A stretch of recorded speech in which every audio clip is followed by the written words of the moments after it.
Chapter 361. Continuing from there, I toured the forward base with Lily, discussing with the various guild masters who were making repairs. While inspecting the equipment to be used in the upcoming defense, the guild masters finally guided me to a room in the basement of the forward base. I've heard that you are proceeding with the operation on the premise that this forward base might fall. That's how it turned out. Your Highness often takes direct command, and I feared that there might be a chance of danger. As the guild masters manipulated the wall of the basement, a hidden stone door was opened. We've prepared a space where you can safely take refuge in case of an emergency. It's not physically fortified, but it has a camouflage spell on it. If you hide in here, you could remain undetected for a few days. Surprised, I opened my eyes wide and inspected the interior. It was a cramped space that could barely fit one person. Inside, there was a little bit of water and provisions stocked up. I tried squeezing myself into the space as a test. It was just spacious enough to move. It's almost like a coffin. It's a bit cramped. It's a one-person facility, intended only for your Highness in an emergency. Isn't it possible to make it bigger, to fit about 10 people? With that scale, we'd lack the facilities, resources, and space. Above all, it would be unsafe. Well, a larger space would indeed increase the likelihood of being discovered by enemies. This is strictly an emergency facility. Right. Ideally, we won't have to hide here in the first place. Nonetheless, I appreciated such careful consideration. I expressed my gratitude to the guild masters.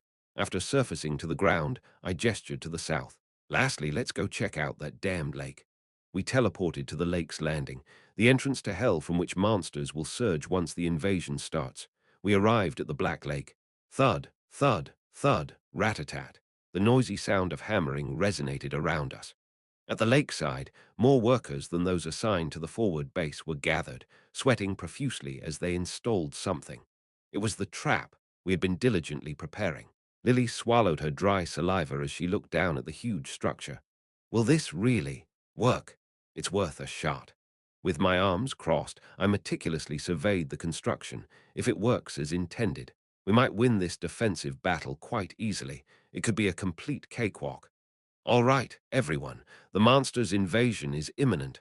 I raised my voice to encourage the workers at the lakeside.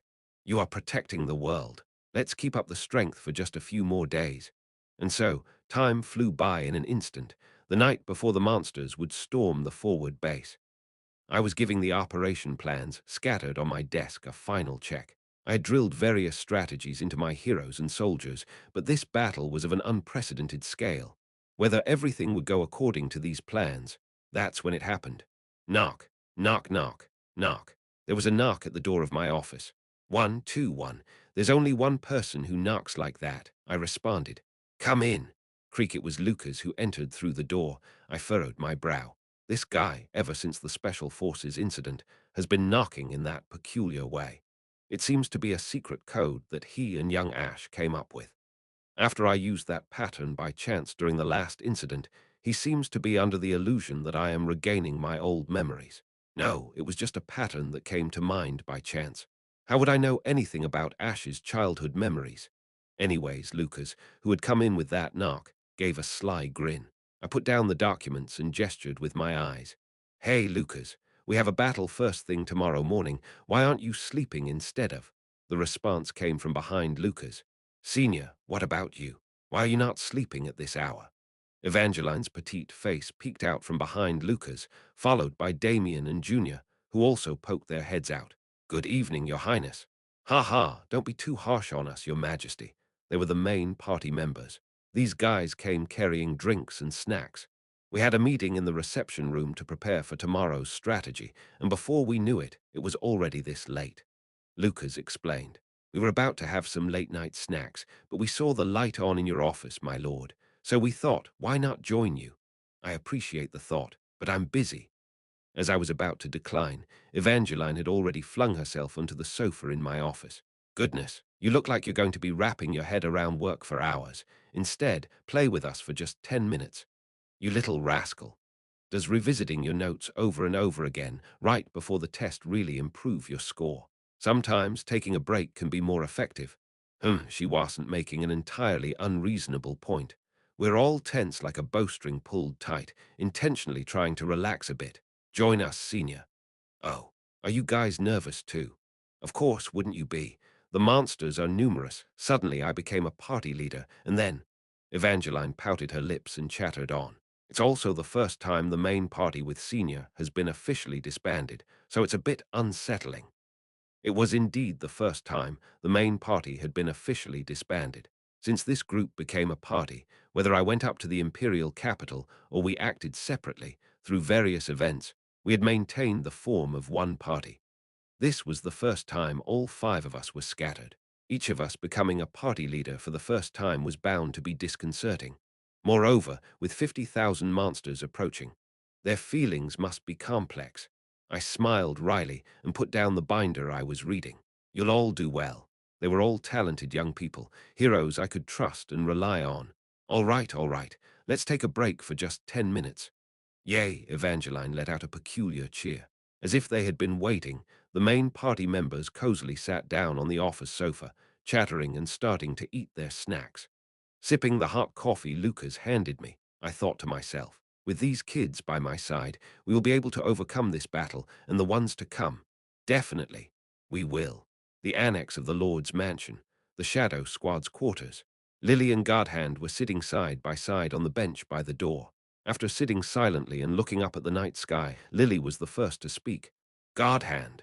After a few awkward days, she finally mustered the courage. Lily tried to say, "We, Lady Lily." But Godhand was one step ahead. "Let's not have children." "What?" A flustered Lily looked towards Godhand. Godhand faced her with a serious expression. "If you don't want to marry because you're afraid the child will be unhappy, then let's not have children." No, that's not. Here she was, having just resolved that it might be all right to have a child. As Lily stuttered, Godhand continued, "I'll even give up on an elvish marriage." "Ha, elvish marriage? What's that?"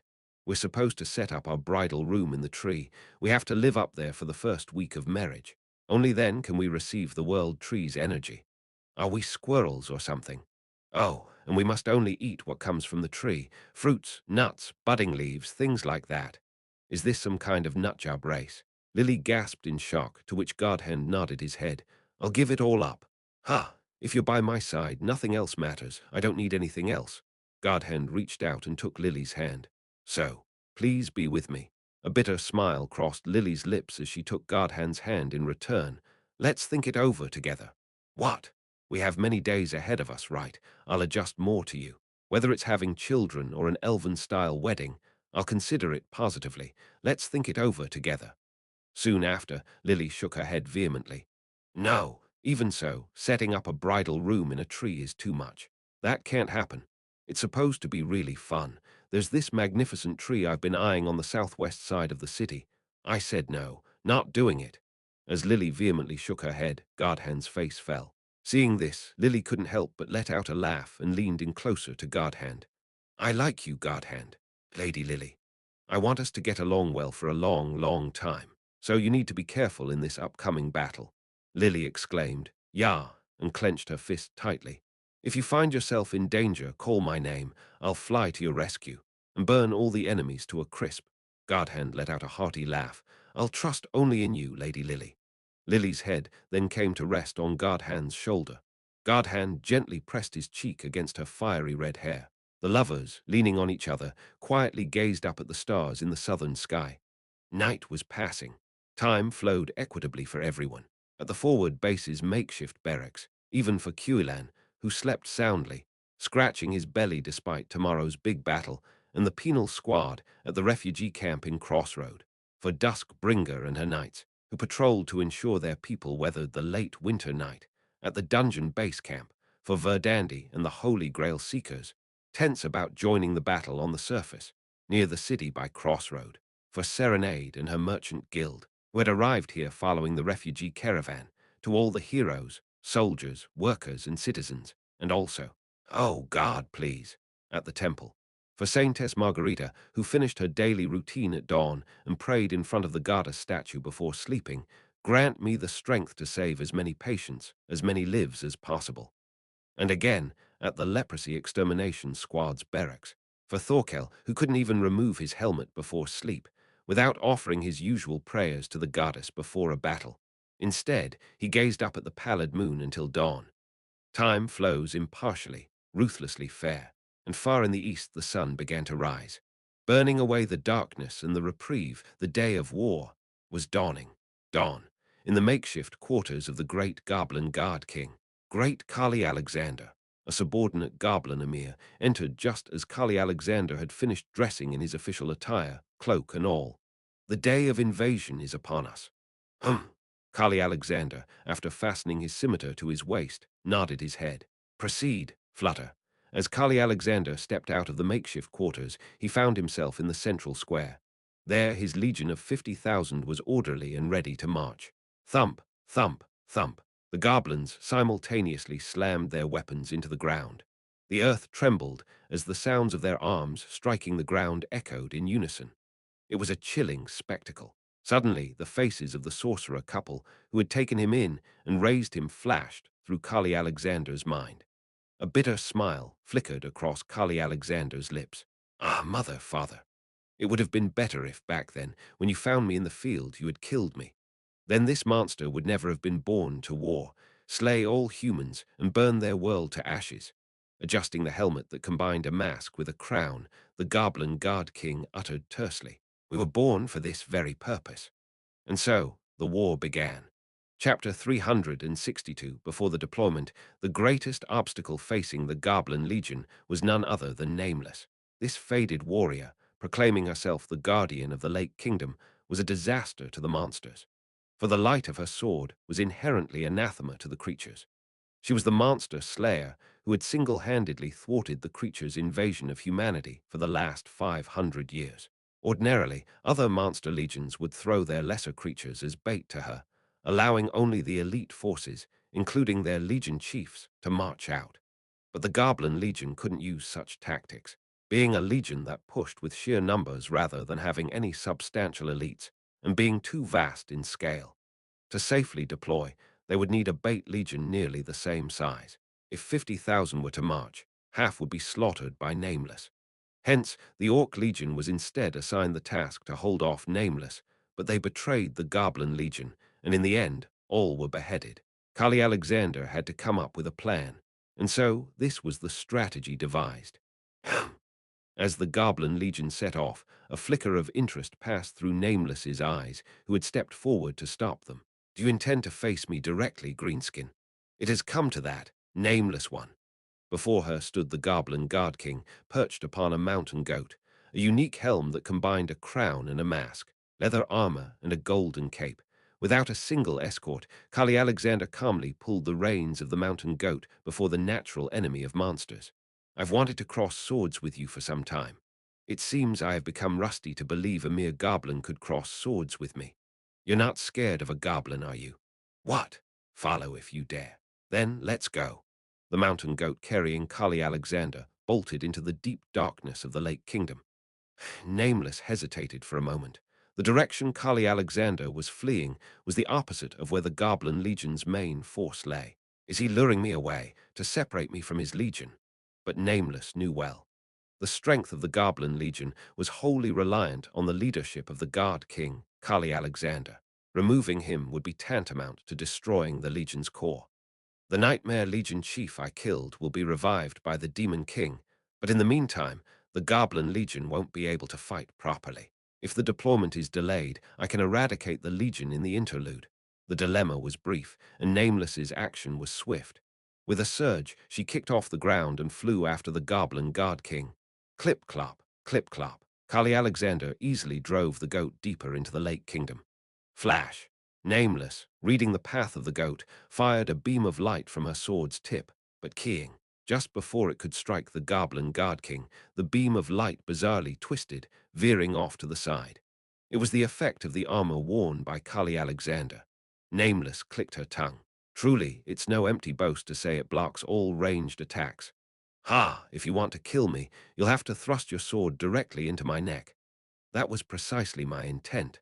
Nameless closely pursued the Goblin Guard King, who continued deeper into the darkness. Her speed rivaled that of a warhorse, and she quickly closed in on the Goblin Guard King. Just one more step. The Goblin Guard King came within striking distance. Nameless swiftly thrust her sword to strike. But at that moment, click, crack, goblin soldiers poured out of the surrounding darkness. It was an ambush. From the start, the goblin guard king had hidden his soldiers here to lure Nameless. However, pathetic, thwack, swoosh. Nameless effortlessly sliced through the goblin soldiers' necks with her light sword play. From the outset, it was impossible for mere goblins to stop her. Any attempt at stalling was over in an instant. After finishing off dozens of goblins, Nameless hastily lifted her head. "Where's the goblin guard king?" Clip-clop, clip-clop. Crick, crick. She caught a glimpse of the goblin guard king scurrying away into the imminent darkness. Nameless once again kicked off the ground. There were a few more ambushes, but Nameless breezed through them all, and finally, "Got you!" She successfully pounced on the goblin guard king's back. SSHHKT. The goat that was slashed by Nameless's sword spilled blood and collapsed, and the body of the goblin guard king riding it rolled powerlessly to the ground. Approaching the pitifully sprawled goblin guard king, Nameless sensed something was off. "No way!" Ripping off the goblin's helmet in haste, perplexity flitted across Nameless's face. Crick, crick. The goblin face, sporting a taunting smirk, bore a unique tattoo. Goblin Emir. 10 elite monsters who shadowed the guard king like a spectre, marked by a tattoo granted only to them. Somehow, this goblin Emir had been switched in place of the guard king. When did they? Nameless clenched her teeth. It had definitely been the goblin guard king at first. But in the midst of ambushes and escapes in the darkness, the guard king had slipped away, and a substituted minion had lured her into the shadows. Crick, crick, you've been properly fooled, stupid human. The head of the goblin Emir, about to spew some gibberish, dropped along with a spurt of green blood. Flicking the blood from her sword, Nameless abruptly turned around. She was now far away from the central plaza where the initial confrontation took place. Moreover, the place where this goblin had lured her was the base of another monstrous legion. The Maritime Monster Legion, sensing the intrusion of Nameless, began to rise from their places, emitting ominous groans. Nameless clenched her teeth. To fall for such a basic trap. Phew, that was chilling. Driving the goats back to the central plaza, Kali Alexander brushed his chest as he spoke. It had been Kali Alexander himself who had first faced Nameless, switching with a subordinate midway. Otherwise, Nameless would not have been deceived. Using subordinates dressed just like himself to trick the enemy was a deception tactic he'd enjoyed even in his living days. His goblin emirs, who could be considered his direct subordinates and field commanders, were all equipped identically. They were capable of mimicking him on command. It had worked splendidly this time, and it would take Nameless a significant amount of time to return here after being lured so far away. It had been somewhat risky, but the outcome was successful. Even so, we won't be able to buy a lot of time. We must finish the deployment to the surface quickly during this interval. With that thought, Kali Alexander returned to the central plaza, where his legion was in the process of emerging from the lake. The Goblin Legion, divided into vanguards, main force, and rearguards, had just finished deploying the vanguard, and now the main force was about to leave the lake. Kali Alexander sensed something was amiss. He urgently shouted, "All troops halt!" Thud. The legion's soldiers stopped their march and stood at attention. A goblin emir, commanding the main force, hurriedly approached Kali Alexander. "Crick, great Kali Alexander. What is the matter? Something feels off." Kali Alexander furrowed his brow beneath his mask, surveying his legion. He tried to locate the source of his unease, and eventually he found it. "Any word from the vanguard?" "Kirik." "Yes, shouldn't the vanguard report the safety of the path to the rearguard? Was there any contact?" "Kirik." "Ah, there wasn't. But perhaps it's simply because we're too close. We must regroup at the entrance to the lake. It's not a matter of distance. We should have received reports at regular intervals." Goblins are low in intelligence, yet they carry out well-trained tasks with thoroughness. Kali Alexander had applied strict military discipline to his army, and the goblins were proficient at functioning like machines. Included in this was the basic wartime protocol. The vanguard must report the safety of the path to the rearguard at regular intervals. Unless they were annihilated, it was mandatory. Could it be? Kali Alexander drove his mountain goat towards the front of the main force. A transparent path connected from the gates of the Lake Kingdom to the lake's surface. Kali Alexander, stopping the mountain goat just below the surface, gestured to a goblin soldier in front. You there, go up onto the surface. Kirik, the goblin soldier climbed onto the surface without a moment's hesitation, and then, flash, he vanished as if sucked in. A shocked Kali Alexander hastily retreated his mountain goat. This isn't the lake's surface. Beyond the sunlit, rippling water, a swirling light of magic overlapped. Realizing what it was, Kali Alexander muttered in disbelief. This is the entrance to a teleport gate. The goblins have finally caught on, it seems. Atop the forward base's walls, I peered through my telescope towards the Black Lake and clicked my tongue, stepping back. The number of enemies listed in the information window was rapidly decreasing, and simultaneously, the kill count had abruptly stopped rising. It seemed the creatures had noticed. My secret trap installed on the surface of the Black Lake, a teleport gate of exceptional size. Groaning, consuming dozens of magic cores and several carts worth of magic stones, the teleport gate installed level with the surface of the Black Lake was functioning well. The vanguard of the Goblin Legion was entirely sucked into this teleport gate and disappeared. Coco the Severer definitely said this before. For this reason, beings that originate from nightmares cannot use teleport magic. If they enter a teleport gate, they'll be swept away to the far side of the beyond. That's right. Monsters are sent flying to the beyond if they use teleport magic. Hence, they cannot use teleport gates. And upon hearing this, I thought to myself, if I could somehow get these bastards inside a teleport gate, wouldn't I be handing them a one-way ticket to hell? I might not know exactly what the beyond refers to, but isn't it something akin to the afterlife? Rules are all about how you interpret them. That's how this trap was planned. The Black Lake's surface itself ripples with magical energy, brimming and shining. In a place where the concentration of magic power is suffocatingly dense, placing a teleport gate doesn't even make it noticeable. Moreover, the surface seen from beneath the lake teems with light. Even if the unique magical light of a teleport gate flickers a bit more, it's not easy to catch on. I need a very, very large teleport gate. Granny Coco. That's why I ordered this last time. A teleport gate of exceptional size. Several gates, many times larger than the standard ones, were manufactured and installed parallel to the lake's surface. Of course, the Black Lake is vast, and covering the entire thing with gates is impossible. But the points from which the monsters emerged were fixed, so there was no lack in covering just those areas. And so, the result.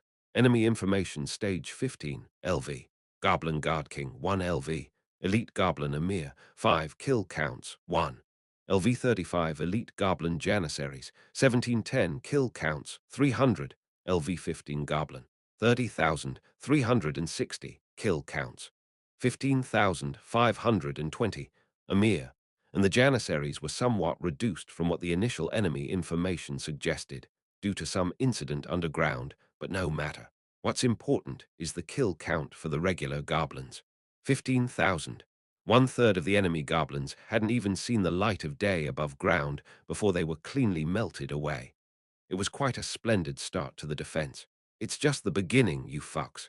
I gritted my teeth and cracked my knuckles. Not a single one will be left untouched. I'll devour you all. Chapter 363, at the entrance to the Black Lake. The Goblin Legion had surfaced from the depths, avoiding the usual routes frequented by monsters and circumventing the teleportation gate traps. Once the troops regrouped outside the lake, Kali Alexander wasted no time in attacking the teleportation gate. Success came as they shattered the gate covering the lake's entrance. Only then could the forces retreat in proper order. Sigh. Surveying the significantly diminished legion, Kali Alexander let out a sigh, not one of lament, but of relief. Fortune smiles upon us. A full third of their forces had been senselessly lost from the onset. It was a devastating loss, yet Kali Alexander's thoughts were contrary. Had I led the legion from the front as usual, we would have been ensnared by that trap without fail. If the Orc Legion hadn't rebelled, if Nameless had been properly marked by the Orc Legion as planned, if the Goblin Legion had mobilized as usual, if Kali Alexander, as was his custom, had led his kin from the front, they would have advanced to the surface, oblivious to the trap, and been sucked into the teleportation gate, meeting a screaming demise. Without their leader, the Goblin Legion would have disintegrated like a flock of lost migratory birds, as they had hundreds of years ago. How unpredictable life is, to turn a misfortune into a blessing. The Orc Legion had rebelled. A void was left in the forces meant to mark Nameless, necessitating Kali Alexander himself to lure out Nameless, preventing him from taking the lead, and thus avoiding the trap. A series of coincidences allowed Kali Alexander to survive the human trap. The conquest war continues, and for this, the lives of 15,000 common goblin soldiers were a trifling price to pay. The entire legion nearly perished to this one trap. When shaking off Nameless at close quarters, a primal fear chilled him to the bone. But this time, the impact of Ash's trap felt different. The lack of reality meant the shock didn't fully register. As he barely accepted the absence of the vanished troops in his mind, a sharp pain raced through his head. Knowing our monsters couldn't use the teleportation gate to flip it on us instead. Kali Alexander looked north. The humans' forward base was visible not far away. The enemy commander who had set this trap would be there. You'll do anything to win, won't you, Ash? But however, Ash's strategies and tactics, though they may twist and overturn the rules, did not abandon them. In the end, they still operated within the existing rules. Still human, after all. I wonder, Ash, to protect your world, how much further can you go? Stepping over the debris of the destroyed teleportation gate, Kali Alexander pondered. The face of the enemy commander who recited poetry to him, the tender expression of the young man who still bore the warmth of humanity. For your world, for your kin, can you become like me? To wallow in the mire, to bury your soul in darkness, to become a monster? Now he would learn the answer. Whether the last guardian of human lineage who knows the beauty of poetry can remain human to the end, or, behind his mask, the goblin god king sneered bitterly, and he swung his arm wide. Entire army, fall in. We march northward. The sound of the horn blares harshly across the land. The goblins are preparing to advance. With a bitter taste in my mouth, I lowered the telescope from my eyes. The supersized teleportation gate we'd toiled to install at the lake's entrance over the past weeks was completely destroyed. But it was a profitable deal. Not a single soldier was injured, and with just the investment of money and manpower, we were able to annihilate 15,000 goblins. I do regret not being able to take down more of their elite forces. However, fretting over missed opportunities won't make up for the loss of points that aren't there. The task at hand is to repel the remaining enemies with maximum efficiency. All troops, prepare for a defensive battle. I surveyed my heroes and soldiers lined up on the walls and shouted, "Do as we've trained." The heroes clutching their weapons and the soldiers who had finished loading the cannons and artifacts looked at me with tense faces. After pouring out all our firepower, once the goblin scum breach our defenses and reach the forward base, everyone will retreat through the teleport gates to Crossroad. The strategy here is simple. We deal as much damage as we can, then abandon the forward base entirely and retreat. Since we're going to retreat anyway, there's no point in holding back. Fire the cannons until the barrels melt down, shoot the ballistae until the bowstrings snap, and activate the artifacts until the magic cores shatter. When I give the signal, begin a barrage. Got it? Yes. Good. Prepare for battle. Prepare for battle. Wait for His Majesty's signal. The soldiers relayed my command with resounding voices. I looked southward again. Now even a telescope was unnecessary. I could clearly see the teeming green wave approaching. Thump, thump, thump, the march was on. The army of greenskins. Packed tightly on the roads, they spilled over like a breach in a dike, a flood of water pouring out. Dot, dot, dot, despite taking out 15,000, there's still this many. As a child, I used to read The Romance of the Three Kingdoms, which often mentioned armies in the hundreds of thousands. Before coming to this world, I somewhat underestimated the scale of a few thousand, a few 10,000 troops. But once I arrived in this world and stood on the battlefield, I realized the truth. A few thousand is an enormous number. The sheer size is suffocating. And a few tens of thousands. It's an insane number that fills your entire field of vision. Thump, thump, thump, a goblin legion of 32,000. The enemy intel didn't list them accurately, but a standard goblin legion consists of various types of troops. Archers armed with crossbows, spearmen gripping long spears, cavalry mounted on goats, charioteers drawn by massive buffalo, and the most numerous shield troops with shields as large as themselves in formation. The goblin janissaries are scattered among them, led by the goblin emirs, who are commanded by the goblin god king. Boom, thump, thump, thump. Thump, thump, kicking up a storm of dust, they quickly positioned themselves to the southwest, south, and southeast of the forward base. I had thought they would just rush in recklessly, but they didn't. These creatures knew how to exercise their rights as attackers, the right to choose the timing of the attack. They planned to enter after completely organizing their siege camp. Suddenly, I remembered back to stage 2, the defense against a swarm of 3,000 rats. That time when the Margrave of Crossroad had thrown his life away to protect the city. Since then, we've developed overwhelmingly, both in quality and quantity. But what's gotten stronger is also true for the monsters. Watching them equip themselves with fine gear and forming their attack lines in an orderly manner, I couldn't help but mutter, "Shit, why are you guys playing a different game? This is a defense game, you monsters. Don't enjoy your strategy simulations amongst yourselves."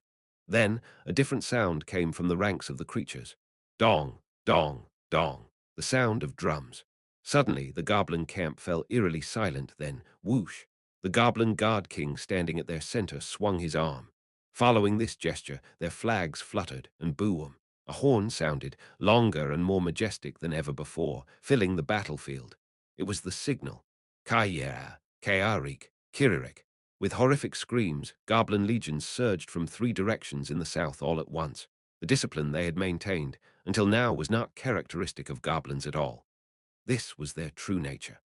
Their eyes burning red with the intent to kill, they rushed towards the frail walls that shielded humans. Eager to slaughter tens of thousands of goblins in a great horde, began to flood toward the small forward base like a tsunami. I'll admit it, for a moment I froze.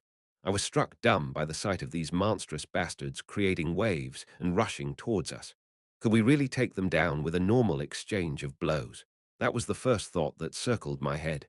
Can we win, really, against this number? "Master," Lucas called out to me urgently, and jolted back to my senses. I swung my arm forward, a half-beat too late but hastily. "Turn these monsters into meat scraps. All troops, fire!" My heroes and soldiers had also been frozen. But while people may freeze, machines operate just fine. Click. The vanguard of the Goblin Legion stepped on a mine we had laid. Boom!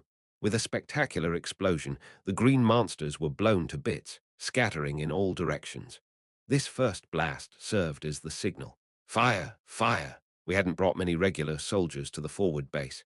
It was a retreat operation anyway, and too many would be cumbersome. Bang! Bang! Boom! Boom! Boom! I had brought skilled artillery and archers, seasoned from numerous defenses. The soldiers fired cannons and ballistas smoothly. Zing! Artifacts densely installed along the forward base walls all emitted light simultaneously. They were mostly N-grade and R-grade artifacts, which are a bit more expendable, but when you have dozens of them, it's a different story. The artifacts spat fire, shot ice, buffed our firepower, and debuffed the enemy. And then the hero parties. Tata-tata-tata. The Shadow Squad fiercely launched explosive arrows and spears. Thwack, thwack, thwack. The Holy Grail Seekers, all 5 armed with longbows, released arrows without pause. Bang, bang, bang, bang, bang. Damien's sniper party, all armed with magical guns, laid down a barrage of fire. Lastly, tata-tata-tata-dung, my defense towers, automatic turrets that I had installed. Firepower, firepower, firepower, more firepower. The Korean military traditionally obsesses over firepower. I, too, carry that bloodline and share the sentiment. I prefer to sweep them all away with overwhelming firepower before the enemy can even approach crossfire. But yet there's too many. Fuck, too many.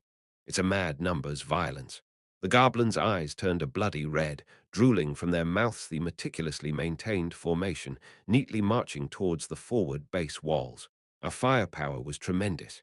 Each time the turrets fired and the heroes unleashed their skills, monsters burst by the dozens and fell. But there are more behind them, tens of thousands more.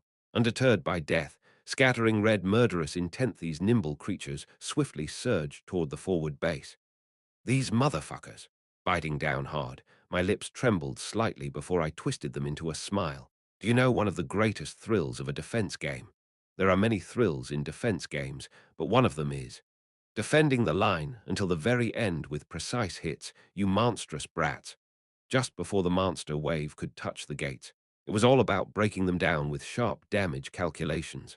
Junior, I looked back at the party of mages, still conserving their strength amidst the chaos. It's time to show the true essence of the mage party. Are you ready? Junior and the young mages under her command nodded in unison. It was time for the fantasy world's strategic weapons to unleash their power. Chapter 364. Junior's party consisted of 5 mages. Junior, an SSR grade mage, and 2 R grade and 2 N grade mages. The gap between the well-equipped and awakened junior and the rest, who had barely mastered the basic skills, was stark. But even the least among them was still a mage. And when 5 mages gather, they could literally shake heaven and earth with their combined power. The 4 mages, excluding Junior, each unleashed their elemental magic. Ooh, wow, ah! With the faint battle cries of the young boy and girl mages, their spells chaotically struck the southern field. Flames, whirlwinds, fierce streams of water and rocks rained down in disarray. Boom, bam. In the face of such magic, even the goblin shield-bearers' defenses were useless, and where each spell struck, dozens of goblins fell like flies. However, after a short barrage, the young mages were panting and had to step back, seemingly having reached their limit due to their low levels. Then finally, Junior stepped forward. Huff! Taking in a deep breath, Junior thrust forward her staff. Junior was an elemental sorcerer, a mage capable of controlling all elements of magic. While she excelled in her innate elements water, wind, and electricity, wasn't incapable of handling others, especially when the other mages had laid the groundwork like this. Grrr. Junior's eyes widened with determination, and the magical atoms that filled the field began to move in an intricate dance. The elements of fire, wind, water, earth, and then rumbling, flash, lightning. The very element Junior inherited from Jupiter, the lightning, joined in. The 5 magical elements intertwined and synergized, fusing together magically, and then, moments later, boom! A terrifying explosion ensued. The field before the forward base turned into a wasteland. At least hundreds of goblins caught within the range were instantly reduced to ashes. The aftermath of the explosion, with its flames and residual heat, made the area difficult to approach. This was the power of a mage. A walking bombardment, a living tactical missile. Any formidable monster legion would have been nearly annihilated by such a combined attack, as hundreds were incinerated. But creak, click, click, they were goblins, creatures accustomed to using their sheer numbers as a weapon, and they had spread out their formation in anticipation of such an attack. It wasn't enough to break the vanguard of these creatures. As the field rippled with the heat of magic, the dispersed goblin horde didn't stop. They continued their charge. After firing her big shot, Junior started to recharge her magical power, and in the meantime, I called upon my next missile. Damien, it's your turn. Got it. Damien immediately dropped his magic rifle and drew the Black Queen. Damien had 2 area of effect abilities, his ultimate skill, Showdown, and the railgun mode of the Black Queen. This time, Showdown was sealed off not because it was ineffectual, but because the number of enemies was too great. Showdown shoots a magical bullet that targets all enemies and allies within sight, attacking the enemies and healing allies. However, the total amount of magic power Damien could expend was finite, so the more targets he acquired, the more his bullets would fragment, reducing their power. With the Goblin Legion numbering over 30,000, using Showdown would split Damien's magical power into 30,000 shots, a futile act. It would only result in draining his magic power and becoming combat ineffective. So the second option it is Black Queen. Damien prepared by fitting on the heat-resistant gloves and drew out a pristine magic rifle, clutching it to his chest. Nightmare Slayer mode, engage. Click, click. The barrel transformed whimsically before finally forming 2 long rails. Set it to maximum power. Fizz, fizz. 7 magic bullets condensed into 1 large one, trembling with sparks of electricity between the 2 rails. Magical currents sparked between the rails, signaling the completion of the firing preparations. Damien signaled to me with a glance, and I nodded in response. Fire away. Got it. Damien's finger pulled the trigger. Boom. With an immense gunshot, the magic bullet was fired. Shattering the barrel of Black Queen, the magic bullet pierced straight through the depth of the Goblin Legion. Every goblin in its path was torn to shreds. Instantly, the Goblin Legion was split in 2 along the trajectory of the magic bullet. Not just the frontline goblin soldiers, but also the officers in the rear were swept away by this sniper shot. The kill count of the goblin janissaries soared in a single breath. But as before, I couldn't help but repeat the same words as with Junior earlier. They were goblins, creatures who wielded life as a weapon in their war of attrition, and had spread their formation wide in anticipation of our artillery. Still, it wasn't enough to break their spearhead. Click, click, click, click. As if no gap had ever been created, the green wave filled in their casualties and surged forward again. Within the barricades, stone walls, traps, mines, and the kill zone we had set up, they died, and died again, climbing over the bodies that piled on the ground. By the time the kill count exceeded 1,000, the vanguard of the Goblin Legion had reached the southern walls. SSSHHing, melee heroes on standby for close combat drew their weapons. Lucas's party, Evangeline's party, the Leprosy Extermination Squad, and Dusk Bringer with the Dragon Blood Knights. Just before they plunged into battle with the goblins that had crowded right up to them, Your Majesty, a scout's urgent report came in. Looking in that direction, a scout peering through a telescope at a different bearing shouted, "They are flanking us." I picked up my telescope to look in the direction pointed out by the scout. Clip-clop, clip-clop. The sight of goblin cavalry maneuvering around to the east of the forward base and flanking us became visible. The number of the brutes riding roughshod was in the thousands. "Your Majesty, to the west as well," another scout reported, and I turned my telescope in that direction. Rum, rum, rum, rum, rum, charioteers. Goblins riding chariots pulled by massive beasts came into view. Their scale was significant as well. I had had a rough time with werewolves during Stage 10, so I never thought they would honestly just attack from the south, especially since this time the opponent was the Goblin Guard King. Among the monsters, it was one known for its cunning. I had kept it in mind, but to attack the rear so textbook perfectly. The walls of the forward base are not high. We'd reinforced them diligently, but in the end, it was merely a base, not a fortress, and our numbers were not great. Even the cavalry and chariots could neutralize the walls, distracting with infantry like shield soldiers while sending in the high-impact cavalry and charioteers in a flanking maneuver was textbook and effective tactics. From ancient times to the modern era, the basics of tactics can ultimately be explained simply. Anvil and hammer. The defense force, anvil, withstands the enemy's attacks while the mobile attack force, hammer, moves to strike the enemy's rear. Shield and spear. Infantry and cavalry. Tank and DPS. Even as a gamer who's clueless about military strategy, I could recognize the fundamental, textbook tactics effective in any game for managing troops effectively. And then, Goblin Legion's anvil was deep and firm. Their infantry units, despite being torn to shreds by our crossfire, somehow managed to hold their ground. No, it was more than just holding. Anthe were right under our chins, intact. And now, the Goblin Legion's hammer was approaching from behind. They were positioning our chin on the anvil to strike us on the back of the head with a hammer. Entire army. What choice did we have? We retreat. Better to flee before getting hammered. Through the teleport gate back to Crossroad. Begin the retreat with the regular soldiers. Immediately execute the order. Some of the heroes and soldiers looked at me with surprised eyes.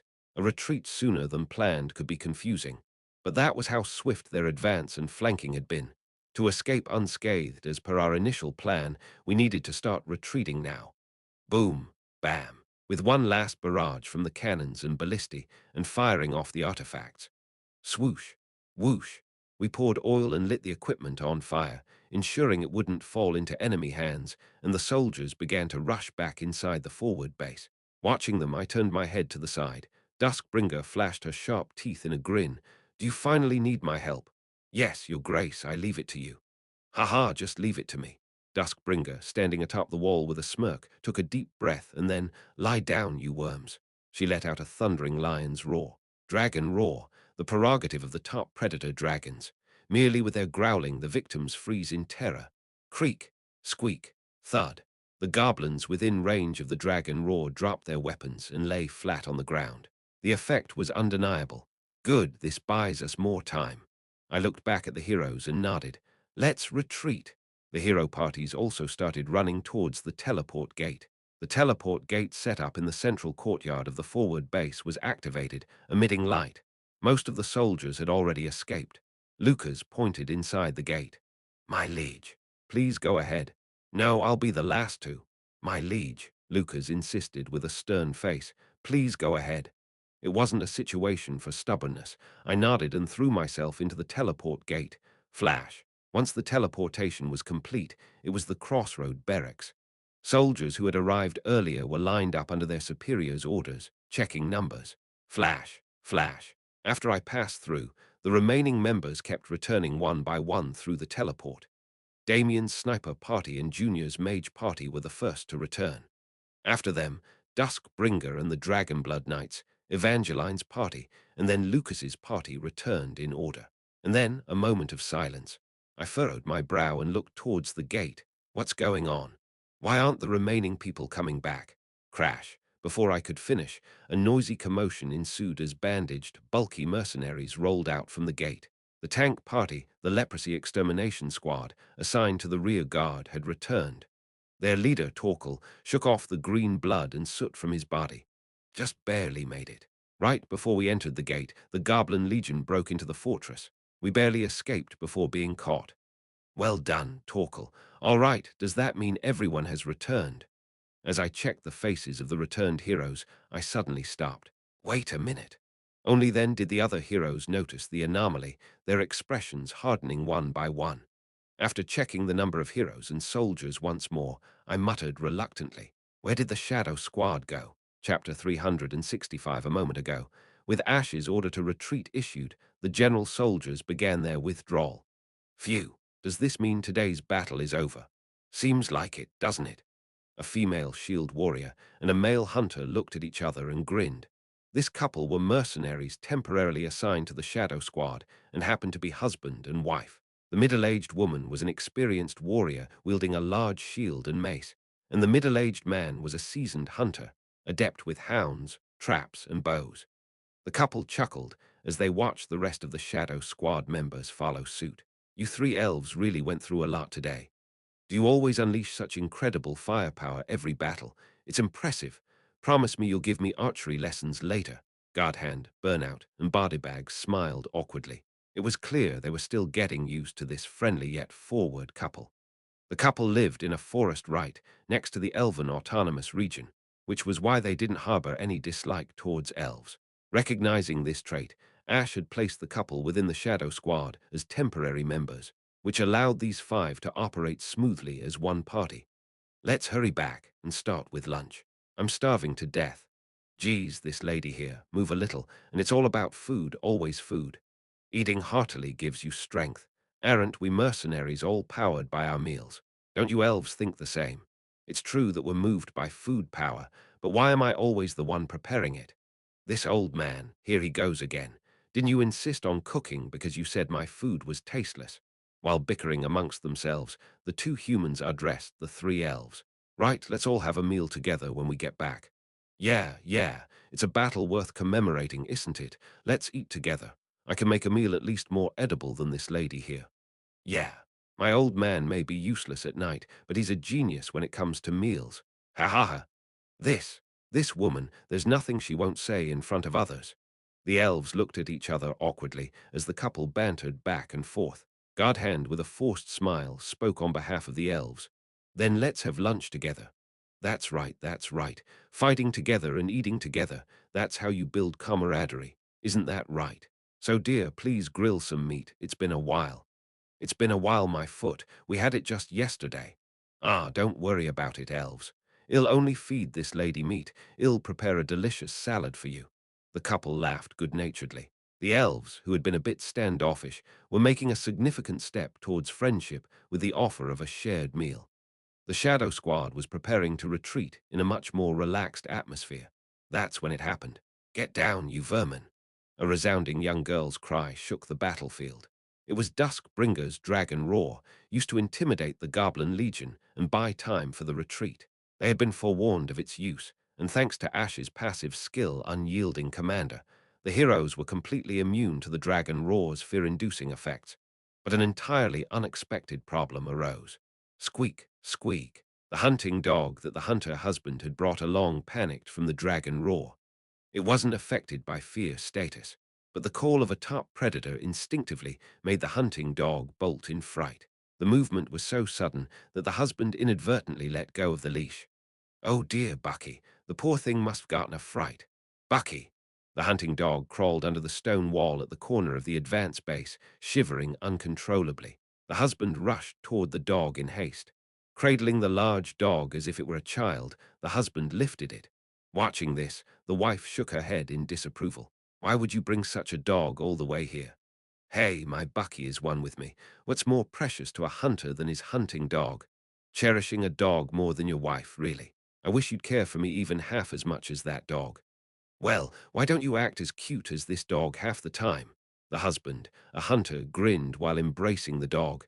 At that moment, boom, the stone wall behind the husband exploded. Both the husband and the hunting dog were buried under the collapsed wall.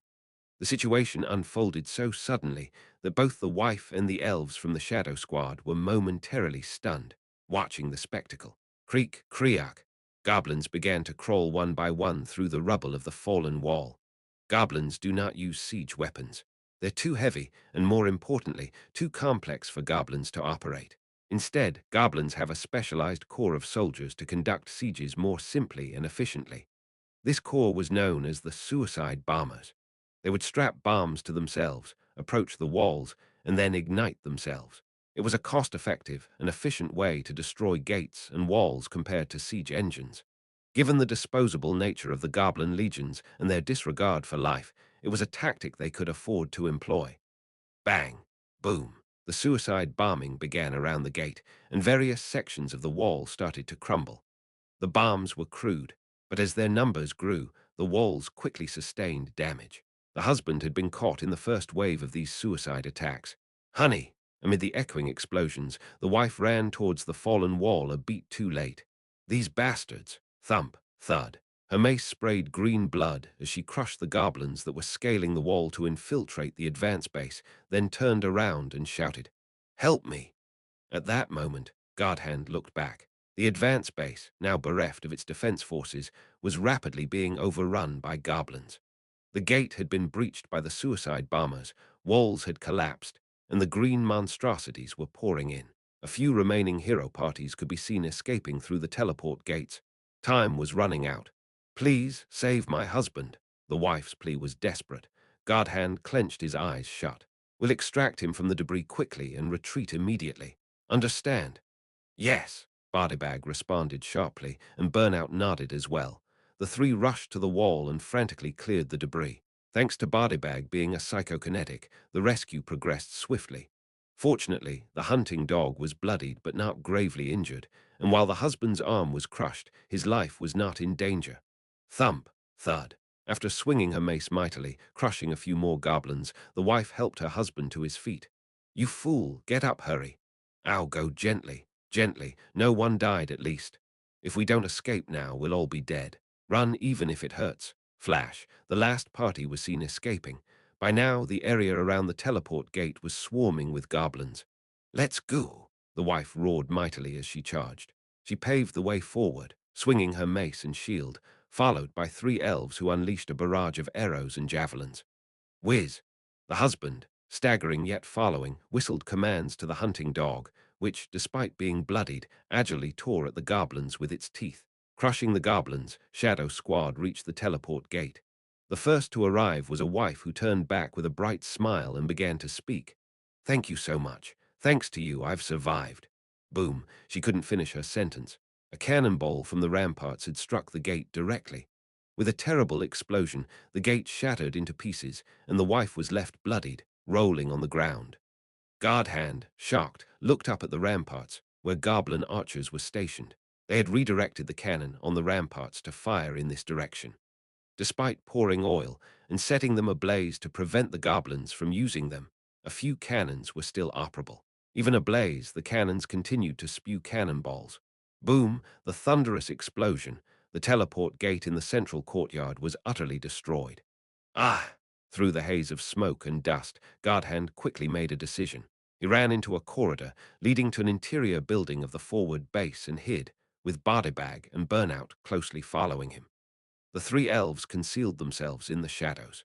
However, the warrior wife and hunter husband could not do so. Engulfed in the blast and covered in burns, the wife staggered to her feet. Goblin soldiers with eyes glowing red rushed towards her. Thump, thump, thump. The goblins' spears and swords pierced her thighs and side.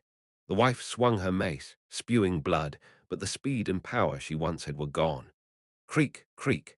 The goblins sneered at her dull movements, pulling their spear swords from her body only to stab her again. Thump, thump, thump. Ah! With spears and swords embedded all over her body, the wife slowly collapsed. The life faded from her eyes as she hit the dirt. Around her fallen body, the goblin soldiers jumped joyously. The goblins lifted their spear swords to mutilate her corpse. Whiz! Just then, a whistle sounded. Simultaneously, a hound rushed in, savagely biting at the goblins' throats. Following through the smoke came the husband hunter, shooting his crossbow in all directions. Goblin soldiers fell, spilling blood, but there were far more goblins standing than those fallen. The hound fought bravely, the opposite of its flight during the dragon's roar.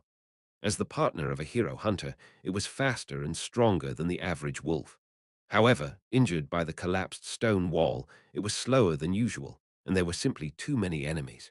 When the exhausted hound, having killed the eighth goblin, paused for a moment, arrows precisely aimed at it flew from the ramparts. Thump, thump.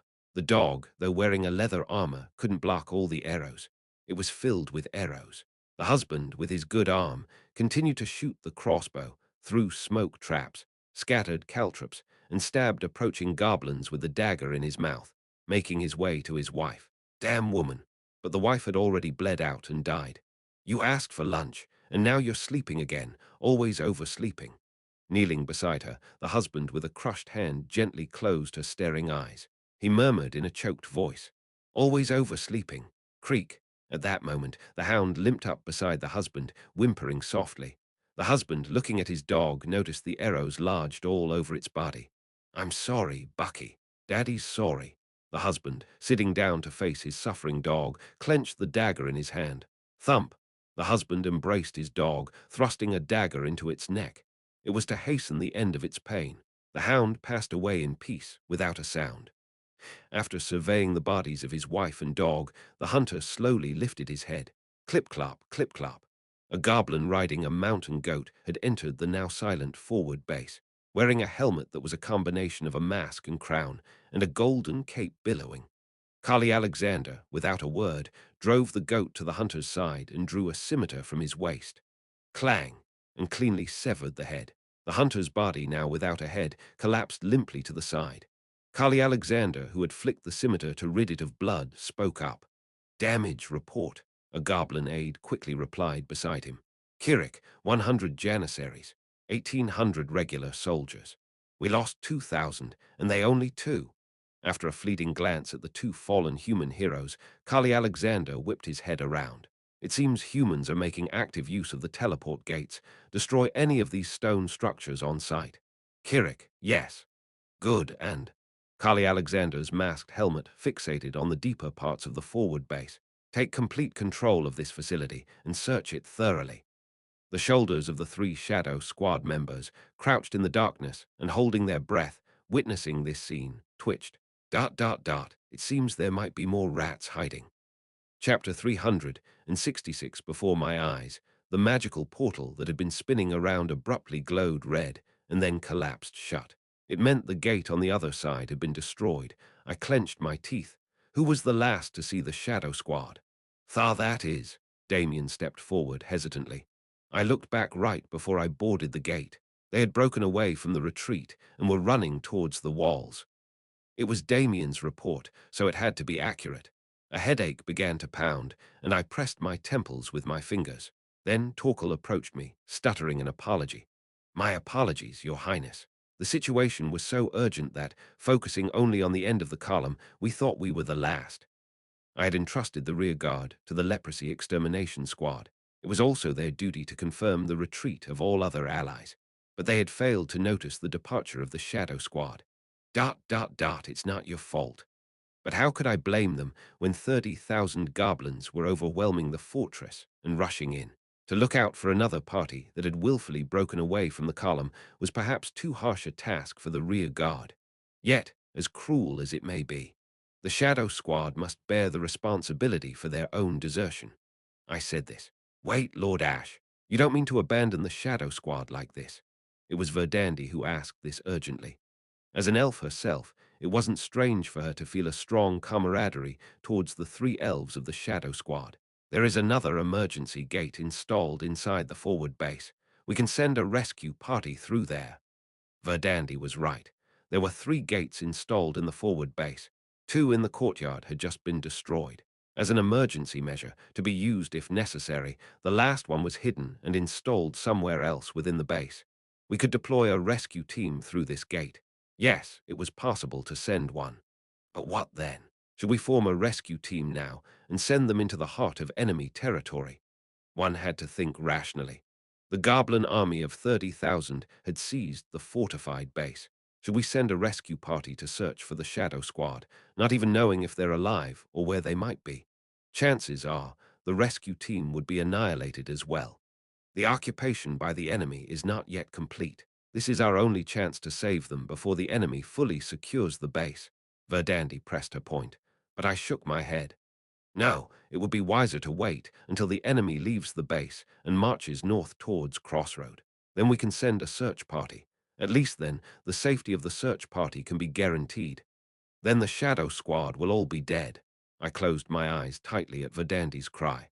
The faces of the Shadow Squad, who had crossed the line of death with me, flashed through my mind. Old Girl and Skull, who had died in my stead, also surfaced. The Shadow Squad, under that name, had achieved numerous acts of valor. Considering their dedication, it seemed right to organize a rescue team right away. My lord. That was when Lucas, standing beside me, spoke coldly. That's not possible. As I turned to him, Lucas shook his head firmly with a chillingly stern face. If you're considering a plan similar to what we did during Evangeline's time, I strongly oppose it. This situation is of a different magnitude. The opponent is the commander of the Nightmare Legion, and the enemy numbers 30,000. They are not dispersed, they are united. We can't hope for the same stroke of luck as last time. As the commander of the Southern Front, please judge this coldly, logically. I clenched my teeth, and then I spoke to Verdandi. Before the Goblin Legion, anyone who fell behind the procession might as well have been dead. With the coldest voice I could muster. We're not children playing house here. We are at war. If one party falls behind, we cannot jeopardize everyone else. If we act on emotion now and our forces suffer further losses, then we'll fail to crush that Goblin Legion here, and the whole world will be trampled by monsters. I reiterated as if to confirm. The Shadow Squad has been left behind deep within enemy territory. We cannot risk the lives of others for their rescue. Verdandi's lips sealed tightly. Torquil, feeling the weight of responsibility, hung his head low. Then it happened. Creak, creak. The sound of wheels rolling echoed. Reluctantly, I looked in that direction. There she was, sitting in a wheelchair, lips bitten, her face pallid magician with fiery red hair. I reluctantly called out her name. Lily. The forward base was teeming with green monsters. Hidden in an empty room on the outskirts of the base, the Shadow Squad kept their breathing low and surveyed their surroundings. Goblins with murderous intent were everywhere, their eyes flickering with malice. They won't stay here long, Godhand whispered to Burnout and Bodybag. They'll soon march towards the crossroad. Then the base will be empty and our chance to escape will come. We just have to stay hidden until then. Burnout and Bodybag nodded, their faces slick with cold sweat. That's when it happened. Squeak, squeak. Heavy footsteps on the wooden floor grew closer. Startled, Godhand peeked in that direction to see a large goblin, clad in ornate armor and with distinctive patterns on his face, walking down the corridor. Goblin Emir, a high-ranking goblin general just below the Goblin King. Creek, is the search proceeding well? Yes, Creek, we're combing through the inside of the base. The Goblin King has given direct orders. There might be rats around. Search thoroughly. Creak, bang, crash. Led by Emir, a troop of goblins started to forcefully open the rooms along the corridor, continuing their search. Godhand exchanged panicked looks with Burnout and Bodybag. They needed to hide, there was nowhere to go. Glancing out the window, the exterior was swarming with goblins too. It was a dead end either way. Squeak, squeak. The footsteps were now right outside. Godhand clenched his teeth. Bang. The door was flung open roughly. Goblins poured into the room. A few steps behind them, Goblin Emir entered and slowly scanned the room. The room was empty. Creak, crike, creak. The goblin soldiers searched the room. It was cluttered like a storeroom, but they found no special trace. No issues here, Creek. Let's move to the next area. Goblin Amir turned to leave. The rest of the goblins scrambled out after him. Watching the room now emptied, Godhand quietly swallowed a sigh of relief. The three members of the Shadow Squad were floating just below the ceiling. Body bags psychokinesis. Desperately, they had used it to lift their bodies into the air, pressing tight against the ceiling to stay hidden. Fortunately, the goblins never thought to look up. After a few more minutes, the three elves carefully descended to the floor. They exchanged glances silently. They had done it. They had evaded the goblins' search. Hee hee, ha ha, I knew it would be like this. Just then, a low, grating laughter, like something scraping across the floor, rang in the elves' ears. Startled, Godhand turned to see the goblin Amir and his soldiers, who he thought had left, pouring out from the end of the corridor. Smelled it, Kirik. The goblin Amir snickered, tapping his hooked nose lightly with his fingertip, the scent of tender elf flesh. Kug, Kirik, kill the elves. If you earn your merits, the God King will promote you. Kirik, Kirik. The goblin soldiers' eyes blazed red as they let out a wild cry and charged down the hallway. Godhand quickly pieced together iron shields from the storage, and Bardybag piled up that barricade at the entrance to the room. Burnout took out his bow and crossbow. It was time to fight. Kira, the leading goblin, effortlessly leaped over the barricade and lunged at Godhand. Godhand struck its jaw with his left prosthetic arm and pierced its belly with the spear in his right. The creature died instantly.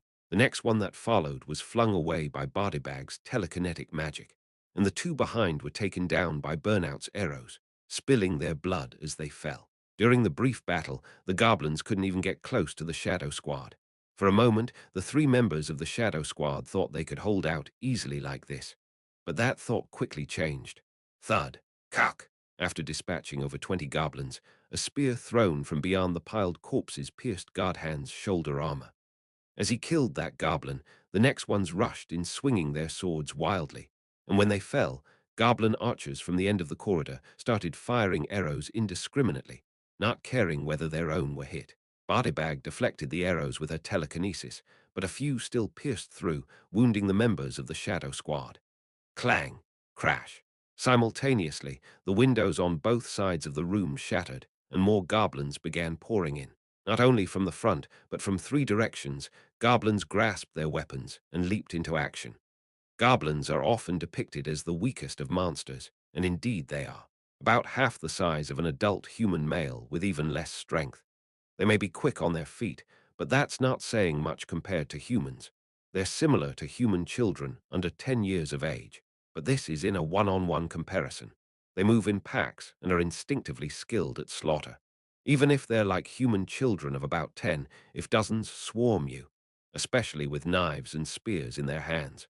And if they're adept at charging to kill without regard for their own lives, even the stoutest of warriors would find it difficult to cope. Ha! Ha! When the Shadow Squad had slain nearly 50 goblins, the small room was so covered in goblin corpses and blood that it was difficult to move, and the three elves had suffered minor injuries all over. More than anything, they were discovered. Stealthily hiding and making a secret escape had become a distant dream. There was no hope left. All that remained was a fight to the death. The three elves sensed their impending demise. Keek, Kirik, silly elves. As the elves showed signs of fatigue, the goblin Amir himself drew his blade and advanced. I'll personally cut off your ears and present them to the God King. His long tongue licked the blade. Godhand wondered if he could use that creature as an ally to inflict some damage on the goblin horde. Ah! Suddenly, he longed to see his lover. He missed her red hair scattered on the pillow, the affectionate gaze she had given him. He longed for the night sky they had watched together. Unknowingly, Godhand murmured, Lily. At that very moment, boom. The goblin Amir and his entourage, licking their swords with their tongues, were suddenly engulfed by a brutal flame that tore through the corridor. A terrible smell of burning flesh and intense heat swept through the room. The three members of the Shadow Squad hastily threw themselves to the ground to avoid it. Ha! After the storm of heat passed, Godhand bewilderedly lifted his head to survey the scene. Hey, there she was. I told you. Breathing heavily, her red hair fluttering, his lover stood before him. The senior magician of the monster frontline Lily flashed a sly grin. Whenever there's trouble, I'll come to save you. Chapter 367, 30 minutes earlier, Lily spoke to me in a calm voice. No need for the others. Just send me. What nonsense are you talking about, Lily? Unable to walk properly and confined to a wheelchair, she was asking to be sent alone into the heart of enemy territory. I intended to refuse her request outright, but Lily was persistent. If I don't go now, I'll regret it for the rest of my life. Thinking that there was a chance to save him, but I was too scared to move. Lily looked at me with unwavering eyes. I'm done giving up without even trying. That was a story I had once told her. With a sigh, I shook my head slightly. You might die. No, the chances of dying are much higher. It doesn't matter. Lily pressed down on her legs with her hands. I'd rather die trying than live without facing a challenge. Please send me, Your Highness. Even if I'm alone, I'll go to save the Shadow Squad. And Godhand. Normally, I would dismiss such a proposal. The risk was too great, and the return uncertain. Trying to save one fallen party could lead to further casualties, but still, I saved those within my reach. That was the standard I had set. As long as there was a chance that the Shadow Squad was still alive, I too should not hastily give up on them. Let's take a vote. I looked back at the heroes and asked, who else here is a fool enough to crawl into that goblin-infested hell by their own volition? Then, almost all of my heroes raised their hands in unison. I smiled bitterly and shook my head. It seems the Shadow Squad has more support than I thought. We save those we can. That's what you taught us, isn't it? Evangeline came forward, tapping her shield. If we all work together, we can certainly save the Shadow Squad. At that moment, Lucas, who had been quietly observing the situation, approached me. My lord, speak. Doing the right thing doesn't always lead to success. Good intentions don't always receive gratitude. You might come to regret this decision. There's no room for regret. Once I chose this path, there was no turning back. All there was left to do was to rush forward in pursuit of victory. With another exhale, I looked back at the heroes. I've said it before. We can't risk others' lives for the sake of the Shadow Squad's rescue. Everyone listened intently to my words.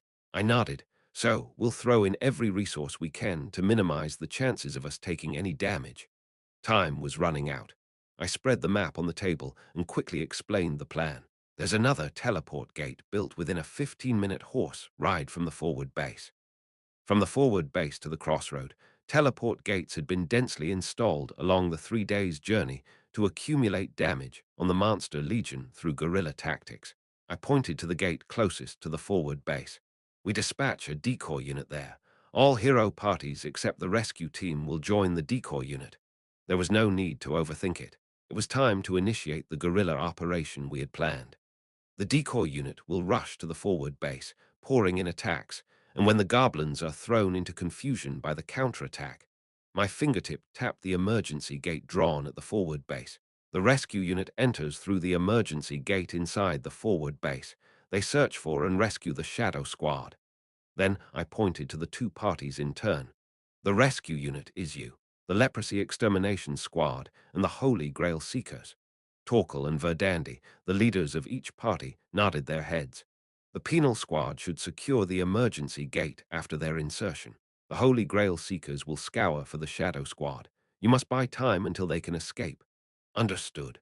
Holy Grail Seekers, you are to search inside the forward base and rescue the Shadow Squad.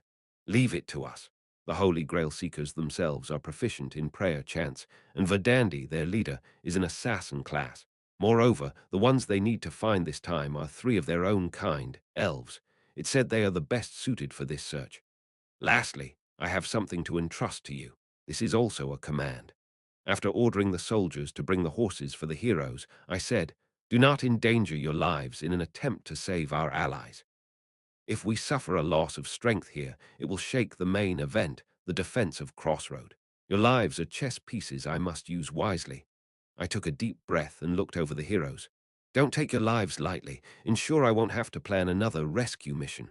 Clap. With a loud applause, I raised my voice. There's no time. Begin immediately. Clatter, clatter, clatter. The decoy unit was driving their horses at full speed towards the forward base. It was absurd to think that we were racing back to a place we had barely escaped from moments ago, but the mission had already begun. Reminds me of an American movie. War films like Black Hawk Down. Lone survivor. 13 hours suddenly flashed through my mind. These movies share a common thread where rescue teams are dispatched to save stranded allies, only to incur greater losses. They also have in common that they are all based on true stories. An ominous thought to have. As we rode hard, it wasn't long before the forward base came into view. I turned to my side and shouted, "Damien!" "Yes, Your Highness." Damien looked back at me with a bright face. He must be nearly drained of both stamina and magic power after unleashing a Black Queen full charge shot earlier. But what can you do? We've come this far. I'm counting on you. Leave it to me. Damien, for convenient sniping, was already mounted on the same horse as Evangeline. Damien reached into the bag strapped behind the horse and pulled out the hunter's retribution.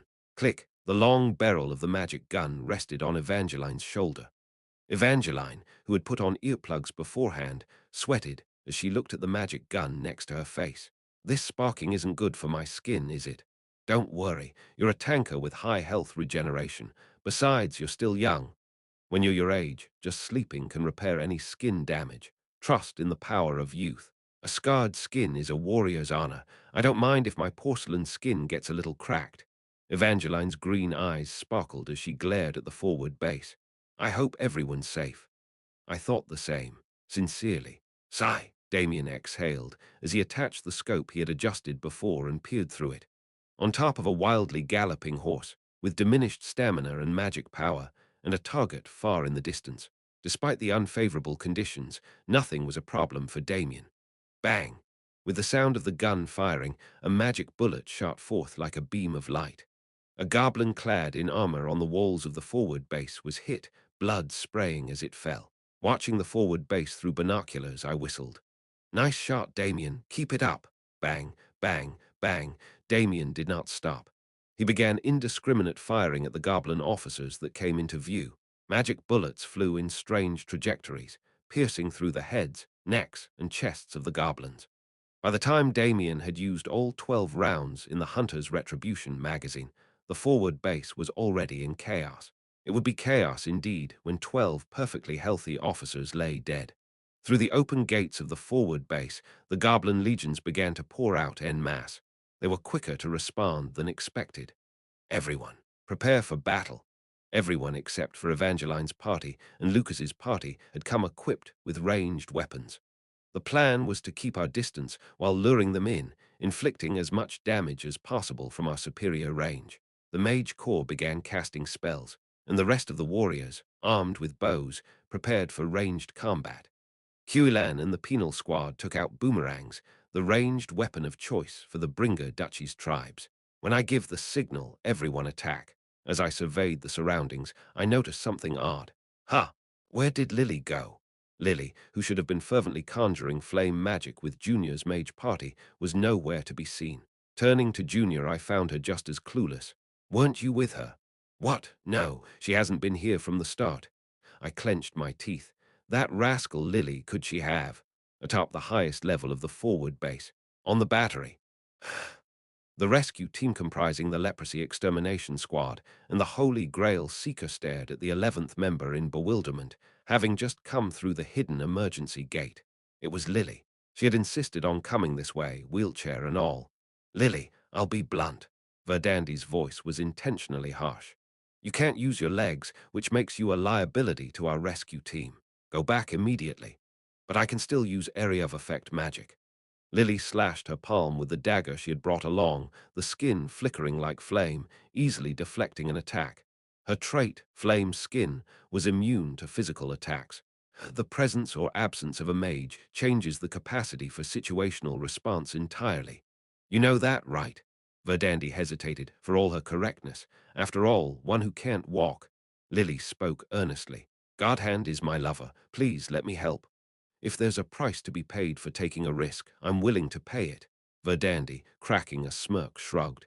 "Lily, did I ever tell you that Godhand used to be my subordinate? I've heard a bit about that from Godhand. That little guy getting such a great girlfriend. Time really does fly." Stuffing the dagger into her belt, Verdandi made a decision. "Fine, but we can't use the wheelchair. I'll carry you. Is that all right?" "I'm heavier than I look." "It's okay. I'm stronger than I look." Verdandi effortlessly lifted Lily into her arms. Verdandie's eyes, marked by a teardrop, smiled, and Lily, suddenly embarrassed, looked away. We will hold the gate. That's a promise. Torkel and the leprosy extermination squad brandished their shields and greatswords. This time, I will fulfill my role as the rearguard, properly. We'll be back soon. Just hold on a little longer. That's when it happened. Distant gunshots echoed, followed by the sound of the air tearing, and a goblin on the ramparts fell, spraying blood. Damien had started sniping. The goblin janissaries fell in droves, and the murmur of the goblins soon turned into enraged shouts as they scrambled northward. The Holy Grail Seekers elves and Lily nodded to each other. Now, let's go. Present, the Holy Grail Seekers and Lily had narrowly located the position of the Shadow Squad's trio, and in the midst of crisis, Lily burst in hurling fire magic to rescue them. Goblins were scorched to a crisp. The Shadow Squad successfully rescued 3 of their own. I told you, if something happens, I'll come to save you. Lily said this, cradled in Verdandie's embrace, as Godhand rushed to her side. Verdandie quickly handed Lily over with ease, and Godhand and Lily embraced each other tightly. The lovers were smeared with the blood and grime of monsters, but they paid it no mind. They buried their noses in each other's necks and inhaled each other's scents. You're alive, right? Yes, I'm alive. And in the future too, always, by your side. Buckethead. The attack from the north, the troops drawn out as if sucked away, and the magical explosion within the fortress. Having received reports of the entire situation, Kali Alexander instantly grasped what was happening. Humans cherish the lives of their comrades. A cruel smile spread across the lips of the goblin guard king hidden behind the mask. So they can be exploited. Chapter 368. Before the rescue team entered the forward base, Kali Alexander had already spotted the emergency teleport gate atop the battery. Fond of surveying the occupied territory from the highest vantage point, he climbed atop the battery and chanced upon the magic stones of the teleport gate, cleverly integrated between the bricks. Originally, he intended to destroy it right away, but the intuition of the battle-hardened Goblin Guard King stayed his hand. He had a hunch that they could instead turn the gate to their advantage. He deliberately left the battery unguarded and surrounded it tightly with troops. Then he ordered them to monitor the use of this gate. He had thought it would take at least a day. He hadn't expected the humans to return in mere minutes. Human soldiers move in squads of 5. The decoy unit was noisily engaging in battle to the north of the forward base, and the rescue team was attempting to escape from within the base. Watching them clearly from atop the walls, Kali Alexander muttered with composure, "We have taken down only 2 stragglers. It's reasonable to assume that more from their squad remain." It was just as Kali Alexander had predicted. More had been hiding, and the humans were desperately executing a rescue operation for them. We have lost 2,000, and they merely 2. The exchange rate is too generous. Kali Alexander waved his hand. The goblin armiers, understanding his command, saluted in unison. The human heroes rushed towards the battery, and the goblin legions swirled around them, encircling them. Observing this, Kali Alexander flicked his fingertip lightly. Perhaps it's time to adjust the troop exchange ratio to something more reasonable. The Holy Grail Seekers, the Shadow Squad, and Lily rushed towards the battery. By now, goblins densely packed the surroundings. Although the decoy unit outside had lured out a significant number of goblins, the numbers inside the forward base were still overwhelmingly large. Even so, Verdandie, leading the group, emitted a bright magic glow from her green eyes. They're just goblins. Leaving a trail of lime-green afterimages, Verdandie sped forward with terrifying velocity. In the wake of her flash-like trajectory, goblins fell in droves, their throats spraying blood. As an SSR-grade assassin and a warrior of the Fairy royal family, her combat strength was formidable. However, ha ha ha, as endless waves of goblins surged and the battle dragged on, Verdandie quickly grew weary. It was the inherent weakness of the assassin class. In one-on-one situations and short battles, they were strong. But in one versus many and prolonged engagements, they were vulnerable, with conditions being unfavorable, and Verdandie, a pure dealer leading the vanguard, it was a heavy burden. The rest of the Holy Grail Seekers quickly became exhausted, clearing the way at the front. And so, Lily was suited for this situation. Flames roared. Lily's second skill, Fire Wall, exploded into action. A huge wall of fire rose on the right flank of the group, and all the goblins rushing from that direction were instantly incinerated. The natural enemy of the horde tactics, the full display of an area of effect fire mage's worth, was without regret.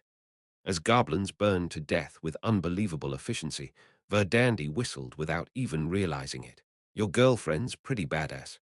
She's too good for me. In front of me, ha, don't talk. Ha, it's embarrassing. Cradled in the arms of Godhand, Lily continuously chugged magic potions.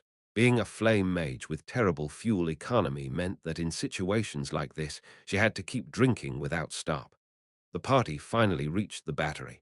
At the entrance, the corpses of goblins had piled up, forming a hill, and their Torkel was, clad in armor stained with his own blood and that of goblins, cleaving through another group with his shield and greatsword. Torkel, climb up, hurry. After letting the Holy Grail Seekers and Shadow Squad, along with Lily, inside the bastion, Torkel followed, holding off the goblins at the rear. Atop the bastion, the Leprosy Extermination Squad warriors were locked in a fierce struggle with the climbing goblins. The place was a mess, seemingly overwhelmed by a massive assault. But a sigh of relief brushed everyone's faces. Now they just had to escape through the teleport gate. To think this crazy plan might actually work, Verdandi stopped mid-sentence. Was an ominous sound echoed, followed by a screech. Boom! The whole bastion shook with the explosion. The goblins had begun firing cannons they had captured at the bastion. The cannons left at the base, having been set ablaze by human soldiers, were largely damaged beyond repair, often exploding right where they were fired from. But the goblins kept firing the artillery mindlessly. The bastion trembled continuously, and flames from the cannonballs surged up close by. Verdandi yelled, "Activate the gate! We need to escape immediately." Then it happened. Thud, a heavy vibration rose from beneath the bastion. Boom! A massive explosion followed. After ensuring all of the rescue squad was inside, the goblin suicide bombers that had been on standby were deployed en masse. While individual explosions were weak, the number Kali Alexander had assigned for the bastion's demolition exceeded 100. The already weakened bastion couldn't withstand it. The lower part of the bastion melted away, and the whole structure collapsed. All members of the rescue squad on the top floor were helplessly plummeted down. Ah! Lily blinked dazedly. Barely clinging to consciousness, she pushed herself up to see a strangely familiar scene. The bastion had collapsed down to the first floor, entirely. Debris from the fallen bastion formed walls around, giving the impression of being trapped in a well. This is, a year ago. It was exactly like the last time they were loading the final round into the bastion, fighting the Black Spider Legion. They're coming from the east. Reinforcements from the south, too. We need more cover. Damn it, get down. Here, the heroes of the rescue squad fought desperately. Despite the significant injuries from the fall from the top to the first floor, the immediate attack from goblins on all sides forced them to grit their teeth and fight. Lady Lily, you've come to your senses. Godhand, covered in blood, ran over with a foolish grin. Lily struggled to get fully upright.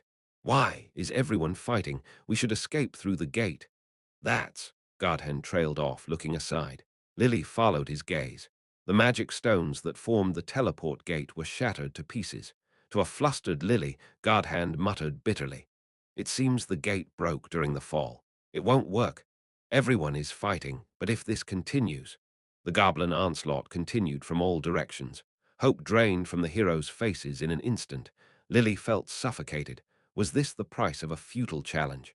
No, Lily's hand, which had been motionless in shock, clenched tightly.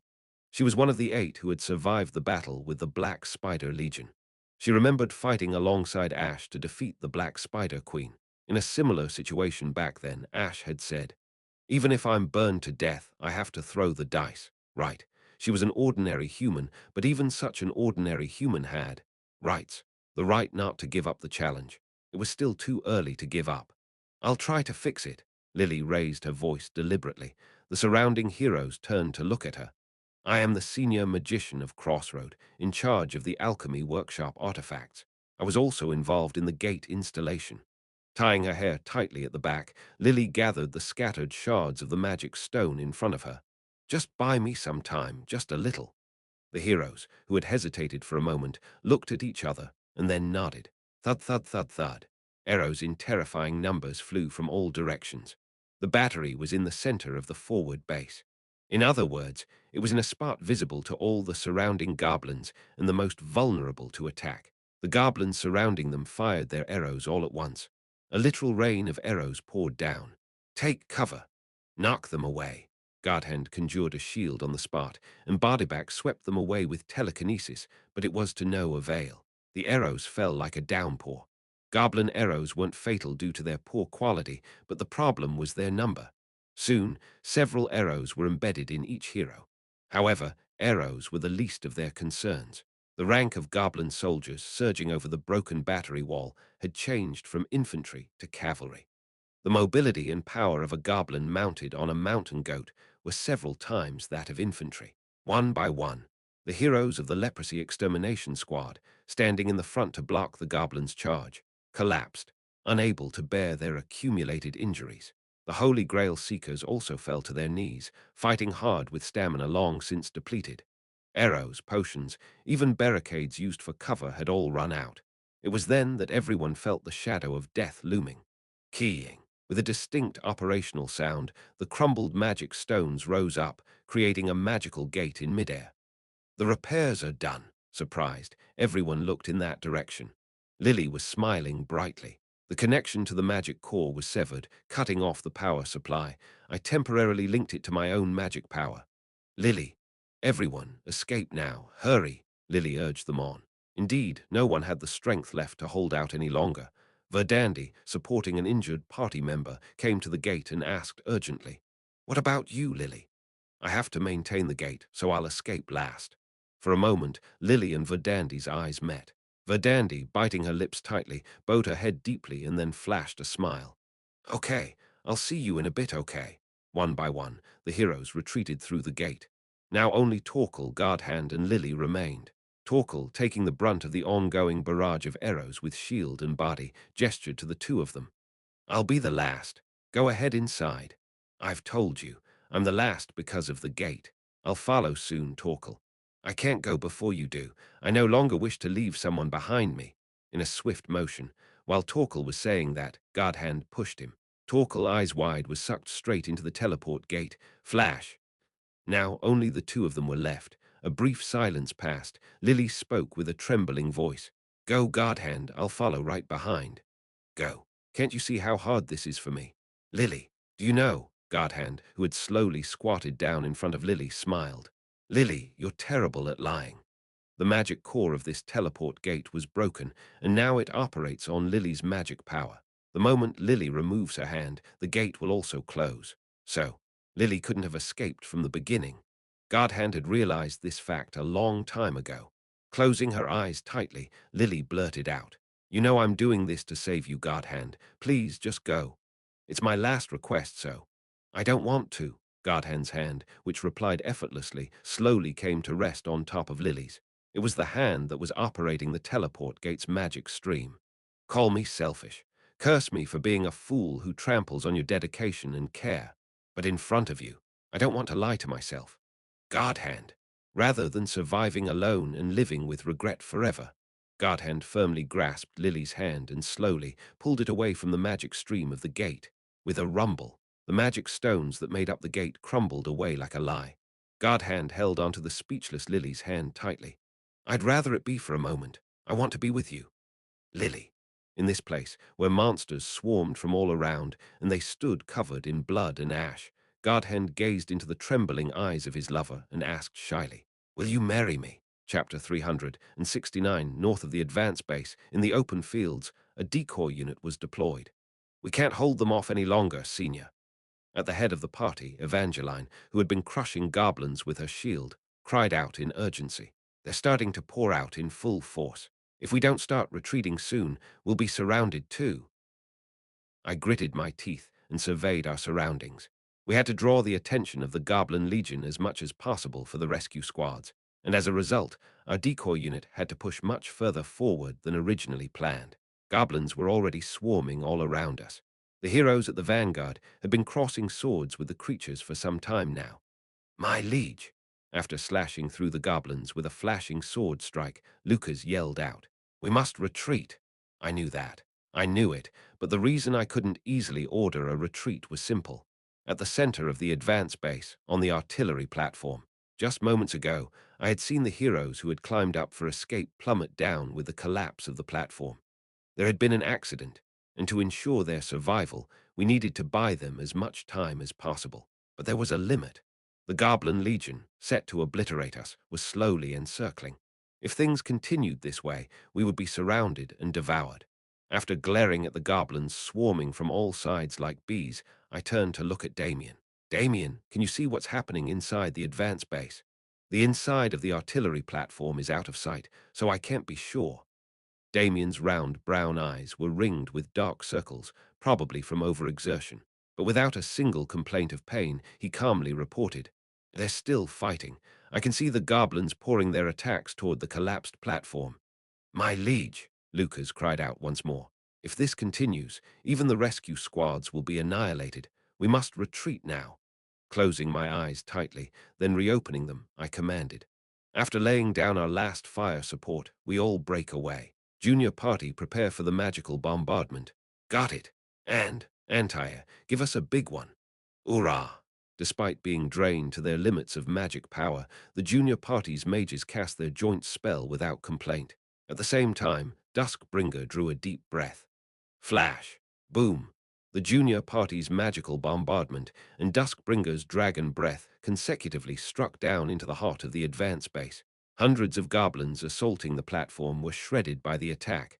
All I could hope was that this assault would provide even a bit of help to the rescue squads. "That's it." I turned my mount around. "We're retreating. Head back to the gate. Retreat! Retreat!" Evangeline's party, Lucas's party, the Dragonblood Knights, and the Penal Squad took the four directions of the decoy unit. We began to run back the way we came, smashing through the goblins as we went. I took one last glance back at the advance base. Survive. Miracles are welcome. Flukes are fine. Even if it's the most ridiculous coincidence upon coincidence, it can go in the trash for all I care. Sometimes reality is more dramatic than drama, isn't it? Please survive. Repeating this to myself, I spurred my horse forward. Goblins were teeming all around already, indicating that our decoy unit's retreat would not be smooth. Commanding the heroes, I continued to chant inwardly until the last moment. "Please, my people, survive." At the advance base, the collapsed artillery platform. "Will you marry me?" Right after Godhand proposed to Lily. Flash! Boom! Magical bombardment and dragon breath rained down around the platform. The encroaching goblins were hit directly, and a terrible explosion and wave of heat swept through the area. The two, embracing each other for protection, lifted their heads to scan the surroundings as the explosions subsided.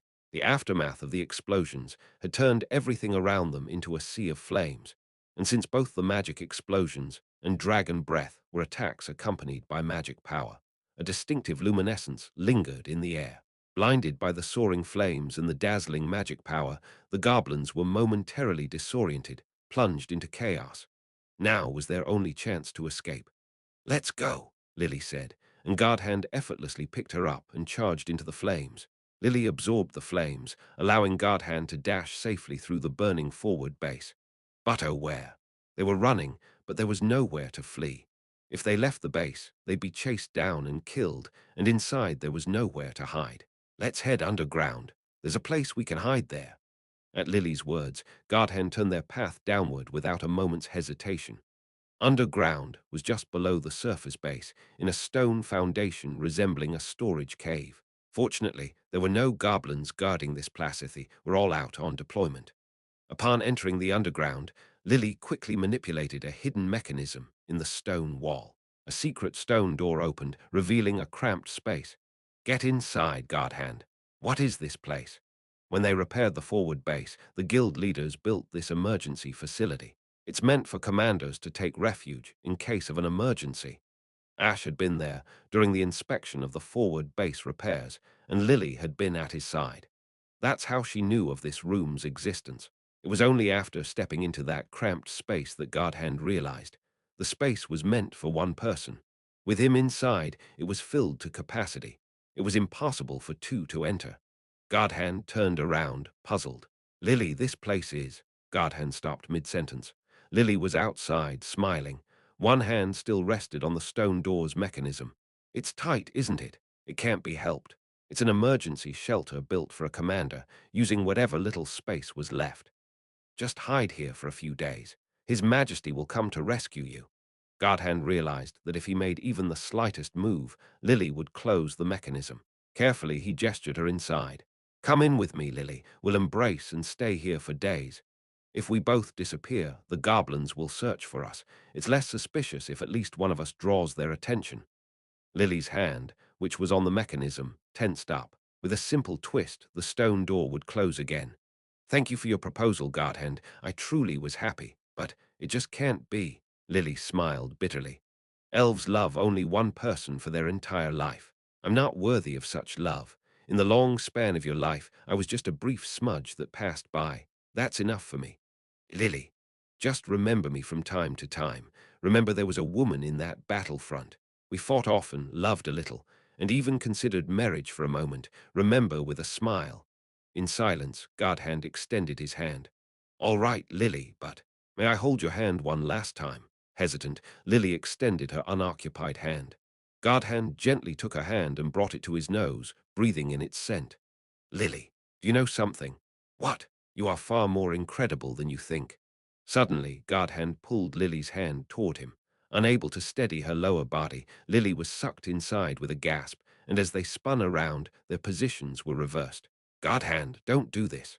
Lily, trying to leave in a huff, realized that one of her hands was tied inside the escape area. Godhand had secretly transformed his prosthetic arm and shackled Lily's hand inside the facility with cuffs. With one prosthetic arm gone, Godhand smiled softly. Lily shook her head violently as she struggled to break the cuffs. Please don't do this, Godhand. Don't make me more miserable. My name isn't Godhand. It's just a code name the Special Forces gave me.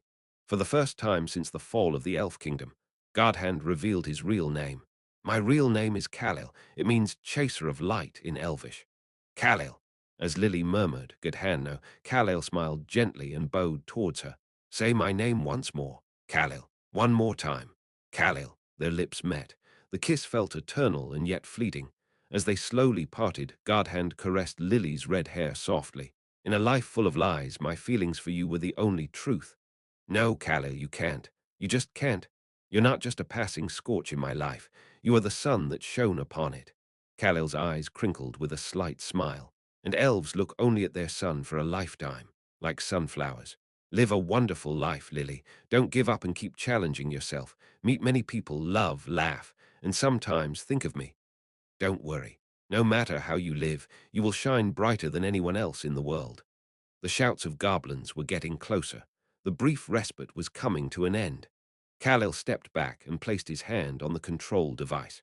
Lily, holding back tears, spoke. Promise me you'll come back. What? Tell me this isn't the end, that you'll come back alive. Please. Khalil looked at the weeping Lily and nodded readily. I'll return.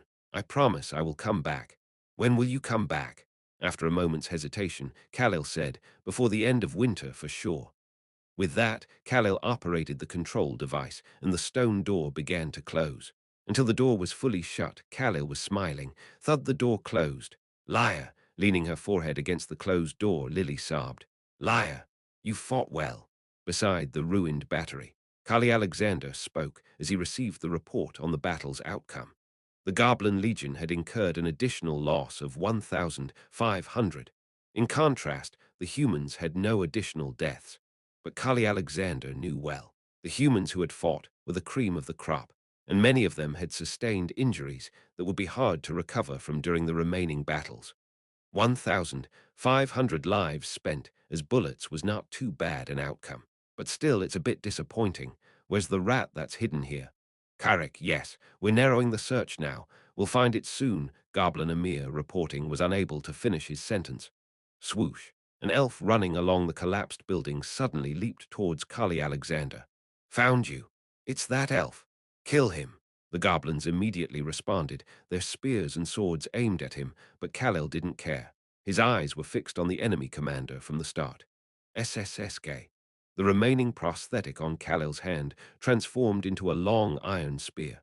He let out a mighty yell and thrust the spear with all his strength, and the tip of the spear finally pierced the body of the Goblin God King. The Goblin God King fell from his mount, blood spraying. Standing before him, Khalil smiled with relief. His prosthetic arms, now gone, were empty. It didn't matter. He was no longer the God Hand. He was just Khalil, an ordinary elf who loved an ordinary human woman. Khalil looked up to the sky. The afternoon sun bathed warmly over his head. Basking in the sunlight, Khalil slowly closed his eyes. Around him, spears and swords of goblins rained down. Snow began to fall. Upon the collapsed stone walls, atop the fiery emplacements, even over the lavish death below, the snow fell impartially. It was the last snow of the winter. Chapter 370 Crossroad. Temple, bring more bandages. We're running low on potions. Hurry. Lady Saintess, you're needed over here too. It's urgent. I stood in the temple's chaotic corridor, silently watching as heroes were rushed by on gurneys. Today's battle had rendered a total of 3 parties combat incapable. The Leprosy Extermination Squad. They had sustained the most severe injuries, having borne the brunt of the goblins' onslaught. They all returned beaten black and blue. They would need several weeks of treatment at the least. The Holy Grail Seekers. While their injuries weren't as severe, the issue was that this party was heavy on damage dealers. For them, not as sturdy as a tank party, such injuries meant a lengthy recovery. And then the Shadow Squad. 2 warriors, 2 injured, 1 missing, and along with them, Lily, who had gone in for their rescue, was also missing. It was only the first day. On the first battle, 3 hero parties were already out of commission. The damage didn't end there. The parties that had gone out as bait had also been spent and injured. Especially critical was the burnout of Junior's mage party and Damien's sniper party, who had been overextended in the fight. They needed rest. My lord, Lucas approached me. When I turned around, Lucas gestured towards a room. The emergency treatment for body bag and burnout is finished. Would you like to visit? Yes, let's. Upon entering the infirmary, body bag and burnout, wrapped in bandages from head to toe, immediately stood and saluted. I waved them off to rest and sat down in front of their beds. Report exactly what happened. Since Burnout was unable to speak, Bodybag took on the responsibility of reporting. Due to the use of Duskbringer's Dragon Roar, a hunter's hound that had been temporarily integrated into the Shadow Squad had bolted. And just then, the wall where the hound had been retrieved came under attack. The entire Shadow Squad was left behind trying to rescue a hunter trapped under a collapsed wall. In the attempt to save the fallen Shadow Squad, 2 parties were rendered combat incapable, and 2 core firepower teams were drained. And still, the Goblin legions remain intact. I rapped my forehead with my hand as I listened to the report. Bodybag concluded her account. We returned through the gate. We waited for Godhand and Lady Lily's return, but before that the gate closed. Really? I'm sorry, Your Majesty. Because of us, the front lines have suffered greatly. It's not your fault, I repeated myself. It's not your fault. Don't blame yourselves. There was no malice in anyone's actions, only good intentions. People were trying to save people, trying to rescue a party member trapped under a wall, trying to save a fallen comrade, trying to save the life of a lover whose fate was unknown. Everyone had risked their lives. Who could blame whom in this situation? Yet people die, the damage accumulates, and the battle becomes ever more difficult. All these good intentions had gathered, but the result was tragic. I was the one who ordered the use of the Dragon Roar, and I was the one who sent the rescue teams. All the responsibility is mine. I patted the shoulders of the 2 members of the Shadow Squad who were bowing their heads in self-reproach. So for today, rest without another thought. But, Bodybag began to choke up. But, the 2 newcomers, Godhand, Lady Lily. Without a word, I patted Bodybag's shoulder once more and stepped out of the infirmary. Burnout was comforting Bodybag, who was now sobbing with her face buried in her bandaged hands. As Lucas and I walked out of the temple corridor, Evangeline, who had just finished emergency treatment, was waiting at the entrance. The 3 of us returned to the Lord's mansion in silence, riding together in the carriage. Inside the returning carriage, I struggled to speak. Was giving up the right choice? Both of them just looked at me, not saying a word. I muttered, rubbing my tired eyes. If we had just given up on the Shadow Squad, 1 incapacitated party could have ended it. But we intervened to rescue them, and now we have 3 incapacitated parties. The 2 firepower parties won't be able to deploy for a while either. This defensive battle is a war of attrition. It's supposed to last at least 3 days, and it could go longer. the size of the enemy forces, as well as our strategy to draw out time and gradually wear them down, makes it so.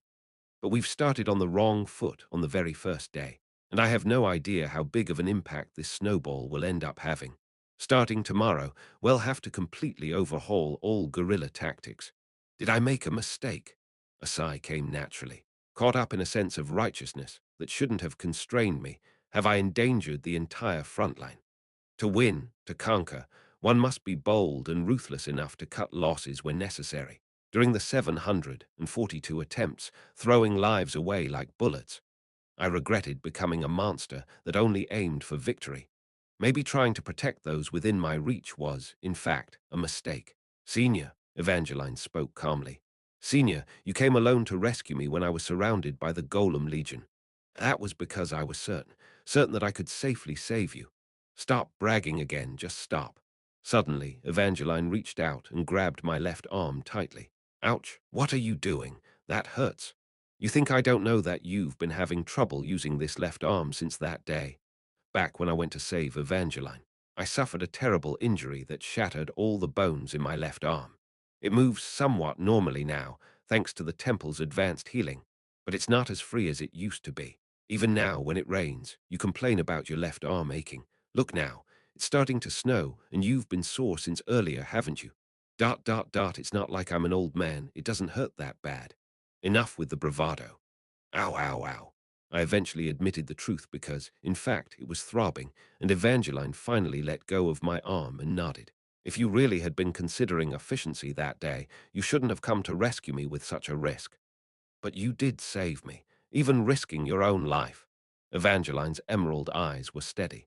That's why I empathized and followed. The banner you raised, to kill monsters and save people, the justice of this frontline. Like you said, if we had abandoned the Shadow Squad from the start, we could have maintained more strength for the remaining defense battles. But then, would the banner of this frontline have remained untarnished? Whether to abandon or save our fallen comrades, strategy or humanity, it's the same dilemma I've faced before. Until now, it was possible to uphold both, to keep the strategy and save people. But someday, if we have to choose one over the other, then we don't fight risking our lives just to maintain the Empire's territory. It's about the pride of protecting everyone on the front line and the cause you've championed, Senior. Evangeline nodded with a grin. For that cause, I am willing to die. The voice of the female knight carried a weight that belied its light tone. Thus, I missed the moment to chastise her, to say, do not speak so carelessly of such matters. Lucas, who had been silent all this while, opened his mouth. The cause you champion may one day strangle you.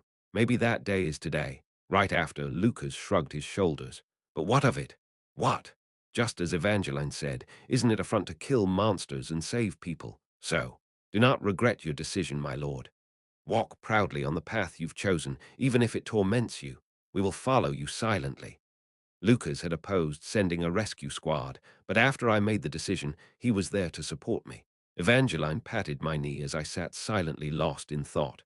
That's right. Before the operation started, you were all cool, saying you wouldn't regret it. So really, don't have any regrets. You're just setting yourself up for regret. Ha ha, I laughed bitterly. Suddenly, the Emperor's rebuke in the imperial capital came to mind. No matter how white and clean the flag you bear, the moment you pass through the battlefield, that flag will be stained with blood and ash. My young son, do you truly not understand? The banner I held and the heart that held it were tormented, wavering, and slowly wearing down. At the end of this road, will I still be able to stand holding that flag? Will I be able to proudly show my followers the flag I have protected? Or, phew, I slapped my own cheeks with both hands. Now is not the time for such thoughts. As the two knights said, I can't afford to waste time on regrets. I've already chosen my path, and the strategy is in motion. I search for an opening. I play my clever moves. That is my duty as a commander. We'll modify the tactics. I pulled the operation plan from my breast pocket. I unfolded the original plan for day 2, read through the densely written content, and then crumpled it up carelessly. Tomorrow's guerrilla tactics will be. I looked back and forth between the two knights in front of me and smiled slyly. It looks like you two are in for some hard work. Lucas and Evangeline, like mischievous children, returned the smile. I hadn't expected Lucas to show such a rascal's grin, but Evangeline, that's another story. What does it matter? When it comes to killing monsters, one doesn't need a kind and righteous nature. A bit of a bad child is just about right. Cracking my knuckles, I revealed my fangs. Let's begin the hunt for monsters. Night. A forward base in the snow. This is troubling. Inside his makeshift tent, Kali Alexander groaned. Helmet and armor off, he was tending to his bloodied left arm by himself. There was no doctor among the Goblin legions, no one who had learned healing magic. Kali Alexander himself was the only one with medical knowledge.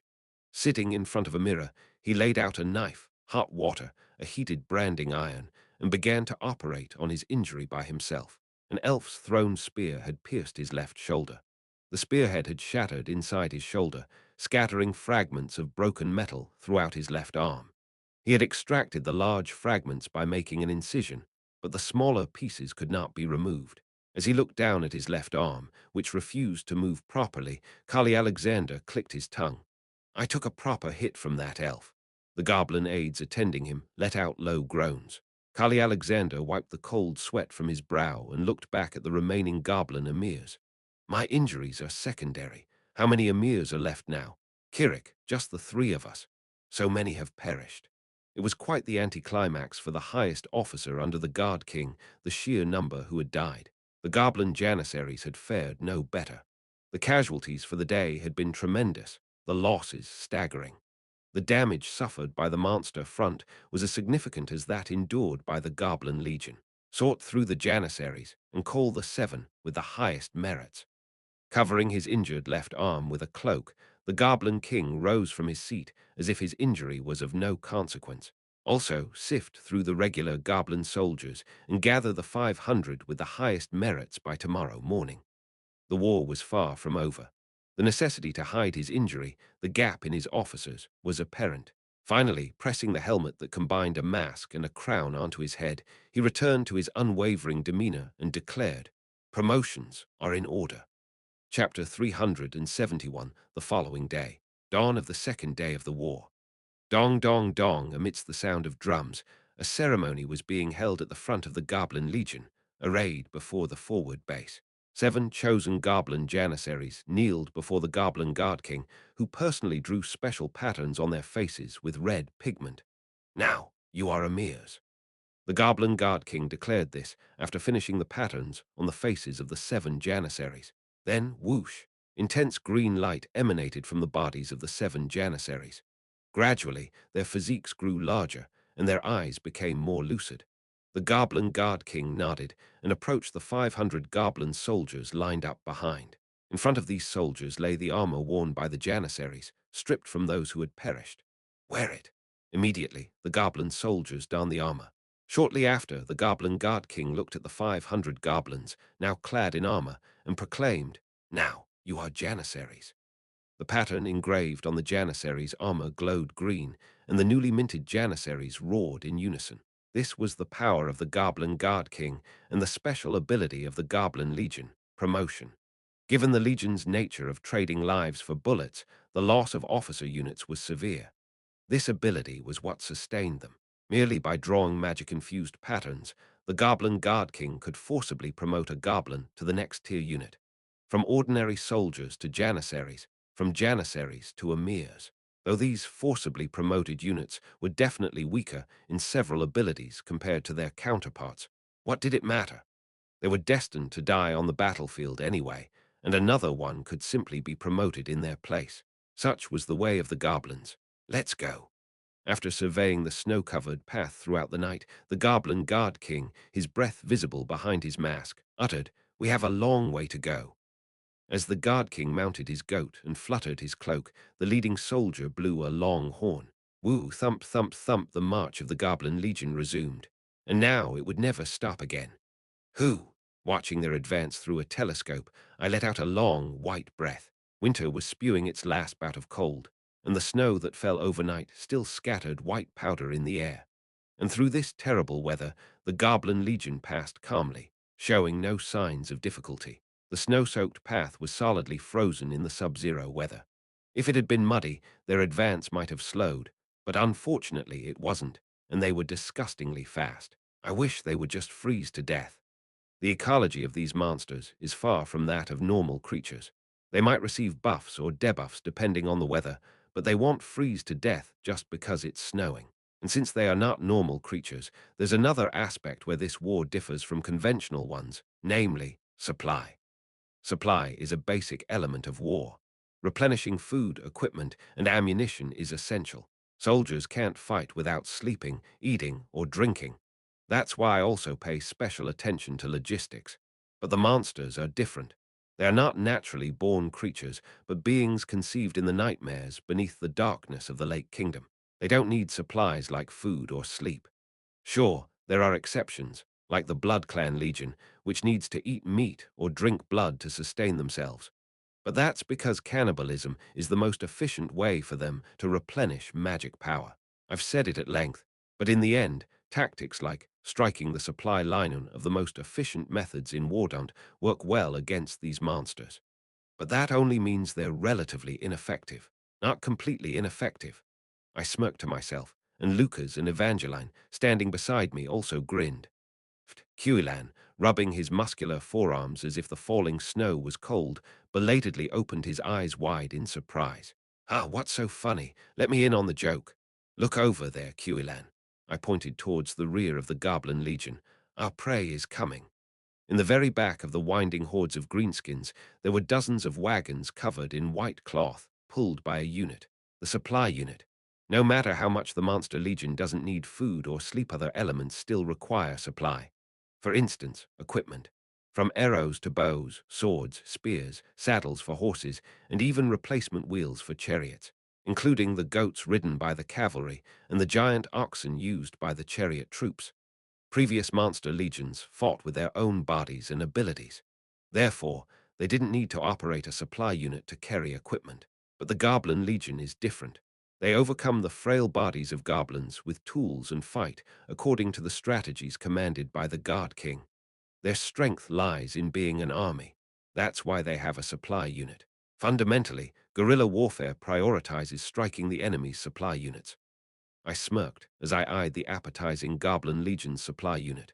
A supply unit, relatively weak in combat, can cause significant damage if destroyed. It's possible to achieve maximum effect with minimal firepower. It's the perfect target for our guerrilla concept. I looked around. Those who had embarked on this mission were the heroes of the vanguard units. Luca's party, Evangeline's party, the Penal Squad, and Dusk Bringer's Dragonblood Knights. 4 in total. Only powerful infantry fighters capable of wreaking havoc inside enemy lines and escaping were brought. And please, Junior. Junior was there to cast simple wind buff magic. Though Junior looked a bit pale from yesterday's exertion, she smiled as if it was nothing and raised her staff. This is easy. As Junior waved her staff, the blessing of the wind graced our mounts. This would prevent the horses' hooves from sinking into the snow and increase their speed, making hit-and-run tactics easier. Thanks, Junior. You go back first. Okay, see you later. Junior returned first through the teleport gate, and I nodded at the remaining heroes.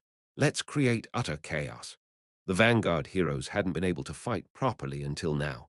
They were either standing guard at the forward base's defensive line, or like yesterday, used as a decoy unit, again only mobilized for the whole unit's defense. But today is for attack. It's time to unleash the anger that is built up on them. All my heroes, drawing their weapons, smiled viciously. Leading them, I drew my wand and spurred my mount forward. Charge. Smash their supply unit to pieces. At the front of the Goblin Legion. In the bitter cold of midwinter, Kali Alexander, clutching his burning injured left arm and pretending to be fine, led his goat when a goblin Emir hurriedly approached. Kirik, great Kali Alexander, what is it? An ambush, Kirik. The humans have appeared. A glint of excitement passed through Kali Alexander's eyes. Is that so? They've come. 20 riders on horseback. Kirik, no wizards among them. 20, ha. What should we do? Should we immediately redirect our army and surround them? Kali Alexander immediately shook his head. No, don't bother. Yes, only 20 daring to attack an army of 30,000. Certainly, they must be an elite unit of human heroes, comprised only of those confident in hit-and-run tactics. No need to get entangled in their pace. Do not slow the march northward. Let the surrounding units counterattack, but do not pursue deeply. Goblin Emir blinked in confusion. Kali Alexander smirked. His kin found it hard to comprehend not immediately slaughtering an enemy in sight. Our goal is the human walls, and theirs is also to defend these walls. Goblins seek destruction. Humans seek protection. Different goals, same target. In the end, it's a battle to either overcome or defend the walls of Crossroad. What they fear is us reaching the walls with as many troops as fast as possible. During the 3 days towards the walls, it was inevitable for humans to attack. Kali Alexander had anticipated this. His answer was simple. Let them attack. Humans will keep assaulting us during our march. Accept the losses. Prioritize the advance. Better to maintain a rapid advance than waste time on guerrilla deception tactics without gain. No matter how much the human heroes rampage, guerrilla forces are limited in scale. There's a limit to the damage we can take. Kali Alexander was willing to sacrifice thousands of Legion lives if it meant reaching the walls on time. Goblins wage war with lives as their currency. If maintaining speed costs, there's no reason not to pay. Of course, we can't just be sitting ducks. Inform the cavalry. Have them scout around where they appeared. If they find a teleport gate, destroy it and then return. Yes. Then another goblin Emir arrived, panting. He reported to Kali Alexander. Kirik, great Kali Alexander. The human bastards have started attacking our legion's rear. The rear, you say? It's the supply unit, Kirik. Indeed. From behind his mask, a cunning smile formed on the lips of the old goblin king. Playing by the book, Ash. We annihilated the supply unit at the rear. Fitting for a legion led by the goblin king himself, the troops guarding the supply were well trained. They resisted stubbornly. It took some time to deal with them all, but eventually they were crushed under the attack of my elite 20 heroes. After eliminating the hundreds of guards protecting the supplies, I glared discontentedly at the enemy's main force moving away. The Goblin Legion didn't seem to care whether their supply unit was shattered. They continued moving north, seemingly unaware of their rear. I was somewhat perplexed, having planned to flee if they engaged us. Why, even if advancing was crucial, why would they proceed, abandoning their supply unit? My lord, then Lucas called me. I quickly turned to him. Lucas had uncovered one of the carts they were pulling and was peering inside. I, riding beside him, opened my mouth slightly in surprise. This is... Yes, wham. Lucas, having fully removed the cloth from the cart, gritted his teeth. It's an empty cart, my lord. The cart was completely empty. Check the other carts too. Yes. While dealing with the goblin remnants, my heroes frantically searched through all the carts. All were empty, or if they contained anything, it was just a bit of miscellaneous stuff. It was a decoy. I pressed my hand to my throbbing forehead. They anticipated our guerrilla tactics, so they disguised a decoy unit as a supply unit and deliberately placed it at the rear. All the heroes looked around, bewildered.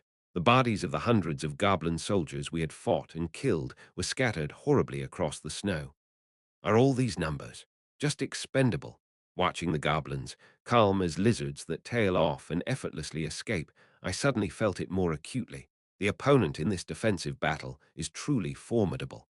Chapter 372. Over the next 3 days, we relentlessly attacked the advancing goblin hordes from all directions. I even brought along the firepower team that had rested for a day, pouring attacks into what appeared to be their weak points. Indeed, the attacks were somewhat effective. The long road from Black Lake to Crossroad was littered with the corpses of goblins. However, these were not their core forces. The Goblin Legion always seemed to predict where I would strike, deploying decoy troops accordingly. Our guerrilla forces diligently reduced the number of goblins, but it was never a fatal blow. It was like an aircraft spraying flares while flying. Despite our efforts to shoot it down with heat-seeking missiles, the aircraft evaded, leaving only superficial damage as it continued to advance through the sky, a giant plane. Moreover, they always managed to destroy our teleport gates. They backtracked our arrival points, dispatched cavalry, searched for and destroyed the teleport gates, forcing us to retreat further to another gate and return to Crossroad. Not only that, but they also preemptively destroyed hidden teleport gates with their cavalry. With the continuous destruction of gates, our attacks and retreats became slower, and the enemy steadily advanced. On the last day of guerrilla warfare, Standing atop the field of goblin corpses, I had to admit it. I had no choice but to accept. The Goblin Guard King, the enemy commander who once burnt a third of the world, was far superior to me as a commander. I am just an ordinary human who managed to reach the end of the game after hundreds of tries, confined to the rules of the game, fighting predetermined battles. We are on completely different levels. In the real battlefield, he destroyed numerous kingdoms, built a great empire for his race, and ultimately earned the title of Guard King.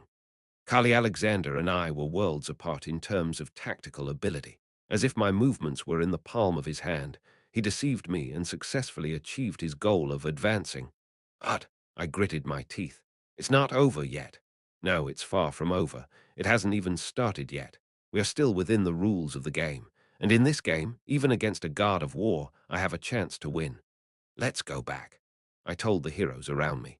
Everyone's face showed fatigue from the past few days of forced marches, but their eyes were fiercely sharp. Gritting my teeth, I turned towards the gate. We still have a means to strike back at them. The next day, atop the walls of Crossroad, all the heroes and soldiers of the monster front had finished preparing for battle and were lined up at the end of the wall. In front of us, likewise prepared for battle, stood the legion of green monsters. Thump, thump, thump, 25,000 goblins. Though we managed to reduce their numbers by thousands through guerrilla tactics over 3 days, the green monster tsunami still made it here. Gazing at the endless horizon filled with that monstrous number, I slowly turned to the side. Atop the reinforced wall were various cannons, ballistae, artifacts, and elite soldiers with strong spirits, not fleeing from the final showdown with the monsters. 25-0 people. The difference in forces was exactly tenfold. Until the day of the defense, no support troops came from other cities or nations nearby. How merciless! But what can we do? Help would have been nice, but it wasn't essential. We didn't consider reinforcements from the strategy phase. If we had considered reinforcements, we would not have declared an independent stance from the beginning. We would have borrowed ample forces from the imperial family. From the moment we declared our independent stance, this war became entirely Crossroads' own. We declared this independence, bearing all its disadvantages, in order to save people, not swayed by the will of any particular nation, solely to save people. But then again, if our independent stance, declared to save people, leads to the collapse of our front because we can't get reinforcements, and we fail to save people, does all of this retain any meaning? If we fail to clear the mission, blinded by a grand cause by the banner, no matter what fancy words are used to dress it up, isn't it just a failure in the end? Your Highness. Thank you, Junior approached and handed me a cup. It was a health juice she had prepared herself. I gratefully accepted it. Juice made by Jupiter Junior, shortened to Ju. I'll enjoy it. Do you still have the luxury to joke? Junior stood beside me, also drinking juice. It's already the 3rd cup this morning. It's full of various ingredients beneficial for magic power recovery. Feeling my magic power replenishing, I let out a long sigh. Are you okay? You look tired. I can still hold on. After returning the cup, I lightly slapped my tired face with both hands. Then I saw a goblin in familiar armor and helmet, riding a goat, emerging at the forefront of the Goblin Legion. It was the Goblin Guard King, Kali Alexander. I've been waiting. Taking a deep breath, I signaled Junior with my eyes. She used her wind magic to amplify my voice so it could reach far. I shouted with all my might. Kali Alexander. Noticing my voice reached him, the Goblin Guard King slowly looked up at me. I shouted at him. I request a commander's summit. The commander's summit. Something we had once shared in a dungeon. A special gimmick exclusive to boss stages. Both commanders' characters become unusable for 10 turns. Success rate of 100%. Once this gimmick is activated, Kali Alexander and I must meet alone for 30 minutes. And true to its 100% success rate, Kali Alexander nodded his head. Flap. Buttoning up my coat, I descended the wall. My gaze met with each of the waiting heroes and soldiers in turn. While I'm gone, just follow the instructions given in advance. Detailed operational instructions had been shared with everyone over the past few days. Even without my direct control, everyone will fight well on their own. I wish you all good luck. Believing in them, I simply said and stood in front of the city gate. Ku Kung, as the gate opened slightly, I rode out on my horse. Kali Alexander, too, was approaching on his goat from the other side. A meeting place was already set up at the midpoint between the goblin camp and crossroad. A grey table, grey chairs, and a white flag fluttering beside them. We both dismounted and silently bowed to each other before sitting down. Thank you for requesting the summit, Ash. Kali Alexander was the first to speak. I frowned. Thank you. You're the first enemy commander who sat down to talk with me. Kali Alexander awkwardly responded. When fighting with orcs, there was no option for dialogue, and during wars with humans, they didn't want to talk with goblins like us. Among my enemies, you're the first to acknowledge me as a person capable of dialogue. How can I not be grateful? The Goblin King placed his right hand on the table. So, is there a reason you requested this summit, or is it merely a ploy to buy time? Buying time. That's not entirely wrong. 10 turns, 30 minutes. Once this time passes, the war begins. You could say it's the last peaceful moment Crossroad can enjoy, so let's make the most of these 30 minutes.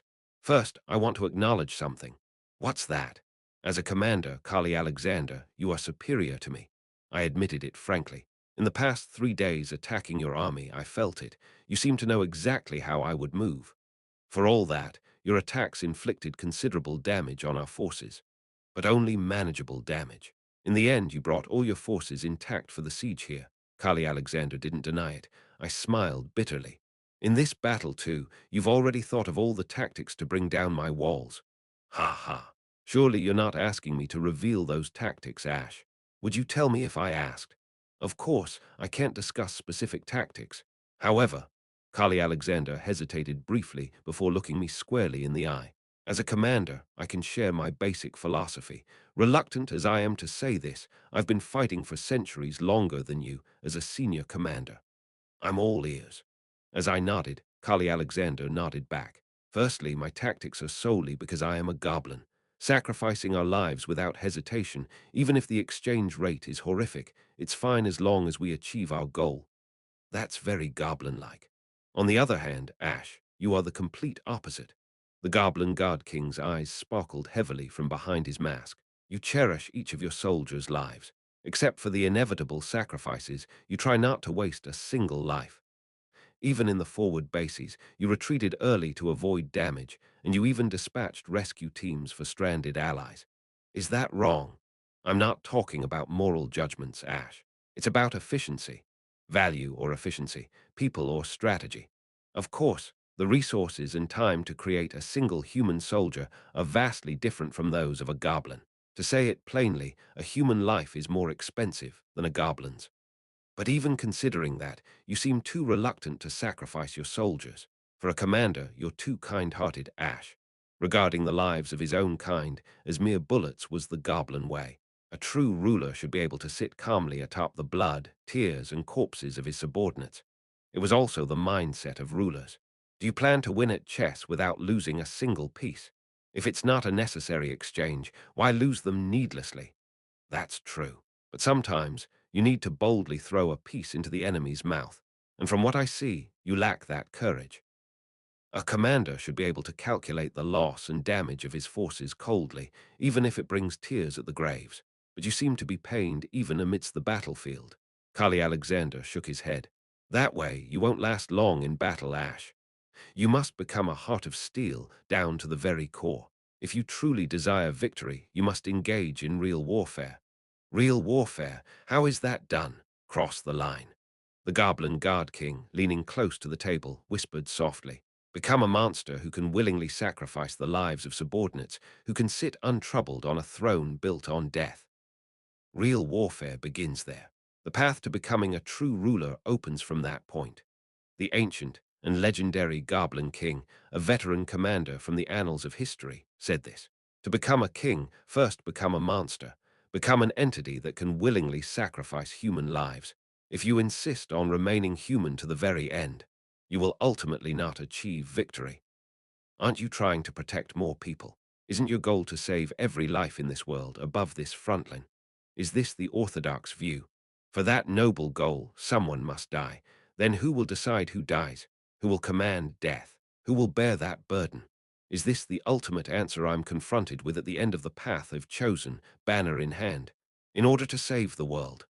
The Goblin Guard King slowly raised his hand, pointing at me. Mustn't someone don the skin of a monster?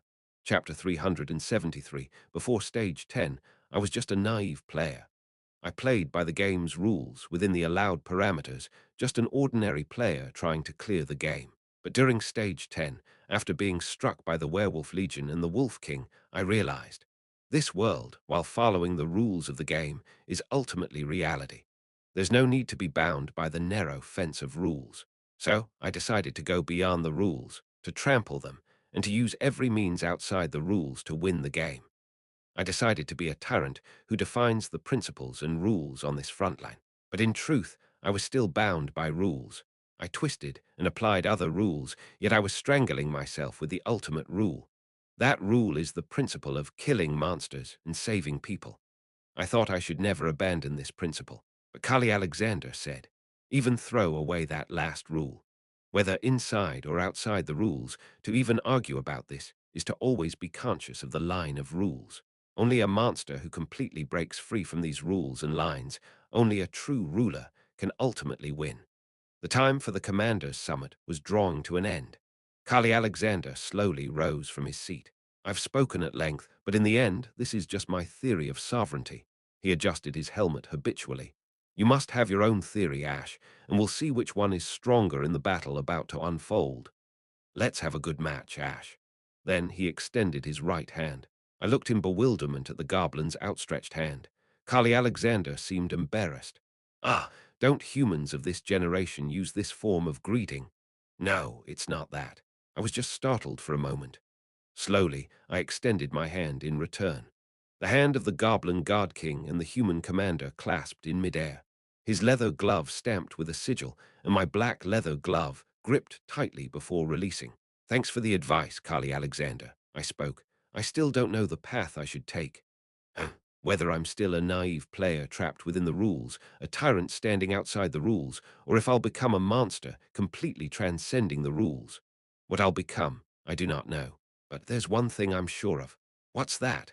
As the Goblin Guard King listened intently, I grinned wickedly. Whatever I become, I'll use every means at my disposal to finish you off. Cuckoo cuckoo. The earth began to tremble. A startled Kali Alexander looked around. A shocked voice burst from his mouth. What is this? Chag. From beneath the earth, a hidden grey fortress emerged. Splitting the earth and rocks, grey walls rapidly encircled Kali Alexander and me. Imperial Edict. My ultimate skill to summon a magical fortress that can change shape at will.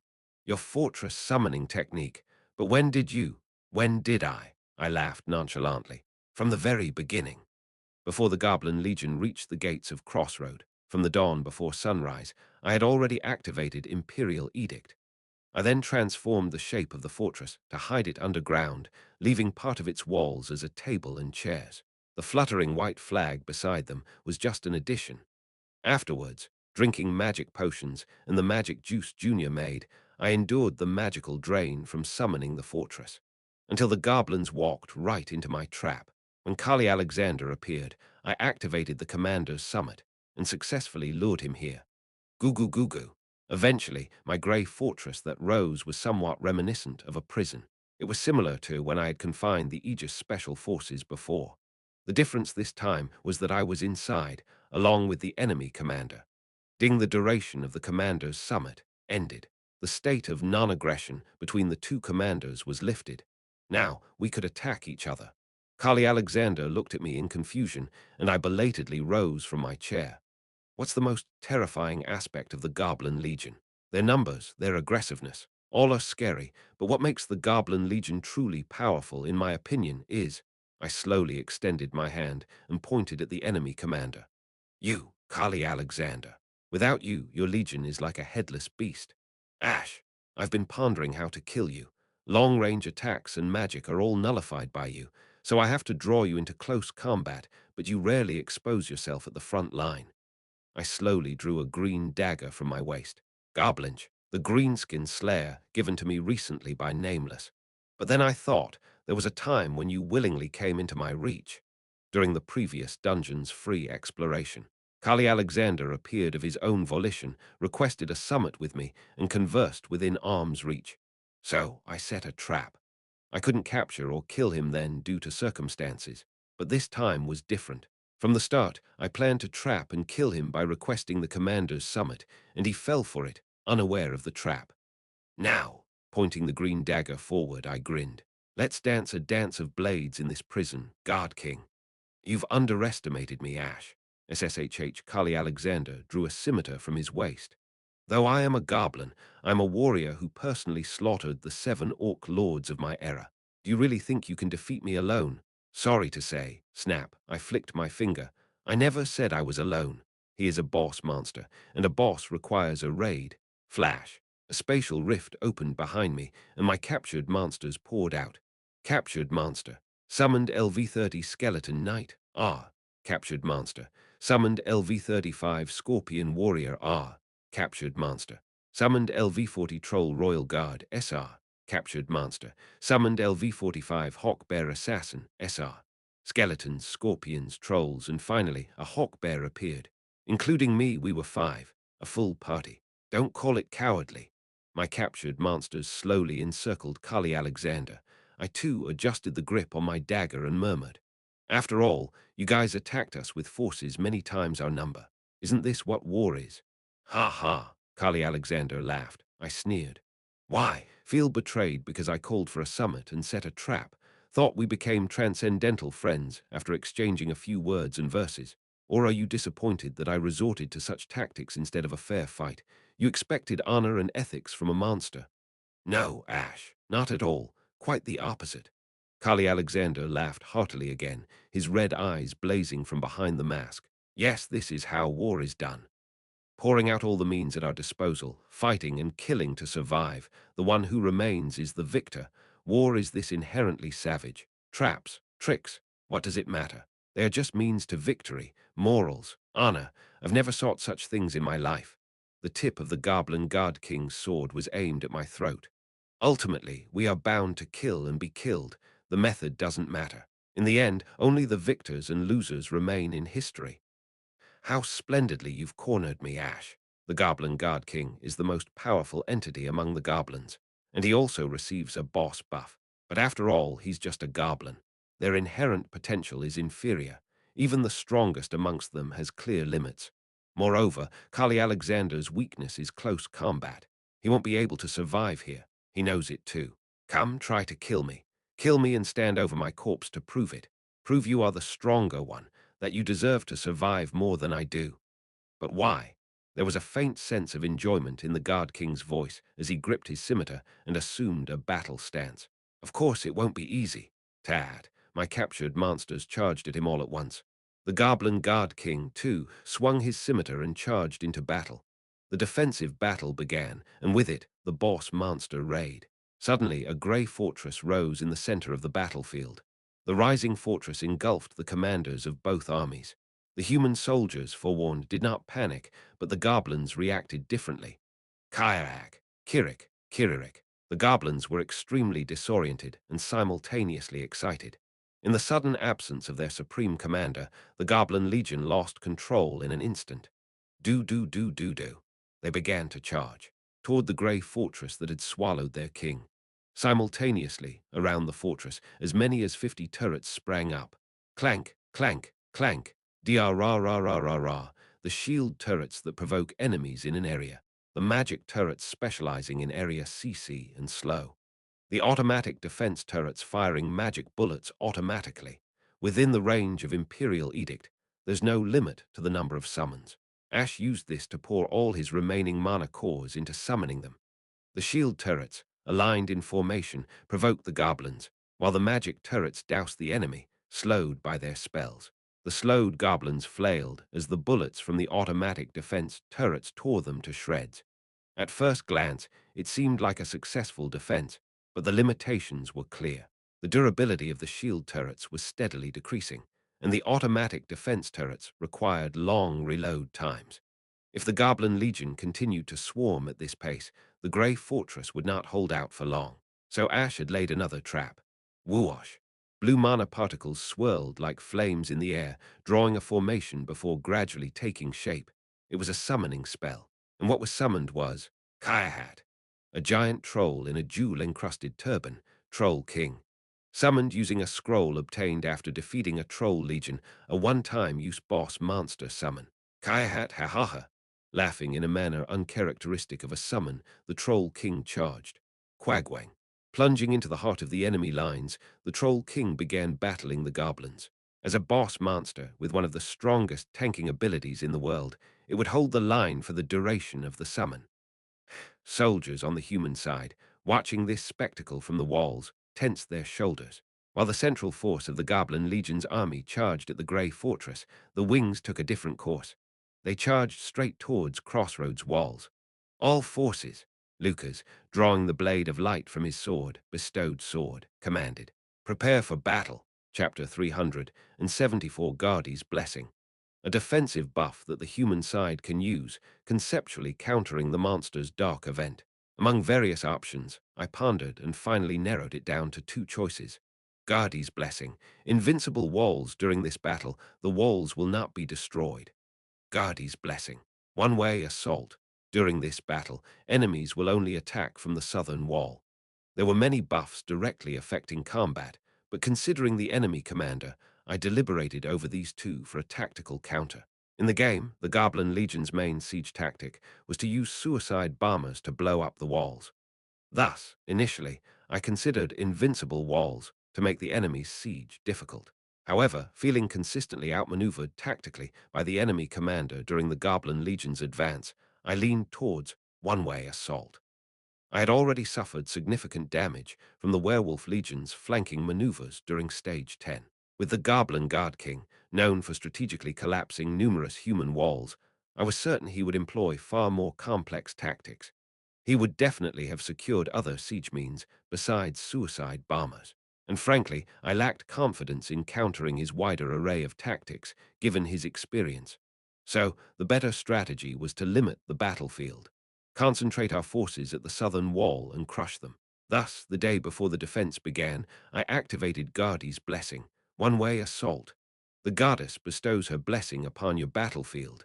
During this battle, enemies will only attack from the southern wall. Our battlefield was limited to the southern wall. Fight well, my heroes, my soldiers. I entrusted the outside command to Lucas and gave detailed tactical instructions to everyone. I had no choice but to trust the battle at the walls to them. What I needed to do right now was clang, click, to quickly dispose of the Goblin Guard King in front of me. Despite being surrounded and fiercely attacked by my 4 captured monsters, Kali Alexander managed to hold his ground, counterattacking with his sword. Gripping my dagger tightly, I too jumped into the fray. As I joined in, a low laugh came from Kali Alexander's mask. I clenched my teeth and lunged with my dagger, like always in this world. I must kill to survive. Across the snow-covered plain, Kiririk, with screams, the Goblin Legion poured in. Prepare for battle, Lucas commanded again, drawing his sword. The soldiers lined up at their firing weapons, loading their ammunition. As Ash said, the green-skinned wave didn't try any flanking maneuvers. They came straight on. This was suffocating. 25,000 creatures, heedless of their own lives, swarmed towards the wall. The pressure was different from the previous scene at the forward base. Back then, the walls were lower and the forces fewer, but there was a way to escape. Now, however, we were in a do-or-die situation. This wall was the last line of defense. If breached, the goblins would march northward, gather their kin, and recreate the great goblin invasion of centuries past. We're going to break. Though every defensive battle was a life-or-death struggle, this time was critically different. Lucas internally cursed. I can't see them all at once. So many. Unbearably many. The already numerous goblins, spreading wide and pouring in, filled and overflowed my field of view. He had to turn my head left and right to get a full view of their entire scale. Quang, quagwang. The front line of the approaching goblins exploded as they hit the minefield. In an instant, over 100 goblin lives were extinguished, but it made barely a dent. It felt like scooping a handful of water from the ocean. The immense wave continued to crash relentlessly. Kairak. The next wave of goblins effortlessly leaped over the bodies of their fallen comrades and charged forward. As they entered the firing range, Lucas shouted, "Fire! Focus on your assigned sectors and shoot!" Boom, burr, burr, bang, thud, thud, thud. The cannons and ballistae that had long protected the walls of Crossroad fired their projectiles. The central gunners focused on the goblins swarming around the grey fortress, while the right and left gunners targeted the goblins rushing towards their respective walls. The goblins who had crossed the minefield reached the kill zone. Wooden barricades twisted and tangled, effectively obstructing the monster's path. The first wave of goblins that entered this zone was completely annihilated. The problem was the second wave that followed. Boom, quagwang. The second wave consisted of goblin suicide bombers. Without a moment's hesitation, they slammed into the barricades. This was supposed to be a bottleneck where monsters slow down, making them easy targets, but the continuous explosions of the suicide bombers shattered the barricades and set them ablaze. "These crazy bastards," a flustered Lucas muttered. The suicide bombers caught their own in the blasts, killing fellow goblins in the rear as well. Nevertheless, they achieved their objective. By the time the second wave was consumed in their self-made explosions, the kill zone was neutralized. Breaking through the crossfire that should have held them back longer, the third wave of goblins breached through. Clatter, clatter, clatter. The third wave was cavalry. Goblins on mountain goats dashed across the battlefield with swift agility. What role could cavalry play in a fight right in front of the walls? What meaning was there in charging towards well-defended walls? It was unclear, yet the goblin cavalry madly rushed towards the walls. Effortlessly leaping over densely laid barricades, dodging the active mines, they sped towards the walls. The startled gunners hastily changed their aim to target the cavalry. However, the goblin cavalry was much faster than the regular goblins, making aiming and firing more time-consuming. By the time most of the cavalry was decimated by the wall's firepower, the cannons and ballistae had already been thrown into disarray. And the final cavalry that broke through the defensive fire and reached the wall thump, crashed straight into it. The mountain goat and goblin rider crumbled to the ground. Confused human soldiers quickly redirected their cannons and ballistae. The cavalry's charge was reckless but effective. Gaps had formed in the firepower network, and following goblin forces continued to charge through the weakened defense unscathed. Then the fourth wave of goblins rushed in. This time, it was shield bearers. Actually, did it even matter to categorize them into the fourth or fifth wave? A slightly dizzy Lucas briefly closed his eyes. Just how many waves of goblins were lurking behind? It felt like an overwhelming flood, breaking far beyond the dam's capacity. Though the vanguard had been cleared, the main force had already surged up close to the walls. "Prepare the artifacts," Lucas commanded. Usually Lily would be overseeing the artifacts, but she was absent. Instead, the guild master of the alchemists scurried to take orders. Lucas, with clenched teeth, stretched his arm forward and shouted, "Activate the slowing field artifact. Follow it up with the ice field artifact. Full deployment." Area slow and area freeze artifacts were activated in succession. The snow under the feet of the slowed goblins turned bitterly cold and froze. With their mobility drastically reduced, the goblin legion suddenly bottlenecked, and a rain of cannonballs and arrows fell on their heads. However, the fourth wave was shield bearers. They raised their massive shields, large enough to cover their entire bodies, protecting not only themselves, but also their comrades in the rear, and slowly resumed their advance. "Junior," Lucas called out, and Junior, preparing magic with other mage party members, threw her juice cup over the wall. "Let's go, guys." "Yes, sister." "Yes, big sis." The young mages had different elements: fire, wind, water, and earth. The fire mage was the first to spread flames as widely as possible, causing the frozen ground to melt into a sticky mess. Hoop. Then Junior and the other three mages cast their respective spells. Junior also used wind and water elements. Whoosh. Streams of water fell from the sky with strong winds, crack, crunch, and the earth cracked open to receive these streams. The ground that had been frozen solid until moments ago quickly turned into a swampy mire. The goblins at the forefront of the swamp were immobilized and fell. Bang, crack. Even the shield bearers couldn't withstand the continuous bombardment. Eventually, the fourth wave of goblins also crumbled and perished. But in doing so, they allowed the overall force to advance. The wide, swampy area formed by magic was littered with the bodies of goblin shield bearers. Goblins in the rear used these bodies as stepping stones to advance. The fifth wave was a mix of shield bearers and archers. Protected by the shield-bearers, the goblin archers fired arrows towards the walls. Thud, tuck, tuck. Their firepower was pitiful, but for the first time, the goblins' attacks undeniably reached the walls. Looking down at a goblin arrow that had landed at his feet, Lucas gritted his teeth. These bastards, they're just blindly charging in. The Goblin Guard King, their supreme commander, was trapped with Ash. Surely, without his command, they were just mindlessly charging forward. Why then? Does it seem like the right type of troops appear at the right time? As if everything was calculated and they were just lined up to charge in order. No, even if the Goblin Guard King had predicted everything and arranged the troops, the ones commanding them on the field would be the officers. If only the officers were eliminated, their command structure would collapse, and they wouldn't be able to charge as effectively as they are now. Damien, Lucas yelled. We need to snipe their officers. You know that, right?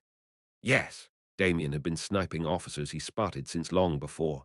Emirs and janissaries in flashy armor were all falling, bloodied by his sniper shots. As the Goblin Legion drew closer, other snipers in Damien's party also began to focus on sniping the officers. Bang! Damien had just taken down another Emir that caught his eye when he sensed something odd. Lucas, sir. Although they had become quite friendly in private, this was a defense battle, and Lucas was acting as the commander. Therefore, Damien addressed him formally. Lucas gestured for him to speak, and Damien muttered hesitantly, seeming to struggle with understanding the current situation. The Goblin generals. The Goblin emirs. There were only 10 in total, right? Yes. His Highness confirmed it this morning. The ones with unique markings on their faces and wearing high-quality armor. Right. Exactly. What's the matter? Report quickly. Urged by Lucas, Damien slowly responded. I just sniped the 10th Goblin Emir. What? You mean you've taken them all out? Yes, I thought so, but... Damien pointed towards a distant part of the battlefield. There's another one over there. What? And there too, and also over there. Goblin officers with unique markings on their faces and wearing high-quality armor. There are dozens more. If, as His Highness said, there are only 10 Goblin Emirs in total. With a pale face, Damien muttered, What are those? Exactly. Chapter 375 Goblins have low intelligence, but they can learn. Over the past 3 days of the march, they painfully learned about the existence of exceptional human snipers. The sniper who had ambushed the Goblin Legion with guerrilla tactics specifically targeted officers, causing significant losses among their emirs and janissaries. Each night, the Goblin Guard King had to promote new emirs and janissaries. It was evident that this sniper would target officers again in the upcoming siege. Therefore, Kali Alexander prepared a deception strategy. He supplied ordinary goblins with high-quality armor and painted their faces with distinctive patterns. There were about 100 of these decoys. Meanwhile, the real goblin emirs disguised themselves, smearing orc blood on their bodies instead of wearing their usual armor. Goblins, with their keen sense of smell, especially after being dominated by orcs for centuries, could differentiate the scent of orcs even in the midst of a battlefield. The real goblin emirs made their presence known through scent. Although invisible to the humans on the walls, the goblins could recognize each other's ranks. While human snipers were busy shooting down the decoys, the real emirs mingled with ordinary soldiers, passing commands. As a result, even in the absence of the Guard King, and despite their frenzy, the Goblin Legion maintained its formation and continued its pre-planned charge. The great Kali Alexander foresaw everything. An old goblin, one of the oldest emirs, and who had been with Kali Alexander since the beginning of the war, murmured. In his previous life, when he was assassinated before accomplishing his great deed, he decided in this life to always have contingency plans. Even in his absence, the army could move. In his past life, the Goblin Legion collapsed, and the Greenskin Kingdom fell into ruin after Kali Alexander was assassinated. Therefore, Kali Alexander prepared for his potential absence this time. He arranged the troops so they only needed to charge forward, instructing the officers to oversee just this task. And everything was unfolding as planned. Although the Guard King was captured by the enemy commander, the Goblin Legion's charge was effective, reaching right up to the walls. But great Guard King, we need you. It was just as the Orc Emperor had metaphorically described. The goblins were like dogs chasing the back of a carriage, driven by instinct, more like raging beasts. They were wildfires, typhoons, akin to disasters that wanted to kill and burn everything in sight. The God King gave them direction. Without him, the wildfire without anything to burn would extinguish, and the typhoon without steam would dissipate, leading the Goblin Legion to self-destruction. Return safely, and burn this world together with us, the old goblin repeated and signaled. The Janissaries, recognizing his gesture, waved their hands. Kairak, Kirik, Kirik. From the rear, two elite goblin units moved forward, the Goblin Chariot Corps, and clang, bang, the secret weapon Kali Alexander had prepared in secret. The Engineer Corps. Twang. Damien gritted his teeth and loaded his crossbow. The arrow he shot traced a beautiful arc and knocked down an armored goblin. Whether the emirs had multiplied or it was a mere deception tactic, he had no time to distinguish. If any of them could be a real officer, he had to snipe them. Ha! While continuously sniping, Damien noticed something. In the midst of the Goblin Legion almost reaching the walls, something was being prepared by their rear units. Realizing what it was, Damien urgently shouted, "They have catapults!" Lucas, deflecting the relentless rain of goblin arrows on the wall with his sword, urgently looked in the direction Damien was pointing to. At the rear of the Goblin Legion, crude but unmistakable catapults were being assembled. Twang! Damien hurriedly shot arrows in that direction, but the goblins, indifferent to their fallen comrades, completed the assembly of the catapults. Goblins lacked the technical skill to build sturdy catapults capable of hurling heavy stones. That meant what they were about to launch was whoosh. The crudely made catapult, constructed of wood and rope, spun around and launched something that was hanging from it. It soared across the sky towards the wall, screaming. Kairak! Lucas recognized what it was and yelled. Suicide bombers. However, the launched goblin suicide bombers did not reach the top of the wall. The catapults were not powerful enough, and their range was too short. The suicide bomber who landed midway up the wall exploded in a lackluster display. Boom! The iron cladding on the wall was slightly dented, and a few bricks fell off. But despite the unimpressive impact, the humans on the wall were not amused. Screaming through the air, dozens more goblin suicide bombers were launched. Bang! Boom! Not a single one reached the top of the wall. They all exploded midway up or lower. But the Goblin Engineer Corps did not give up and continued launching suicide bombers, their landing points increasingly higher. Crack! Finally, when one suicide bomber stuck to the iron plating just below the top and exploded, Lucas knew he had to change his defensive tactics. Damien, can your party's magic guns reach their catapults? Yes, but our sniping can only kill the engineers, and they keep replacing them and firing. We need to destroy the catapults themselves. The only things with that range and firepower are. Lucas looked at Junior, who shook her head. They were attacking just beyond the effective range of magic. Junior could destroy one or two catapults with her magic, but it was impossible to handle them all. Her mages didn't have the ability to attack from that distance. That's when Damien shouted, "What about our cannons? They have the range and the power." But turning the cannon fire to the enemy's rear would leave the front line vulnerable. Lucas hesitated for a moment, but then made up his mind, especially as suicide bombers began to successfully climb onto the wall. Kirik, Kirik, the first goblin suicide bomber to climb onto Crossroads' walls, grinned wickedly. Ding-dang! Lucas's blade of light swiftly decapitated the creature. The goblin's body, spraying green blood, fell and exploded below the wall. But more suicide bombers continued to drop onto the wall. Lucas shouted, "Artillery unit, change target. Destroy their catapults," the artillery captain urgently objected. "That will leave our front line exposed. The goblin vanguard will reach the walls. Use all artifacts to cover the gaps in the fire network. Destroying the catapults is the priority. Hurry." Just then, one of the suicide bombers, unfortunately, landed right in front of a cannon. Oh no! Damien quickly drew his pistol Cerberus and shot the goblin's head off, but its body was already exploding. Boom! The explosive power of the goblin's bombs was crude. Crude, but sufficient. Shreds of goblin flesh flew in all directions along with gunpowder and flames, reaching the stacked cannonballs. Boom! A cannon exploded. Artillerymen, caught in the blast, screamed as they were burnt to a crisp and flung in all directions. Damn it! Junior, in an attempt to prevent a chain reaction, hastily unleashed a water spell. The fire was quickly extinguished, but several nearby cannons were damaged by the explosion or rendered inoperable due to the gunpowder getting soaked. Groaning soldiers nursed their burns. Gritting his teeth, Lucas commanded, "Those damn things! Aim for the catapults, now!" Artillerymen, teeth clenched in determination, adjusted their aim from the goblin vanguard to the distant catapults. Aiming complete. Fire! Boom, boom, boom.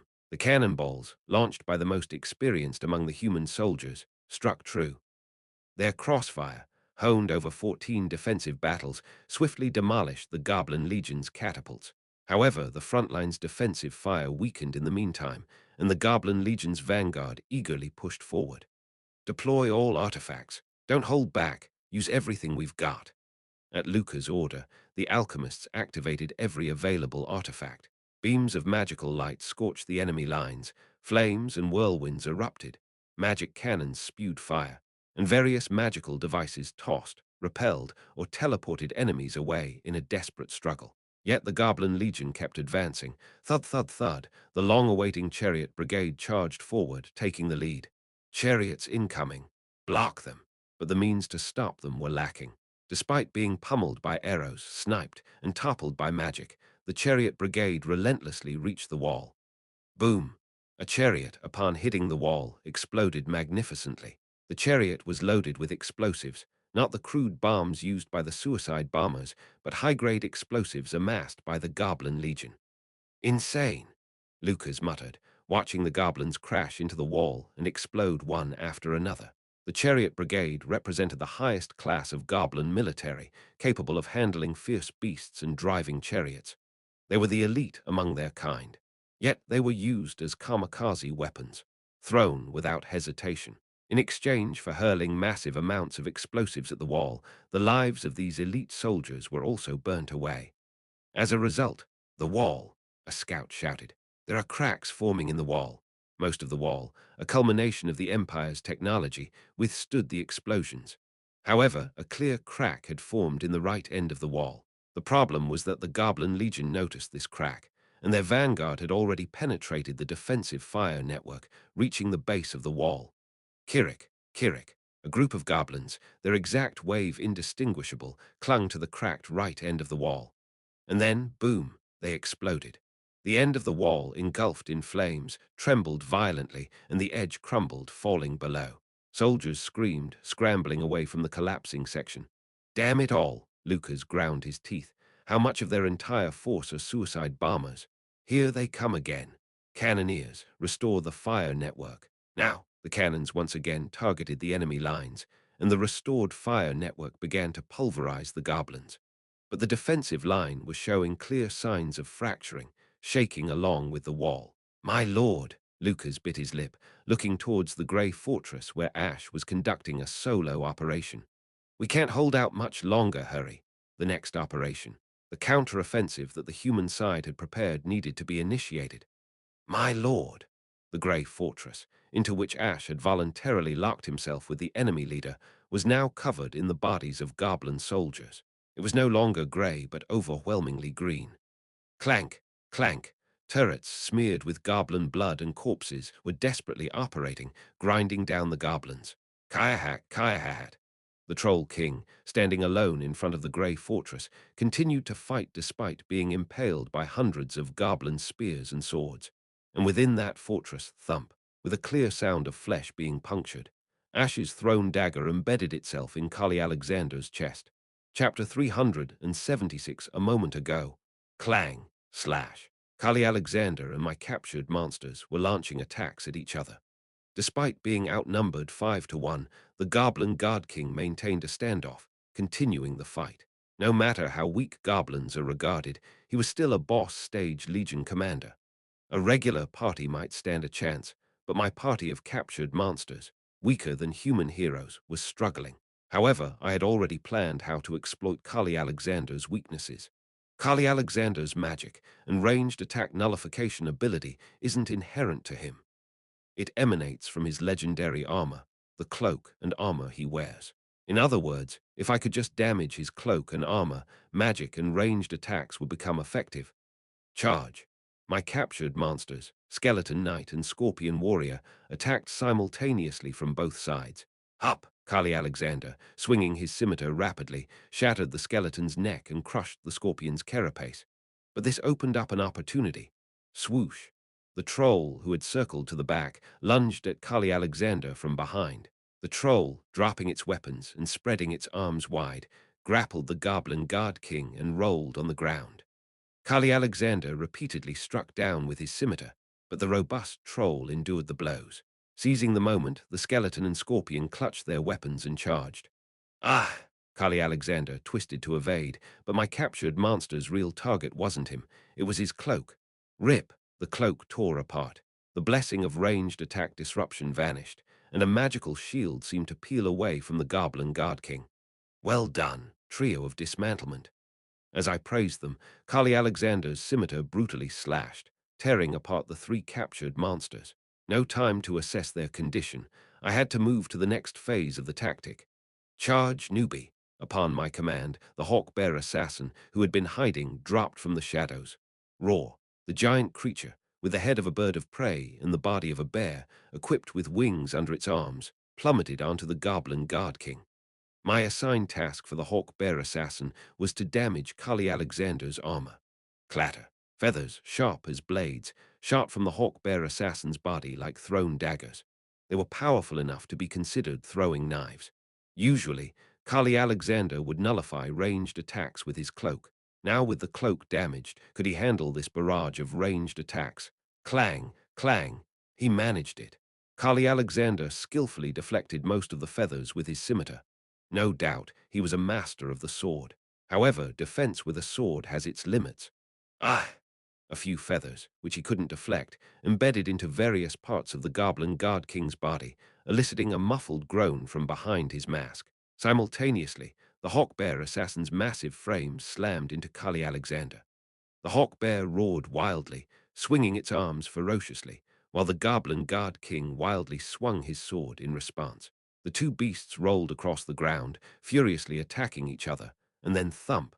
Ultimately, Kali Alexander emerged victorious. He pushed away the lifeless body of the hawk-bear assassin, a sword embedded in its neck, panting heavily. With the captured monsters defeated and no more summons to call upon, who would thrust a sword into the enemy leader's neck? It's me, clutching my dagger goblinch, I muttered. I've got this. As I prepared to charge, Kali Alexander, resting his scimitar on his shoulder, burst into laughter. You don't seem quite adept at combat, do you, Ash? Are you sure about this? My subordinates always worry too, I responded with a smirk. A commander personally entering the front lines is romantic, but far from efficient. Perhaps it was a similar situation that led to similar nagging. The Goblin Guard King chuckled again. With a deeper smile on my face, I whispered, "But Goblin Guard King, do you know?" "Know what?" "I only fight battles I can win." I nodded towards his left arm. "You can't use your left arm now, can you?" The Goblin Guard King's shoulder twitched, seemingly confirming my suspicion. He had been hiding his left arm under his cloak since he arrived for the meeting, never using it throughout the battle. Even in dire situations, he fought only with his right hand. It appeared he might have been paralyzed or something similar. Every Nightmare Legion commander has a kind of ultimate skill, a lethal technique. Kali Alexander was no exception. He usually parries with his right-hand scimitar, then suddenly pierces the enemy's neck with an assassin's blade hidden in his left wrist. But if he couldn't use his left arm, a boss monster with its ultimate move sealed, that significantly reduced the number of patterns I needed to watch out for. In other words, he had fallen right into my range of strategy. A duel between commanders is absurdly archaic, but I rushed straight towards him. Well, there's a certain romance to it. Of course, there's no romance in battle. A fight for life and death is dirty and messy. The more ruthless you are, the stronger you become, and the strong survive. As I closed in, Kali Alexander immediately swung his scimitar at me. But I was ready. Why else would I have stayed back just observing? "I've figured out your patterns." Kali Alexander was a seasoned warrior, but seasoned also meant too accustomed to repetition. He parries approaching enemies with his scimitar, mainly horizontal slashes, aiming for the face, the eyes. As expected, his strike was aimed at my face. I was waiting for this. I drew my pistol agate from my waist with my left hand and fired at his oncoming scimitar. Bang! The magic bullet collided with the scimitar, and at the same moment, clang. Ah! Kali Alexander's scimitar was flung backward. Agate is a magic gun with weak damage, but a special ability to knock back. It can push enemies within 3 meters back by more than 3 meters. This ability applies not just to enemies, but also to objects, successfully knocking away Kali Alexander's sword. His right arm holding the scimitar was jerked back, and his left arm couldn't move, meaning his guard was wide open. Time to finish this. Bang, bang. I fired 2 more shots in quick succession, targeting his armor. Thump, thump. Arg! However, Kali Alexander thrust his unusable left arm forward to intercept the bullets. Blood spurted from his forearm, and a pained groan escaped his lips. He chose to use his already useless left arm to take the bullet hits instead of letting his armor get damaged. Such a crazy decision. But the knockback still works. In the close quarters encounter, the knockback effect of agate activated again, sending Kali Alexander sprawling back uncontrollably until he hit the wall and collapsed to the floor. I immediately pounced on him, pinning his chest beneath me, and stomped on his right arm to immobilize it. Then, with both hands gripping the dagger garblinch, I thrust it downward. You're caught, Ash. At that moment, flash, a metallic gleam surged before my eyes. It was Kali Alexander's left hand. Throughout the fight, it remained motionless, even taking 2 bullets, turning into a ragged mess. I thought it was immobile, but now it extended powerfully forward, activating an assassin's blade on his wrist, thrusting it straight towards my face. That's when I realized it was all a ruse. His consistent lack of use of his left arm, even deliberately wincing exaggeratedly when hit by the bullets, was groundwork. It was all for this moment's lethal strike. Damn it! I helplessly smiled inwardly as the assassin's blade drew closer in the slowed-down world. I've been had. And then, the next moment, thunk, right before my eyes, the assassin's blade halted. Suddenly, as if the brakes were hit, Kali Alexander's entire left arm stiffened, immobilized. Confused by my near-death escape, I looked down at him. This is... Kali Alexander's entire left arm was sprouting metal spikes. It looked as if a mine planted inside exploded, bursting out from within. Kali Alexander grimaced painfully. I've been had. And I knew exactly whose handiwork these metal spikes were. Thanks, Guardhand. This victory is yours.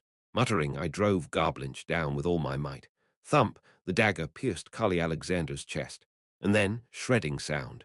I exerted force to rip open the seams of his armor. Kali Alexander was in a pitiful state. Stripped of his cloak and armor, his left arm burst open, and a long gash from Garblinch marked his chest. Leaning against the wall of the grey fortress, he coughed up blood in fits and starts. Dart, dart, dart, it was strange from the start. Yet with a calm voice, he mused. You had many chances to kill me after isolating me. Why go through the trouble of disarming me piece by piece? That's right. You went through this elaborate process too. Slowly lifting his head, Kali Alexander gazed at me. Dart, dart, dart, control my mind. There I stood, having activated Commander's Eye, now effective on him. With all his gear lost, Kali Alexander's stats, even with the boss boost, were only slightly better than an average goblin's, especially low in magic power. This meant he was fully exposed to my second skill, Commander's Eye, followed by my third skill, Become Mine. You said you wanted to be born human, Kali Alexander, I whispered softly. I'll make that happen for you. What? Who's human on this battlefield is decided by me. As Kali Alexander looked bewildered, I nodded affirmatively. Join me, help protect humanity, defeat your subordinates, and join me in fighting the nightmare beneath the lake. Then I will acknowledge you and your legion as my allies. Bewilderment flickered in his red eyes behind the mask. I chuckled lightly. Well, you don't really have a choice. With a swift motion, I extended my arm, gathering magical energy. Goblin Guard King, I declared. Become mine. Chapter 377, with a rustling sound, a collar-like shape materialized out of thin air, clasping around Kali Alexander's neck. Kali Alexander gazed blankly at the chain around his neck. You have incorporated Goblin Guard King Kali Alexander, SSR, into your forces. Current loyalty. 0+0/100 absolute command authority. One time despite the effect of Imperial Edict. There's no added loyalty bonus. It seems he has no desire whatsoever to become my subordinate. But what I needed was the absolute command authority, allowing me to issue a one-time enforceable order to my captured creatures. With this, I could command the assaulting goblins to withdraw from the walls, fulfilling my strategy. Kali Alexander, I command you, I shouted in succession. Immediately withdraw your legion. But I couldn't finish my command. Thunk! Kali Alexander swiftly thrust his scimitar into his own chest, acting faster. What? Watching the blood fountain from Kali Alexander's chest and back, I momentarily froze. I refuse, Ash. Coughing up blood, Kali Alexander calmly stated. No matter your command, I refuse. Desperately, I grabbed a potion and rushed to him, trying to save his life. But his self-inflicted wound was fatal, having split his core. Despite pouring the potion on his chest wound, I shouted, Damn it, I command again, immediately withdraw your... It's futile, Ash. Kali Alexander spoke calmly. Even if I obey, I'll die before withdrawing my legion and the war will resume. But why? Why? You said you wanted to be born human. You didn't want to harm humans. So why? We could have coexisted. Had he accepted my offer, we might have shared a future where goblins and humans lived peacefully as one alliance, interacting culturally as he wished. A goblin's life is miserable. A goblin's life is terrible. Leaning against the wall, Kali Alexander mumbled weakly. Goblins have no ballads, no culture, no ethics, only a dreadful lust for destruction. But I am their king. Blood dripped from his crown, integrated with his helmet. I must lead them, let them find happiness in their nature, in their instincts. So goblin happiness is invasion and slaughter. Tragically, yes. Coughing up more blood, Kali Alexander continued. I could have neutered that instinct, joined your alliance, forced cultural assimilation. But that would be happiness for me, not my kind. A ruler's personal will shouldn't dictate his people's misery. It's no different than living as slaves. Through the mask, he seemed to smile faintly at me. A leader lives not for himself, but for his people. So, Ash, I'm a goblin after all. A damned monster. A goblin yearning to be human. We can't coexist. Sadly, that's reality. My kind can never live as humans. So I choose to die as a monster. In the end, he chose to live and die as a goblin. If you want to survive, kill me and all of my kin without exception. Don't stand on a mound of our corpses in the river of blood, regretting or reproaching. Move forward. With a heart of steel, move forward. As a sovereign, don't look back. His breath grew ragged. The death of the enemy leader was imminent. One last, foolish request. Would you grant it? Speak. After hearing your words, I attempted to write a poem. Kali Alexander, with desperate eyes, looked at me. Would you listen? After ensuring there was enough time before Plan B's execution using map-making, I nodded. Kali Alexander took a deep breath and slowly recited his verse. Waiting for summer's sun, through 7 years of day and night, breaking through the frozen ground, only to find a white winter's night. O world, misborn, cries reaching the stars, return only as hollow echoes. He finished the somber poem, his voice hollow. Kali Alexander hung his head. I'm embarrassed by its crudeness. No, it's a splendid poem. His poem, likening himself to a cicada born in winter, was blunt but sincere, unbelievably refined for a first attempt. Had you not become a warlord, perhaps you would have been a renowned poet of the continent. Ha ha! Don't tease me. Kali Alexander laughed bitterly, then mumbled sadly. But yes, I once dreamt of such a life. Had we met differently in another place, another form, Ash, perhaps we could have been something else. I didn't console him in his dying moments. I just watched as he drew his last breath. Farewell, Kali Alexander. May you find peace in rest. Call me Alexander, would you? If I had friends, I wouldn't have liked to be called something grand like Kali. Farewell, Alexander, I whispered respectfully as he took his final breath. Have a good journey. As if responding, Alexander murmured softly. To you, traveling far, my blessing. May you never regret, regardless of the end you reach.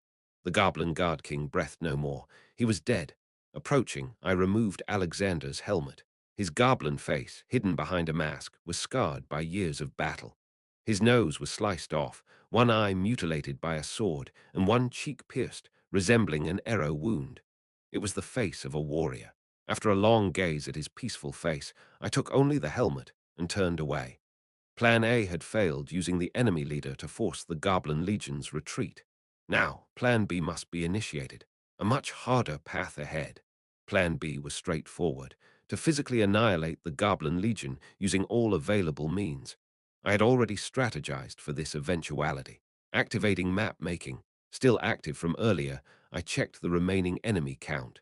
In the short time since the battle began, over 5,000 goblins had perished, but their lines were perilously close to crossroads.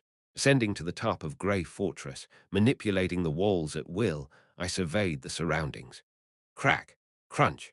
Most turrets surrounding the fortress were damaged, and the few remaining were crumbling under the goblins' fierce assault. It won't hold much longer. I looked towards the crossroads walls.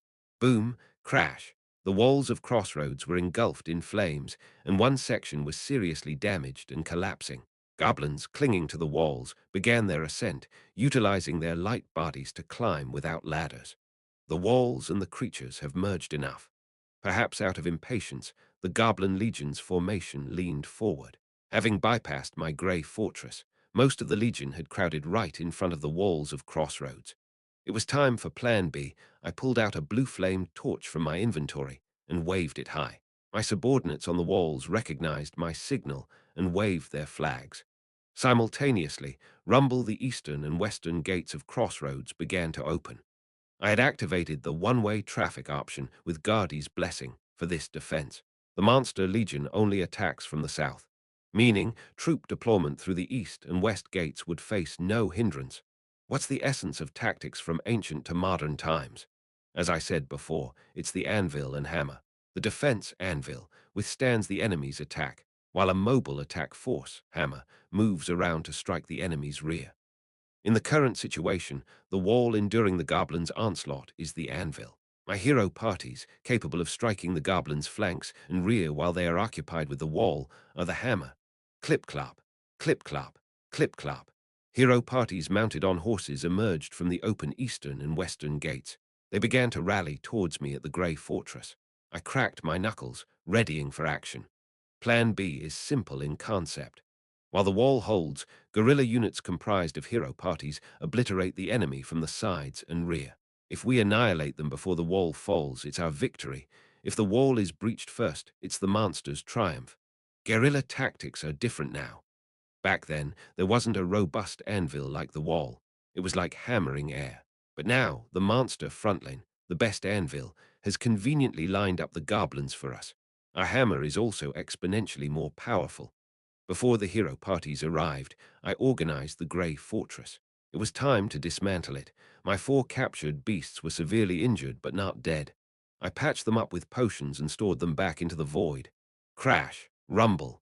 The last automated defense turret collapsed. Creak, creak. As the goblins breached the Grey Fortress, my lord, Lucas arrived first, galloping swiftly. His blade of light sliced through about a dozen goblins. Other hero parties soon followed.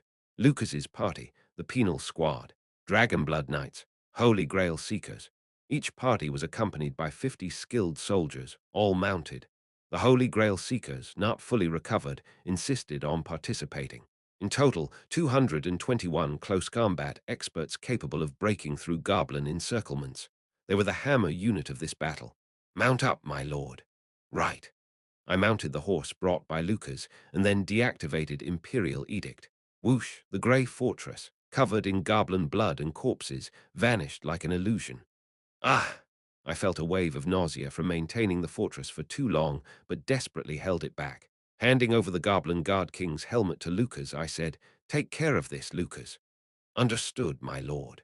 Taking the helmet, an amalgam of a mask and crown, Lucas lifted it high, his voice booming powerfully. "Your leader is dead." Goblins, confused upon hearing Lucas, turned to us and then recoiled in horror. Lucas skewered the helmet on his sword, raising it high for all to see. "Your guard and king has fallen by our commander's hand." Panic spread quickly through the Goblin Legion. "And you will meet the same fate." As fear and chaos gripped them, I spoke determinedly. "They've lost their leader. Wipe them out, leave none standing." "Yes, charge higher." As I spurred my horse forward, other heroes followed, forming a protective ring around me. Clip-clop, clip-clop, clip-clop. The heroes formed a wedge formation, with me at the center and the regular soldiers extending behind. Together, we charged like a spearhead into the swarm of goblins. Boom! We plunged into the goblin tide. Chapter 378. Plunging into the rear of the Goblin Legion, I shouted with all my might, "Charge!" Immediately, each party's leader effortlessly dove into the throng of goblins. It's hard to find an apt comparison, but it was like swimmers in bathing suits joyfully diving into a green sea on a summer holiday. Their movements were that fluid and confident. "Let's have some fun." Huilan, leaping off his saddle, was the first to plunge into the waves of goblins. Adorned with high-grade items, the SR-rated gauntlet, armed assault in his left hand, the SSR-rated glove, lucky strike in his right, the SSR-rated vampire general's boots on his feet, the SSR-rated vampire general's scarf around his neck, and the SSR-rated nightmare slayer, full moon massacre, as his cape, my highly paid fighter, proved his worth. Boom! Huilan, crashing down like a bomb, literally tore through the goblins in his path. The red tassels of his hair whipped behind him, leaving a path of mangled goblins in his wake. As the goblins regrouped and surged towards him, Huilan, undaunted, wore a sly smile and assumed his signature stance. Ultimate technique, heart-cleaving wind wolf. With a mighty shout, he unleashed his ultimate skill. Boom! The explosive force of his attack lifted nearly 50 goblins into the air, only for them to be torn apart by the ensuing whirlwind. Charge! Onwards! Following Huilan's lead, the penal squad and soldiers cleaned up the remaining goblins. It was a brilliant breakthrough. "Can't let the young ones outdo us. Forward, my knights." Next to charge was Duskbringer and the Dragonblood Knights. She was, as usual, not in armor, but in a comfortable dress, wielding a long halberd, likely to compensate for her limited reach in mounted combat. "Break through swiftly. We must pierce their core." "Understood." Duskbringer, flanked by 4 elite knights in a V formation, led the charge, followed closely by 50 hand-picked soldiers from her own refugee ranks. Swish! Boom! I hadn't realized, but Duskbringer was quite adept with the halberd. It arced beautifully, slicing through the air and beheading goblins in its path. Her knights, too, efficiently dispatched any goblins within reach. Duskbringer was consciously refraining from using Dragon's Roar to avoid frightening the horses from Crossroad, a precaution I had suggested, and she had silently agreed to. Following them was the Holy Grail Seekers, led by Verdandi. "Verdandi!" "Yes!" Before she charged, I called her over and tossed her one of the daggers I was carrying. I handed Goblinch to Verdandi. The dagger, effective against goblins and also her primary weapon, would be useful. Catching the dagger I tossed with agility, Verdandi smiled brightly. I returned the smile with a nod. "Take care of it. Leave it to me. Let's go, everyone. Charge." The elven heroes and 50 soldiers darted forward with incredible speed. The Holy Grail Seekers fired arrows at distant enemies and threw daggers at those closer. Their attack range was significantly wider than the preceding parties, and goblins began to drop in the distance. With 3 parties already on the move, what remained was... I was considering conserving strength, but it was Lucas's party's turn. Lucas, assessing the battle, narrowed his blue eyes. It doesn't seem like the situation for holding back. The situation at the walls was dire, under relentless assault from the goblins. It was crucial for our attacking force to exert full strength while the walls still held. "I'm counting on you, Lucas. Go full throttle." "Acknowledged." Swiftly dismounting his horse, Lucas inhaled deeply, then leaped off the ground like a rocket. A golden aura unfurled behind him like a cloak, Lucas's ultimate skill, divine descent. It not only enhanced all his skills, but also drastically boosted his own stats. In this state, his movement skill step of persistence could cover more than double the usual distance, making his movement almost teleportation-like, faster than riding. Shooting through the air like a comet, Lucas quickly overtook the leading parties and charged to the forefront. His sword, bestowed sword, radiated dazzling light. Boom! The divine descent transformed his strike of will into an area attack, magnified in range by the effects of bestowed sword. His swordplay, now more akin to magic, devastated the enemy lines. With each light swing of his sword, swathes of goblins evaporated, each life fueling his strike of will stacks, strengthening his attack further. Watching Lucas single-handedly annihilate goblins with overwhelming force, I turned to the rest of his party. "We can't just stand by and watch, can we?" "Of course not." The heroes and soldiers, determined, nodded in unison. Drawing my staff maestro, I pointed it forward and shouted, "Charge, annihilate these beasts," atop the walls. Panting heavily, Evangeline wiped the sweat beading on her chin. She was in charge of directing the wall defense. Although the suicidal goblin catapult attacks had ceased, goblins were now earnestly scaling the walls. Moreover, those at the base of the wall relentlessly fired arrows, uncaring whether their climbing comrades were hit. The close combat units on the walls had to fend off the climbing goblins while also defending against the arrows. Additionally, boom. Ah, damn it, another suicide bomber. Goblins attempting to breach the wall included suicide bombers, complicating matters. Most targeted the damaged right section of the wall, aiming to bring it down completely. Human snipers, magicians, archers, and artillery focused on defending this area. But the problem was these damned suicide bombers attempting direct wall breaches.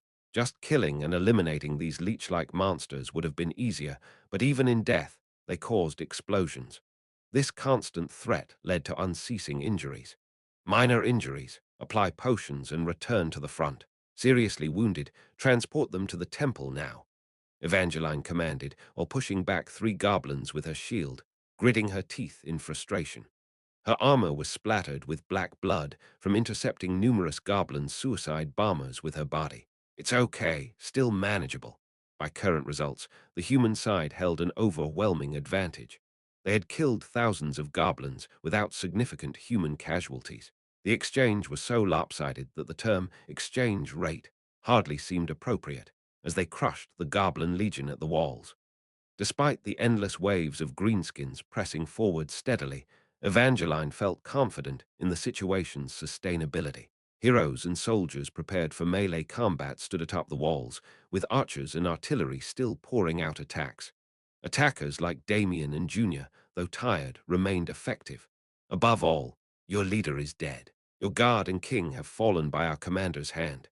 Lucas held the Goblin Guard King's helmet aloft, proclaiming victory. The sight of the bloodied helmet and Lucas's declaration plunged the goblins into fear and confusion. Seeing this, the human attack force, which had maneuvered behind the Goblin Legion, began slaughtering the goblins. Boom! As the heroes valiantly charged, the goblins, incapable of proper resistance, were torn apart. Good, keep it up. The walls held strong, and the attack force decimated the goblins. And with the goblins having lost their leader, the situation seemed to favor victory. Then Evangeline heard a disturbing sound. Bee-woo. A horn resounded, the Goblin Legion's signal. Feeling a chill, Evangeline looked in its direction. What? She saw a bizarre scene. A crown and mask combined into a helmet, leather armor, and a golden cape. A distinctive-looking goblin sat atop a mountain goat. The Goblin Guard King. The very image of the Goblin Guard King, whom Ash had just defeated, stood prominently amidst the Goblin Legion. Hear me, the goblin shouted. I am alive. Your guard and king, Kali Alexander, is eternal. Instantly, the goblin's morale transformed. Those who were in fear and confusion, even at the rear, became energized with renewed vigor. These fools. It's obviously a fake. Why are they falling for it? Evangeline ground her teeth in disbelief. The figure was noticeably smaller and the voice thinner. This was definitely not the Goblin Guard King. Evangeline's observation was spot on. The figure, adorned in equipment mimicking the king, was one of the goblin emirs, who had been hiding within the legion. Using body doubles in his army to deceive enemies was a tactic Kali Alexander had favored even in life. This time, the tactic was used to deceive his own army. If my death becomes certain, you will take my place. The goblin emirs remembered Kali Alexander's last command well. Damien, take down that fake king with a sniper shot. What? Evangeline's instruction was cut short as she gasped in shock. The king is with you. Our legion is immortal. Long live the Goblin Kingdom. Throughout the Goblin Legion, fake Goblin Guard Kings, resembling the real one, began to appear, wearing the same attire. Initially startled, Damien and other snipers quickly raised their magi guns to target these impostors. Bang, bang, bang. With each gunshot, the fake Goblin Guard Kings fell one by one. However, even as they fell, other impostors mounted goats, issuing orders. Charge! Rush forward! Kill and burn! Seeing the king reappear endlessly, even in death, the Goblin Legion fell into a frenzy, almost like madness. Goblins, known for their low intelligence, are easily deceived. Alexander, their former king, knew this better than anyone. Damien's Magi bullet pierced the chest of the last fake king, a goblin Emir. Even in his dying moment, he shouted, "Annihilate the humans!" With the death of all the fake kings, the morale of the Goblin Legion had skyrocketed. They paid no heed to the human heroes' offensive, decimating their rear ranks. Their focus was solely on charging forward, towards the walls. Crap! Evangeline fiercely struck down goblins clambering over the wall with her shield and spear. The number of attackers was overwhelming. Other heroes and soldiers, previously providing ranged support, had to draw their swords as the situation grew dire. Focusing on repelling the goblins scaling the walls, their interception of the suicide bombers at the base slackened, leading to boom explosions. Ultimately, allowing the explosions to happen became inevitable. A large group of suicide bombers slammed into the already damaged right side of the wall. Though each bomber's power was negligible, their sheer number was the issue. And then the wall crumbled. The wall! A scout atop the right side of the wall cried out in despair. The wall is collapsing. Chapter 379. The right side of the wall began to collapse with a thunderous roar. Shards of split metal fell like hail, and the crushed wall emitted clouds of dust as it tumbled down. A dense cloud of dust enveloped the area. The goblins below, witnessing this scene, erupted in cheers. It was the result of sacrificing countless lives from their ranks. Finally, they had brought down the towering barrier behind which the humans hid. Now they could see the red blood of the humans. As the tremors and collapse ceased, the goblins, unable to hold back any longer, rushed through the gaps in the broken wall. Driven by an insatiable urge to destroy and kill, they surged forward, and from within the thick dust, a huge cavalry lance emerged. With a thrust, the lance pierced through the bodies of the goblins. Then a large shield followed, crushing the bones of the goblins. As the startled goblins hesitated and retreated, the figures of the human shield warriors became visible through the dust, with Evangeline stepping forward to lead. There's nothing changing here. Behind the 5 heroes with shields, hundreds of similarly armed soldiers appeared. We will be the wall. We will stand here and hold back the beasts. Evangeline's party, along with the hand-to-hand combat soldiers, had descended in response to the wall's collapse. Firmly standing in the gaps of the crumbling wall, Evangeline shouted, "As long as we hold, our allies will annihilate the rest." So, gripping the handle of her lance tightly, Evangeline growled softly, "Let's fight!" The goblins, in a seemingly endless wave, roared and surged towards the narrow gap. Evangeline and her heroes roared back, charging with shields raised. Evangeline firmly believed that as long as they held on, the comrades on the wall and beyond would eliminate all remaining goblins. That's why she had come here without hesitation. But Evangeline didn't know how long this battle would drag on, and how horrific it would become. In the genre of video games known as Musu, players control characters who sweep through battlefields with ease, defeating weak enemies and winning wars in action-packed gameplay. The pleasure of these games lies in the exhilarating sensation of defeating weak foes. However, even in such games, players commonly experience fatigue at a certain point. At 1,000 kills, even in action games where enemies are effortlessly killed, players feel tired once they've downed 1,000 enemies. Thus, most stages are designed to allow victory around this count. Imagine, then, in reality, even the mightiest heroes facing weak goblins would tire physically and mentally after defeating hundreds, let alone thousands. Ha! Ha! How much time had passed since the battle began. The charge of the offensive teams had long ceased. They had lost mobility and were now trapped in the midst of the Goblin Legion. Seeing the wall collapse, urgency seized us all. We didn't slow our assault, but the goblins were more numerous than I had anticipated. The Goblin Legion lost thousands to our initial charge, yet there were still many more. Their core was dense, and as we carved through, they replenished their ranks. Ugh! The heroes and I were in the thick of the goblin horde, fighting for survival. The backlash of hastening our pace eventually caught up to us. The heroes, having exerted their full strength since the beginning of the battle, quickly became exhausted and were eventually halted in the midst of the Goblin Legion. Surrounded by the goblins, their blood-red eyes glared menacingly at us. A cavalry without its charge is a delectable prey. Yet none of us mentioned retreating. We all clung to our weapons, weariness in our grip, determination in our gaze. Our offensive team was still drawing the attention of the goblins in the middle and rear. If we retreated, those goblins would join the ones attacking the collapsed wall, significantly increasing the defenders' burden. Already strained by the wall's collapse, they would be overwhelmed. We must keep the goblins' attention here, thinning their numbers as much as possible. Unspoken, but it was clear we all shared the same resolve. Yet, as bravely as everyone fought, their exhaustion was evident. Huilan, covered in greenish blood, groaned, "Damn these creatures." His nature as a close combat fighter exposed him to constant danger and minor injuries. Out of arrows. Verdandi, tossing aside her empty quiver, gripped a dagger in each hand. Having exhausted her supply of arrows and throwing knives, she had no choice but to engage in direct combat.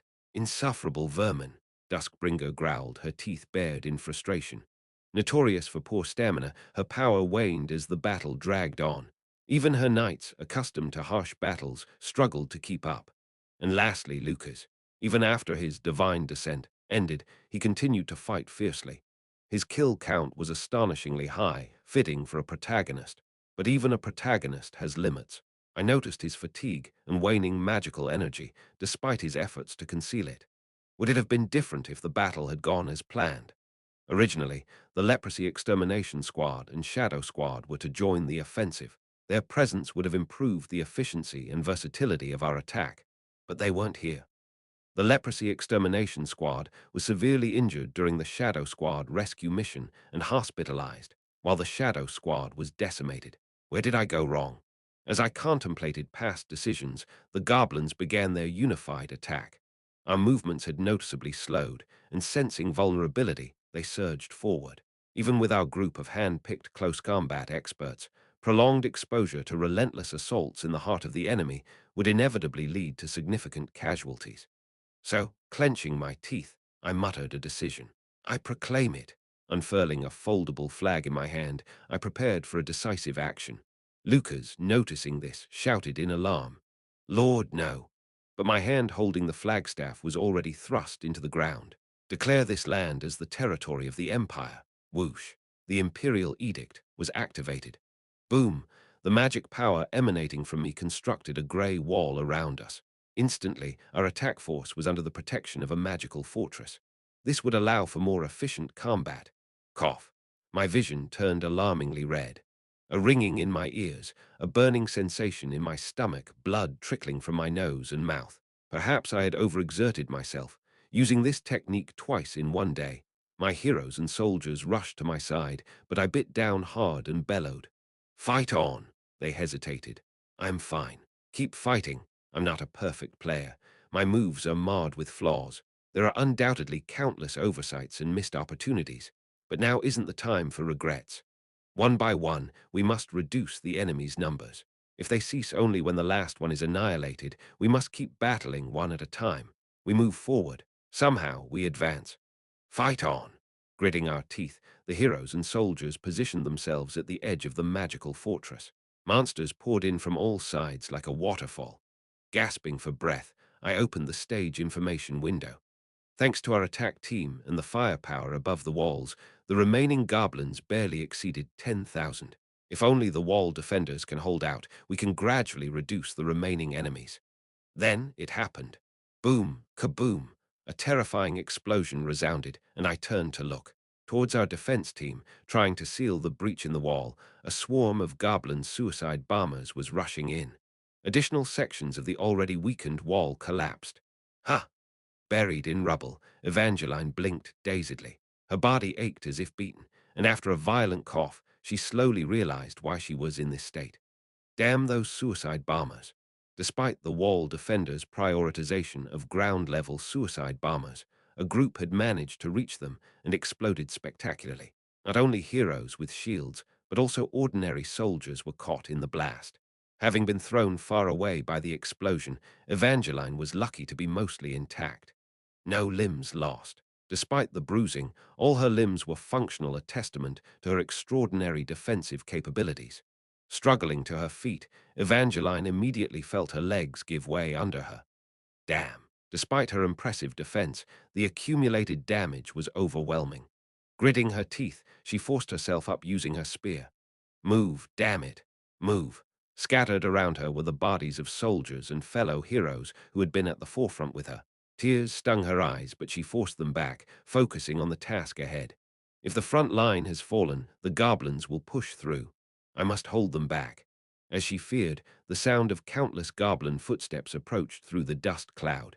Clutching her spear and shield, Evangeline braced for a desperate stand. Then someone grabbed her shoulder. Startled, she turned to see a veteran of the Twilight Brigade who had been leading the defense troops.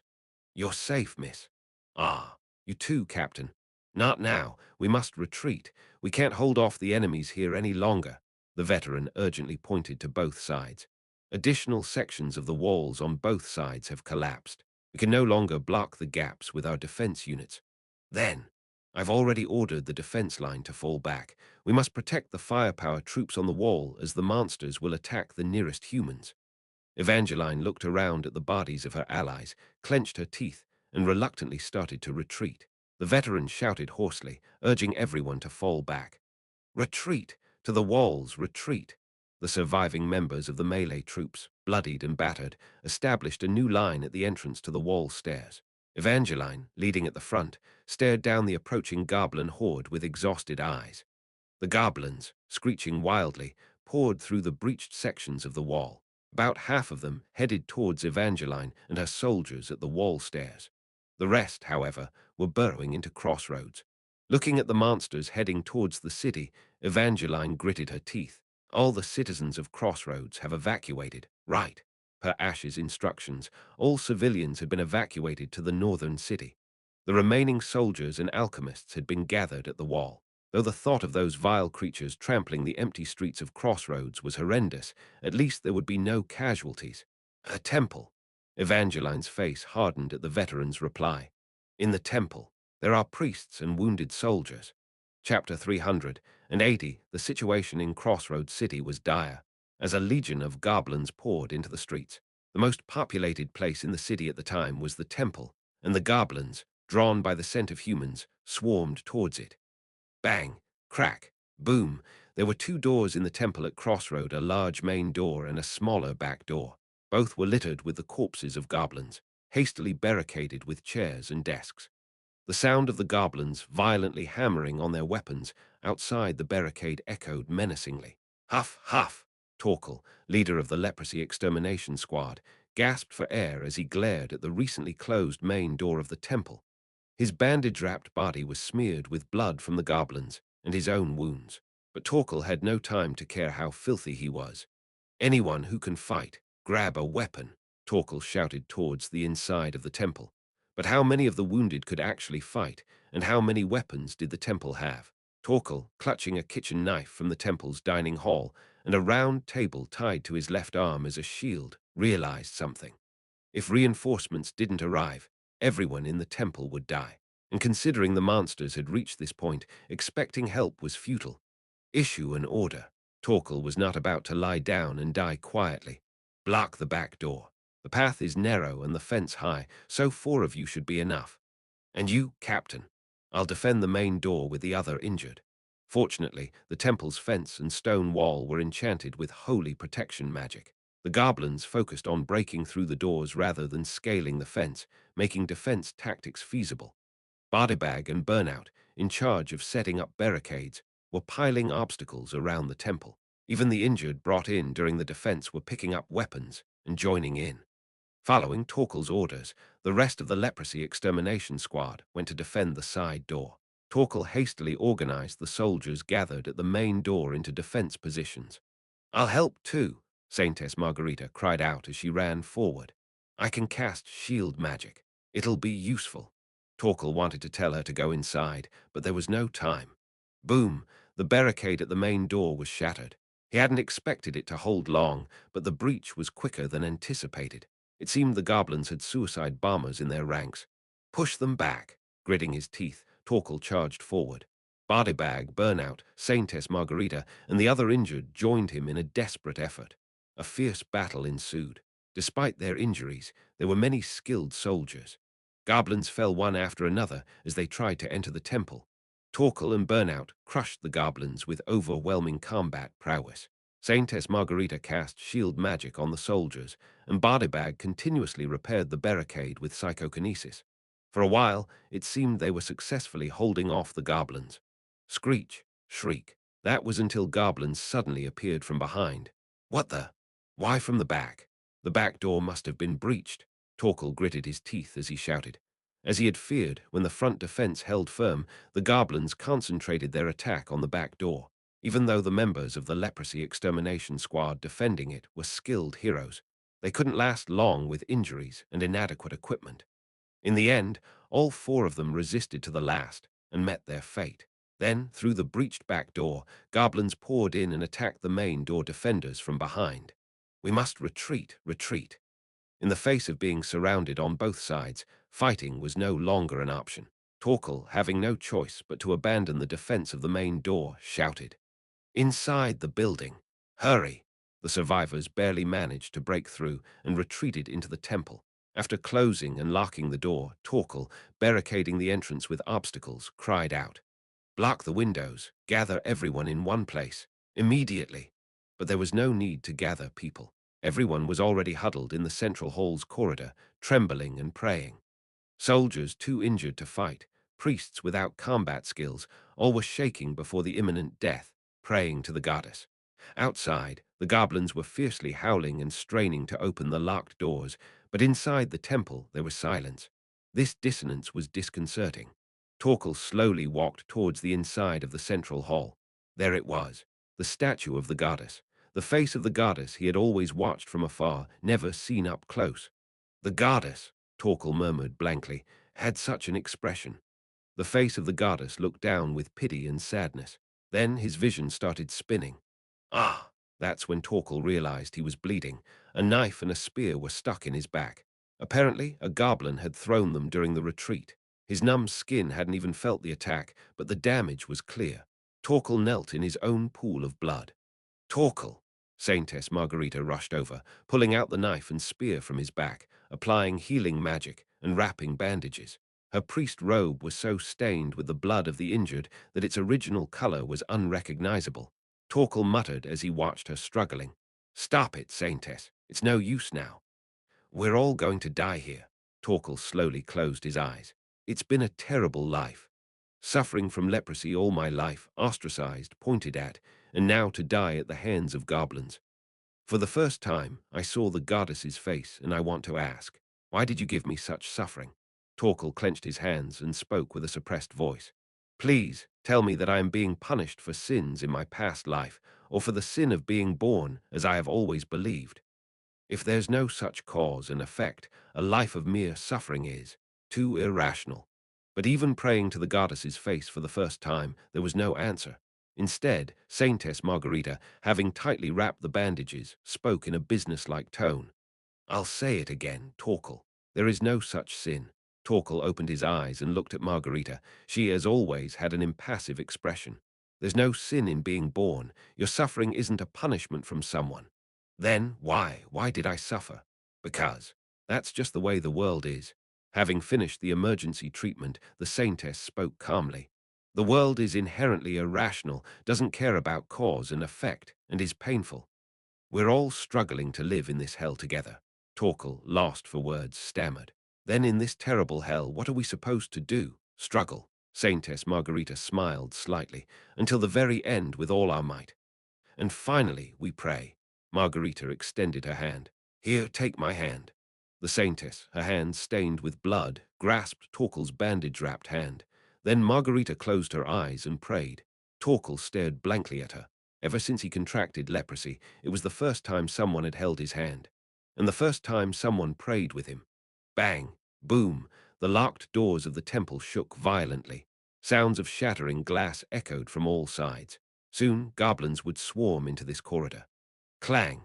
The stained glass on either side of the door broke, and goblin archers infiltrated inside.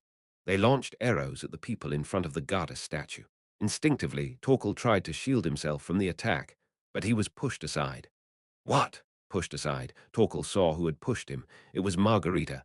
She had wrapped herself in shield magic and took the arrows for him, but she had already exhausted her strength. Clang! Unable to block the last arrow, the shield magic faded, thud. An arrow lodged itself in the priest's robe. Margarita quietly collapsed without a groan. While other soldiers rushed and killed the goblin archers, Torkel cradled the fallen Margarita in his arms. The priests tried to heal her, but the arrow had hit a critical spot, tearing through her left chest. When the healing magic failed, the priests shook their heads slightly. Why? Torkel genuinely couldn't understand and asked, Why, for someone like me? Why did you? I am a priest, and you are a patient. With blood-soaked lips, Margarita struggled to answer. To save a patient, we do whatever it takes, that's who we are. But I am a loathsome, filthy leper. Why would you do this for someone like me? You and I, we are all the same. Margarita's voice rapidly faded. We're all just pitiful lives struggling to survive in this terrible world. Margarita lifted her blurry eyes. In the obscuring world, the statue of the goddess looked down at her. Torkel, what face did the goddess you saw for the first time have? Torkel answered with a heavy voice. She had a face like she was looking at something very sad and pitiful. That's how you see yourself. Excuse me. From my view, the goddess, a smile flickered across Margarita's lips, is smiling very brightly. I wish you could see this smile too. Margarita slowly closed her eyes, and then she breathed no more. Torkel gently laid her body on the ground. He picked up the kitchen knife he had set down and tied the table back to his left arm. The last prayer has already been said, and it was a luxury like no other in his life. The saintess had held his hand and prayed with him. So now, there's only struggling until the end left to do. Hearing his words, the injured soldiers and priests crouched in front of the goddess statue began to rise one by one. They all had heard the conversation between Margarita and Torkel, and they had all witnessed her death. No more words were needed. People ended their final prayers and grabbed something in their hands for the last struggle. If this was all they could do in this terrible world, then willingly. Thud, thump, thud. The temple's door shook as if it would break apart at any moment. With their final resolve strengthened, Torkel at the forefront, everyone was preparing for the decisive battle when tata-tata-tata. A low, rhythmic sound began to echo from afar. At first, they tried to dismiss it as the din of battle, but the sound gradually grew louder and closer. Torkel glanced upward, puzzled. What is that? A mechanical sound. Then, right above the temple, the source of the sound came to a halt do-do-do-do-do. It emitted an ear-splitting firing noise. Everyone inside the temple panicked and pressed themselves to the floor. The terrible roar and vibration continued for a while. The sound of bullets whizzing, the ground being torn apart, and the goblins' screams were so loud they were deafening. After a while, the roaring stopped. Torkel realized that all signs of the goblins at the door had vanished. Creak, clank. Torkel carefully removed the obstacles at the door, unlocked it, and looked outside. The goblins that had been swarming the entrance of the temple were all reduced to pieces of meat. The ground was littered with bullet marks. What is this? Confused, Torkel looked up at the sky, which was turning red as evening approached. Then his eyes widened. That's... Chapter 381 Elise was a standout wherever she went. A young woman in maid's attire, carrying a large coffin on her back. Moreover, she drew countless swords from that coffin to slaughter her enemies, and her distinctive metallic blue eyes shot piercing glares. But in this battle, Elise didn't take the front lines. Instead, she concealed her presence. She stayed strictly in a support role for her allies, remaining in the rear. As the battle became longer and more grueling, and when the strength of her comrades waned, she knew her role was to protect Ash to the very end. No matter what happens, ensure His Highness the Prince is safe. Just as Serenade, Elise's master, had earnestly instructed, Elise didn't forget her inherent purpose and therefore could exert herself in this situation. Whoosh, thunk, south of Crossroad, the plains in front of the city walls, the grey magical fortress summoned by Ash. Standing at its edge, Elise gracefully swung the two long swords in her hands. The goblins impaled by the trajectory of her blades spewed blood like fountains before collapsing to the ground. After displaying her smooth sword dance, Elise glanced around. Boom, boom. It felt like the end of the world. The walls of Crossroad were crumbling and burning, and through the gaps, goblins poured endlessly into the city. Still, thousands of goblins remained on these plains, surrounding the grey magical fortress. The fortress erected by Ash's magic was sturdy, but those atop it were growing weary. Both heroes and soldiers were exhausted from the day-long intense battle. Their bodies were covered in the blood of monsters and minor injuries, and their weapons and supplies were rapidly depleting. Huilan, Verdandi, Duskbringer, even Lucas, all looked exhausted and pale, gasping for breath. Kaha, haha. Even the summoned Troll King, who fought alone outside the fortress, had fallen. Initially not having the abnormal healing specs like her original body, she was eventually subdued and fell to the ground, pierced by hundreds of swords and spears. Creak, screech. Regardless of the human situation, the goblins kept swarming in relentlessly. A faint despair flickered across everyone's faces. Out of the 50,000 goblins that marched from the Black Lake, a staggering 40,000 had been killed.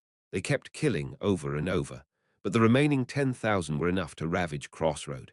"It's my fault," Ash murmured. Elise glanced at the prince. "My small mistakes, rolling like a tiny snowball, led to this outcome. I could have annihilated them more efficiently with less damage, but because of my mistakes." Ash was in bad shape. He still couldn't properly hold himself up and continued to cough up blood. It was clearly an overexertion. He had used up his physical and mental strength in battling the enemy leader and then forced himself to summon the fortress twice. Yet even in such a state, Ash struggled to stand. Elise quietly admonished him. "Your Highness, please rest a bit more. It's not yet time for you to step forward. If I don't step in, more people will die." Ash, with haggard eyes, looked at the burning city. "People are dying because of me." That's when Elise saw it.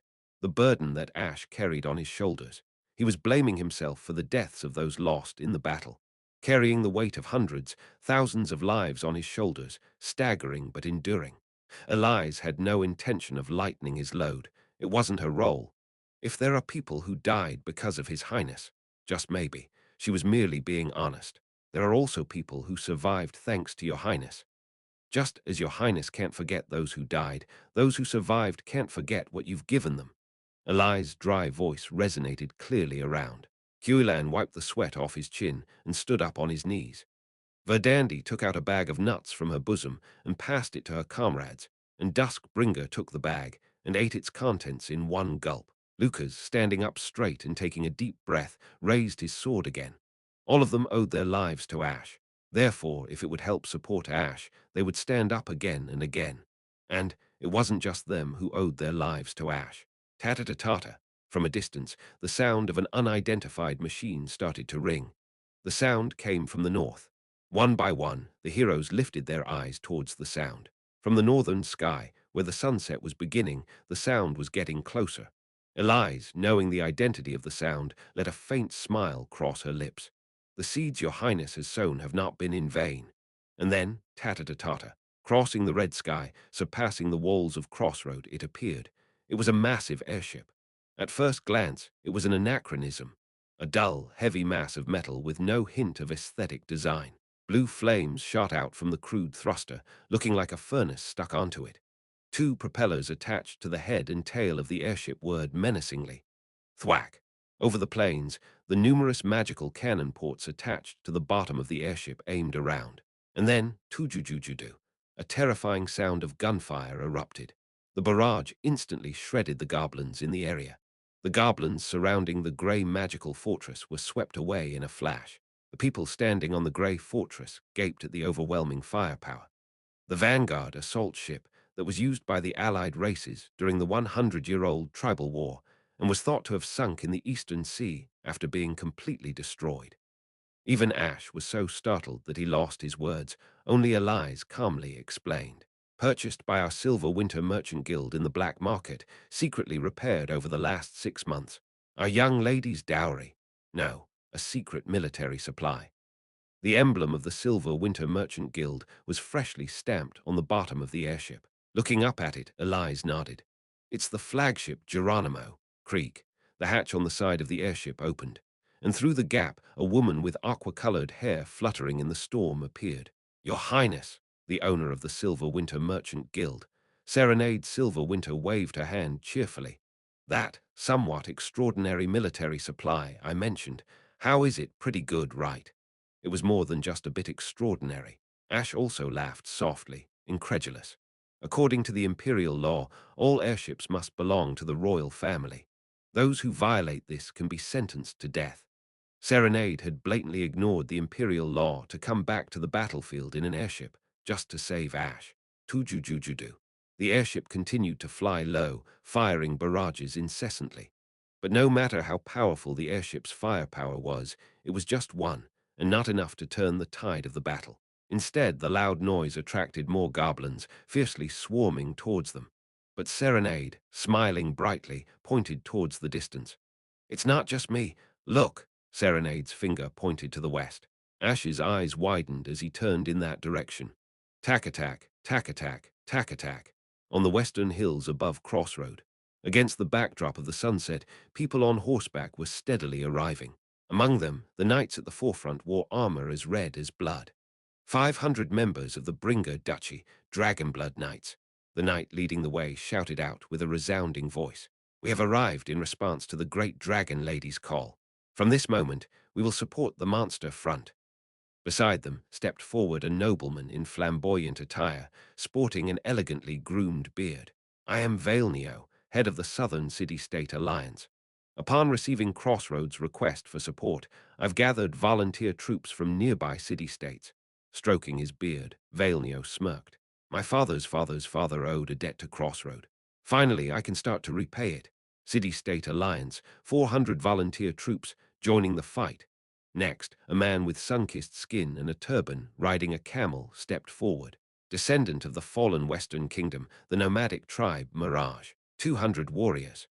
The man's deep eyes, glaring at the goblins, were filled with bitter hatred. "We've read your call for support, young Lord of Crossroad. We can't miss out on killing those greenskins. Count us in." One after another, the leaders of various forces stepped forward and exclaimed. From the barony of Vientina, 50 private soldiers. Joining the fight. From the county of Malia too, 80 private soldiers will join. From the eastern end, the port city of Sandend, 100 marines. From the merchant guild as well. Here to repay the devotion of the monster front, we must repay the kindness Crossroad has shown us. We can't let the goblins overrun Crossroad. And then, tack-attack. Tack-attack. A woman with light green hair, riding a giant deer, appeared. "I received your letter, Prince Ash." The woman, wearing a white branch crown, had long ears, and under her eyes were 4 teardrop-shaped, diamond-like marks. "I came to have a heart-to-heart talk with you, but I didn't expect such a spectacle. Had you requested reinforcements from the beginning, I would have brought more troops." The elf woman stretched out her arm. "Queen Skuld of the Elves, from the Elf Autonomous Region, 50 fairy scouts, joining the battle." And lastly, warriors with muscular builds and pale complexions, dressed in white fur, appeared riding wolves. A girl with ivory hair at the forefront showed a grin. "Are we the only ones from the north?" Yan Aryan, the second princess of the Aryan Kingdom. Aryan Kingdom warriors, 100 men. Joining the fight, Yan, the Aryan princess who almost married Ash, squinted her bright yellow eyes and waved her hand. "I came to see you since I was nearby, my former betrothed." People were lined up against the sunset. At the sudden appearance of the reinforcements, people raised their arms and cheered, while the goblins were confused and didn't know what to do. Ash looked in disbelief at the scene on the western hill. When he sent the call for support, he thought no one would respond. Yet from all over the world, people had gathered to help them, so many of them. Crossroads relief troops, a total of 18 men, joining the battle. "Let's go. Kill the goblins. Support the monster front." Soldiers on horses, camels, deer, and wolves shouted various cries as they rushed down from the western hill. And the support troops didn't end there. Tack-attack, tack-attack, tack-attack. From the south, along the path the goblins had taken, troops riding skeletal warhorses appeared. At first, the soldiers tensed up, thinking they were enemy forces, but they were not. It was people riding the skeletal horses. "Sorry for being late, Your Highness. My monster legion couldn't use the gate, so we had to come all by land." It was Jackal, who had led the monsters he had tamed, including the skeletal warhorses. And those who came with Jackal, riding the skeletal warhorses, were adventurers from the Lake Kingdom base camp. "Sorry, Ash. We purposely followed them by land to hit the rear of the advancing enemy, but the troops they left behind slowed us down, as we had to deal with them." Nameless clicked her tongue and adjusted her sword, while Celebi hefted her hammer in her hand.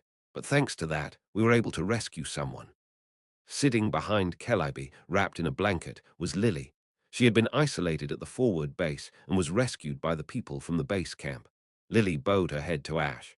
Ash pressed his lips together and nodded back in response.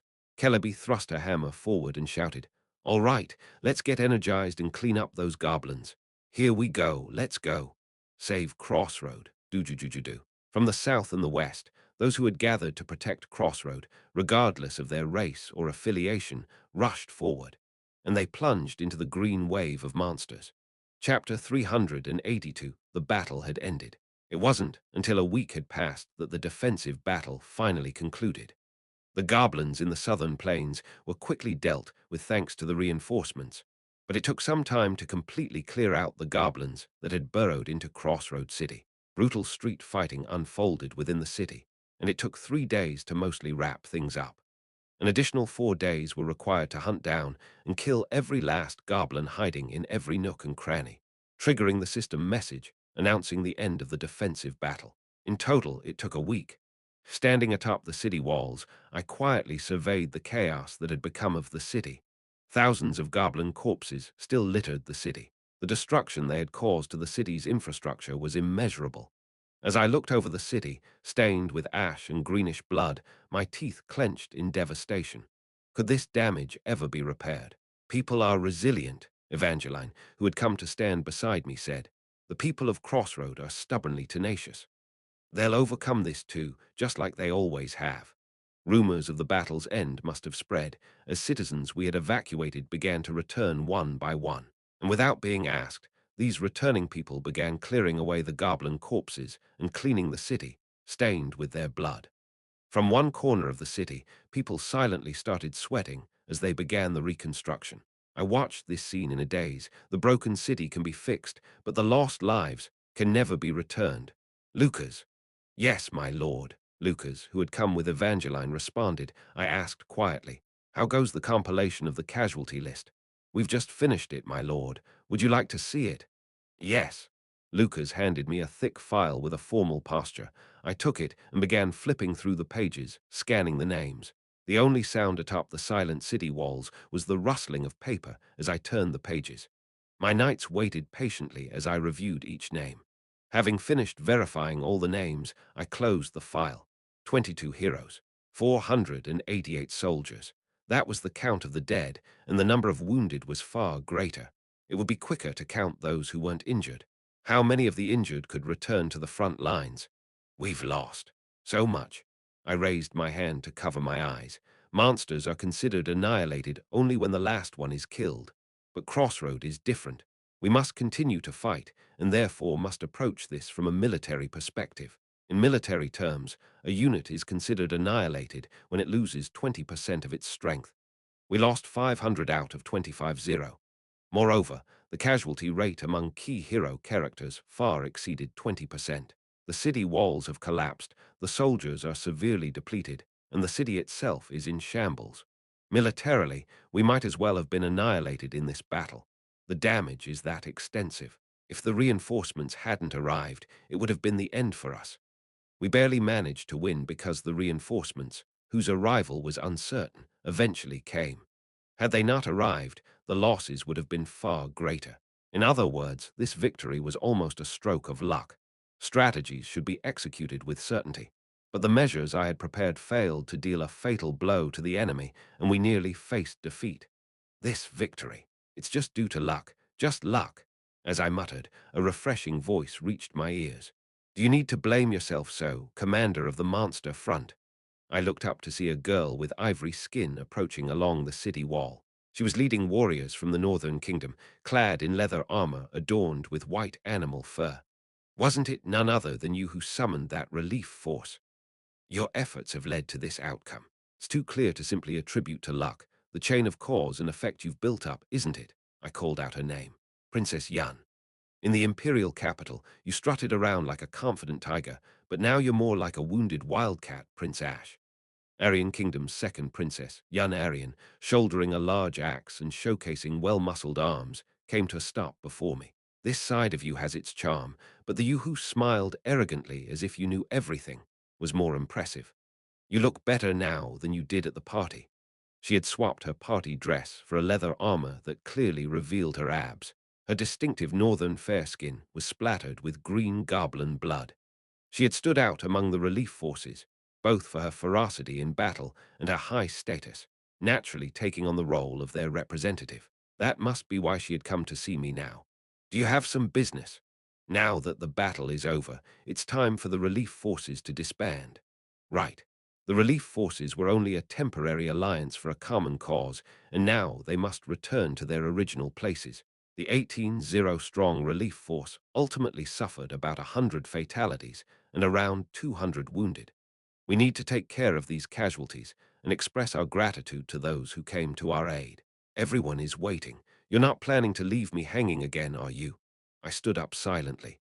Yun, smiling, led the way, and I followed beside her. Lucas and Evangeline trailed behind us. I repeated my thanks to Yun. I can't thank the relief forces enough. Thanks to them, Crossroad has survived. Well, to be honest, not everyone came purely for the cause. No need to be too grateful. Yun shrugged playfully, and I looked at her curiously. Are you saying everyone had other reasons for coming here? Reasons, or let's say, a few motivations. Yun continued fluently. Firstly, the greenskins are a threat to everyone. They're different from other monsters. They're not just remnants of the past, but a present-day disaster. If tens of thousands of them emerge, the entire southern part of the continent would be devastated if Crossroad fell. That's why people from the south, southwest, and southeast actively came to help. If Crossroad fell, they would be next. Next, the active lobbying by the Silver Winter Merchant Guild. Did the Silver Winter Merchant Guild lobby? That's what they say. They apparently nudged for participation while requesting military supplies from Crossroad. For small city-states and peripheral nobilities, it's hard to refuse a lobby from the Empire's top guild. I opened my mouth slightly in surprise. Serenade. She went to such lengths. And the last reason. Actually, this is the most crucial. Yun, her footsteps tapping ahead, turned to face me, her bright yellow eyes narrowing. It's because of the imperial succession. I closed my mouth and furrowed my eyebrows. Yun continued. The Everblack Empire is a superpower that holds world hegemony. For the surrounding small nations, they have no choice but to try to impress the next emperor. But in the current situation, where the first and second princes are engaged in a civil war, it's difficult to choose sides. It's uncertain who will become the emperor. Yan extended her index finger and lightly tapped my chest. But what if they support you, the third prince, who took a step back from the succession war? It's a way to score points with the imperial family without any risk. Especially for the smaller bordering nations, it's more feasible to align with you than the inaccessible first and second princes. That's why they all rushed to help. So was this movement underlaid with political calculations? Everyone judged the benefits to outweigh the costs and thus brought their troops here. Well, that's what I think. Among them, there are definitely those who came with a pure intention, really, to help Crossroad. Yun tapped her head with her index finger.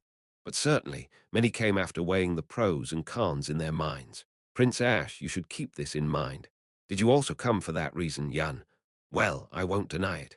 We reached the bottom of the city walls and headed towards the barracks. Yun continued chattering.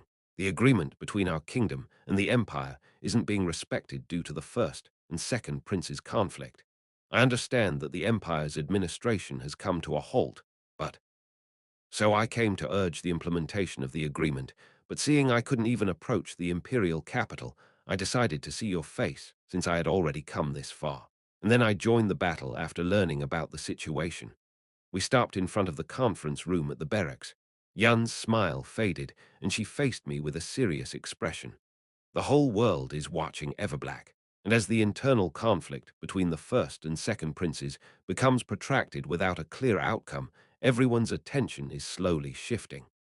Her finger lightly pressed against my chest. Towards you. I removed her finger and spoke bluntly. I have no interest in who takes the throne. I just want to protect this frontline. If you wish to protect your small front, Prince Ash, you should graciously accept the world's attention. And, opening the door to the conference room, Yun smiled slyly. Didn't you calculate this would happen? I didn't respond and followed her inside. Inside the conference room, leaders of each group from the relief forces were seated. As Yun and I entered, they all rose to their feet. I took a light breath and smiled warmly. I truly appreciate your coming to aid as relief forces, everyone. Regardless of their individual motives for coming to this city, it didn't matter. Your sacrifice and dedication will be clearly remembered by Ash, born Hater Everblack, the third Prince of Everblack. What difference does it make from hiring mercenaries with money? If they have desires, I'm willing to pay, as long as it sustains this front line at any cost. Before disbanding, I would like to offer appropriate rewards from Crossroad for the courage you have shown. After promising suitable rewards to the leaders of each relief force and generously distributing the goblin magic stones, extracted this time based on their contributions, I liberally issued promissory notes in the name of the third prince for the favors rendered. Those with this as their main objective beamed and shook hands with me repeatedly. It was decided to bury the bodies of the relief force members who died in battle here. The wounded would also be treated here before being sent back. After enduring such tedious and ritualistic conversations and meetings, it was almost night before I could finally leave the conference room. Politics is a nauseating affair. I exhaled a tired sigh. But dreadful as politics may be, it's better than war. I stepped out to the west side of the city. At the western burial grounds, the bodies of the deceased were still being laid to rest in coffins. Since there was no time for formal funerals, the bodies were being collected for each to perform their rites. On the hill dyed with the red sunset, the living silently placed the dead beneath the ground, and someone else was watching this scene, apart from me. It was Lily. Seated in a wheelchair, wrapped in a blanket, Lily was staring with empty eyes at the newly made graves. I didn't want to move forward, nor did I have the courage to speak. But I am a commander, and also her comrade. Therefore, I slowly approached Lily. Even though I made my footsteps heard on purpose, Lily didn't look at me, continuing to gaze at the graves. We silently watched the growing graves together. After a while, Lily spoke. "Don't make a grave for Godhand." "What?" "Treat him as missing." Lily's thin hand gripped the blanket on her shoulder tightly. "We never found his body. We searched the forward base thoroughly, but we couldn't recover his body." So, she was right. We had deployed forces to the forward base to recover the bodies of the dead heroes, but while we found others, we never found Godhand's body. "He promised," Lily murmured with a dry, parched voice, "that he would return before the end of winter. It's still winter, so the promise is still valid." The snow had already stopped. Once this dry cold ends, spring will come. But Lily seemed unwilling to let go of this winter. She buried herself deep in the wheelchair, murmuring faintly, "I'll wait until this winter ends." I didn't offer her any consolation. I couldn't even if I wanted to. After acknowledging her, I silently turned around and walked back into the city. Lily remained still on the western hill until I returned to the city, until the sunset faded away and even the biting wind ceased. Continuously. Stage 15 clear. Stage MVP Ash X. Level up characters. Ash X plus 45 others expand list deceased characters. Saintess Margarita R plus 20 others expand list missing characters.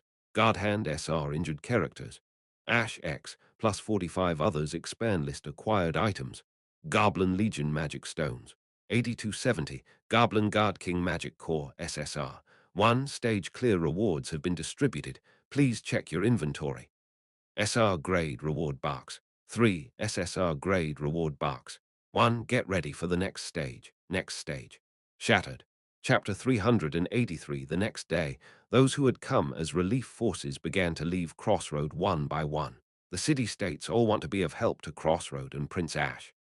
Valen, the leader of the Southern City-State Alliance, stroked his impressive beard and gave me a knowing look. "I hope we can maintain a constructive relationship in the future. I look forward to working with you, Lord Valen." We shook hands firmly.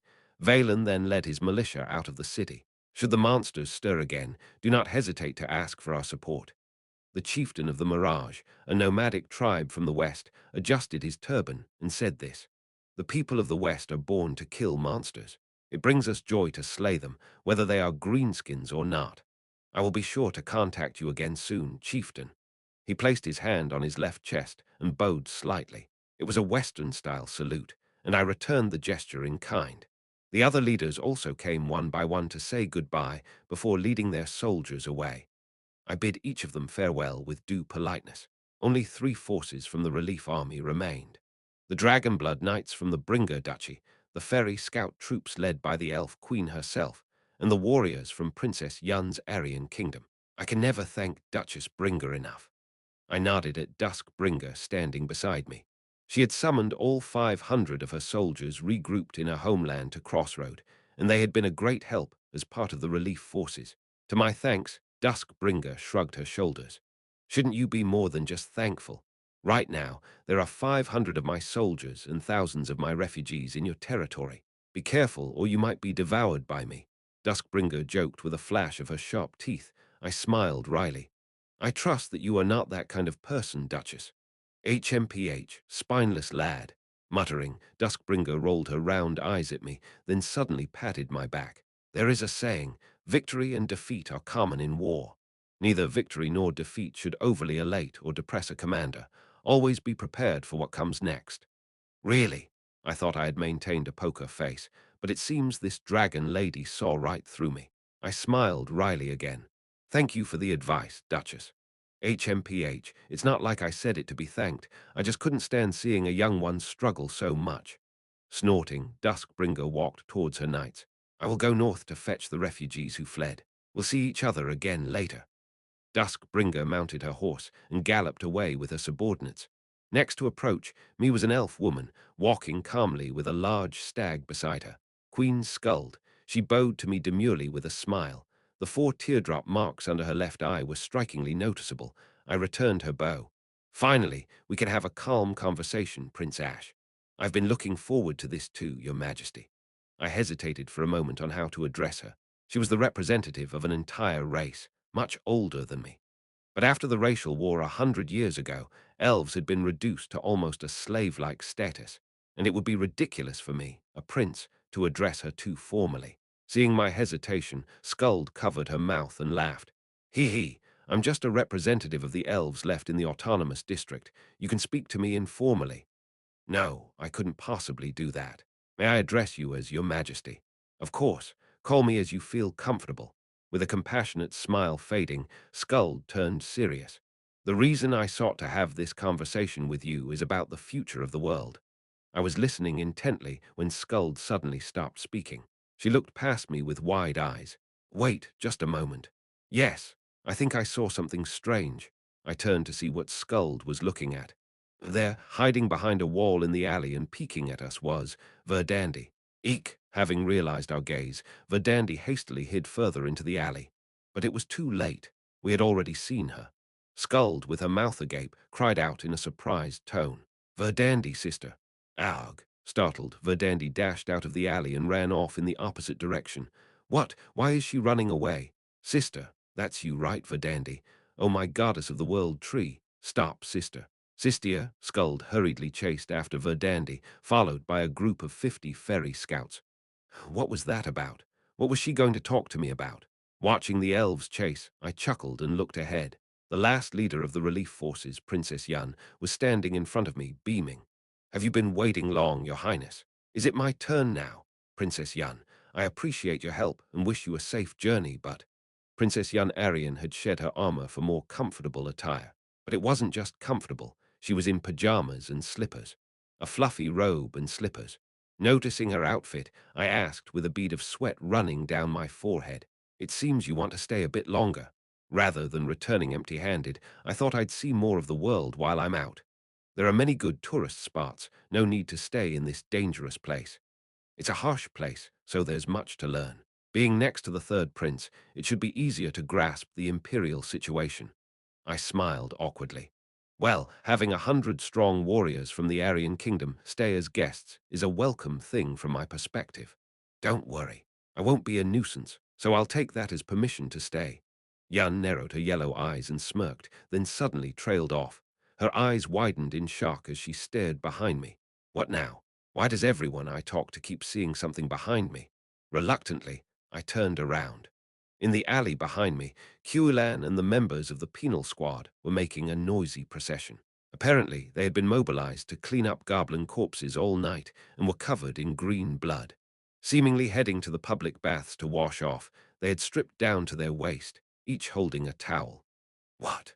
What are those men? Mesmerized, Yun stared at them. I explained. They are from the Leaf tribe, a beastkin group. They are under my command. Look at those muscles. Such great pectoral. Yun's jaw dropped open, and she even swallowed hard. Ah, that's right. This woman said her ideal type was muscular and towering. That's considered attractive in the northern countries. And that red fur. It looks so soft and warm. The penal squad members were currently in a hybrid mode between humans and beastkin, with slight red fur covering their bodies. Seeing this, Yun seemed even more fascinated. What was she into, some strange furry thing? Those amazing muscle furs.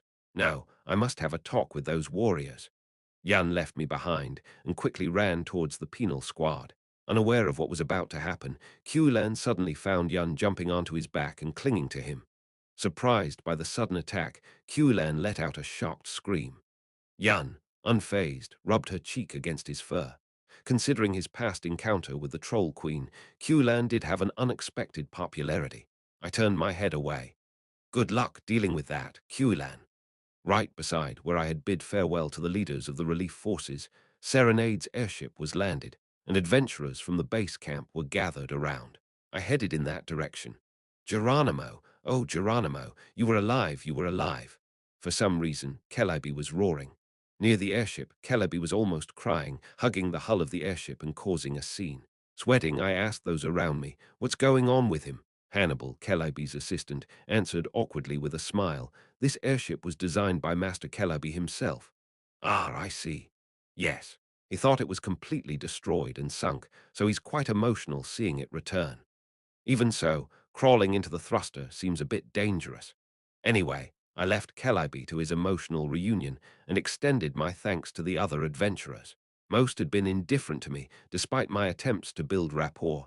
Yet they had all come out of the base camp to save Crossroad. There's no need to thank us. One adventurer gestured towards someone else. We were dragged here by Nameless's threat. Nameless.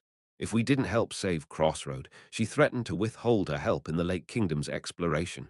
We had no choice. In those lake depths, she's the only rule. I turned around quickly at that and saw Nameless standing there with Serenade beside her. I approached the two, who both brightened upon seeing me. Ash, your Highness, Nameless, Serenade, you've all worked hard. I smiled wearily at the two of them. I'm always in debt to you. Don't say that. We did it because we wanted to. It's our pleasure to be of help to you, your Highness. Please don't talk about debts. Both smiled brightly. Ah, so dazzling. I even dabbed at the corner of my eyes, pretending to wipe away tears. What were you two talking about? They seemed an unlikely pair. What common topic could they have? We're both merchants, aren't we? We found we had some things in common. We were exchanging information that we both need. Ah, right. Both of you are merchants. One is the only merchant in the Lake Kingdom's dungeon, and the other runs the world's largest guild. I hadn't thought of it, but they did have that in common. Anyway, I'm about to head back down to the lake, but Celebi is like that. Celebi had apparently rolled into the airship's thruster and was now inside the engine. There were thumping and clanging noises coming from inside the airship. What's he doing? Nameless gestured with her chin. I'll leave Celebi behind for now, so send him back later. Will do. I thanked Nameless again. Thanks, Nameless, for your help and for rescuing Lily. As I began to list the things I was thankful for, Nameless raised her hand to stop me. The invasion of monsters from the lake is my Lake Kingdom's responsibility. In a way, you and your people are paying for the sins we committed. I am the one who should be sorry. I am truly sorry for not being able to hold back the monsters properly. Then Nameless gave a faint smile. And thank you. For what? For surviving. For not collapsing. For enduring. Not collapsed, eh? Endured. I swallowed my words and looked around at the ravaged city. Did Crossroad really not fall? Did we truly endure, am I? Still okay. You will continue to overcome these attacks. I believe in you. Nameless gave my shoulder a firm squeeze before turning around. Let's meet again, Ash. Nameless, with her robe fluttering, took the lead, followed by the adventurers from the base camp. After the adventurers had gone, I slowly turned to look at Serenade. Serenade, your Highness, thank you, truly, for everything. From the airship to lobbying for the relief forces and so much more. How can this person be so dedicated to me? Words were overflowing within me, but none could make their way out. I silently held Serenade's hand. She shyly smiled at me, about to say something when, eep, she suddenly shuddered, suppressing a scream. Serenade, what's wrong? Alarmed, I quickly checked on her and then noticed. The bandages wrapped around Serenade's shoulder and waist, just below her shirt. Serenade frantically waved her hands. Don't worry about it. It's just a few goblin arrows that grazed me during the battle. Really, I'm fine. It's just a scratch. Eli's overreacted a bit, so I ended up bandaged like this. Yet, through the bandages wrapped around her slender arm and waist, bright red blood stains were seeping through. Serenade kept smiling and assuring me she was fine, but her voice didn't seem to reach me properly. Inside me, something felt like it was crumbling away. Chapter 384. Serenade is a civilian. She is a merchant, not a soldier. Civilians should be irrelevant to this Maya. Civilians shouldn't have to brace for death. Yet she repaired an airship, a feat not achievable by ordinary means, piloted it to the battlefield herself, and participated in combat, sustaining injuries in the process. It was with such excessive help, taken to extremes, that we managed to win. If the political situation hadn't turned in favor of me, the third prince, if the relief forces hadn't arrived, if the adventurers from the Lake Kingdom hadn't stepped in at Nameless's request, if Serenade, a civilian, hadn't risked injury to help me, it would have been game over for me here. Only when I saw the blood-stained bandages on her body did the reality hit me hard. My strategies were inadequate, driving numerous comrades to death and even hurting an unrelated civilian like her. "Your Highness," Serenade called out to me with a worried voice. "Are you okay?" "Yes, I'm fine." I forced a smile. "Thank you, just thank you, Serenade. Please take care until you're fully recovered. It's really just a minor scratch." "Don't worry." Serenade tried to reassure me by waving her arm, but I could tell from the pain on her usually unblemished forehead that it wasn't a mere scratch. Nor did I have the heart to point out her pain. Instead, I gestured towards the airship. It might be good to consult Celebi about repairing the airship. He's the original designer, after all. Sounds of Celebi rummaging could be heard from the lower part of the airship. Serenade gave a wry smile.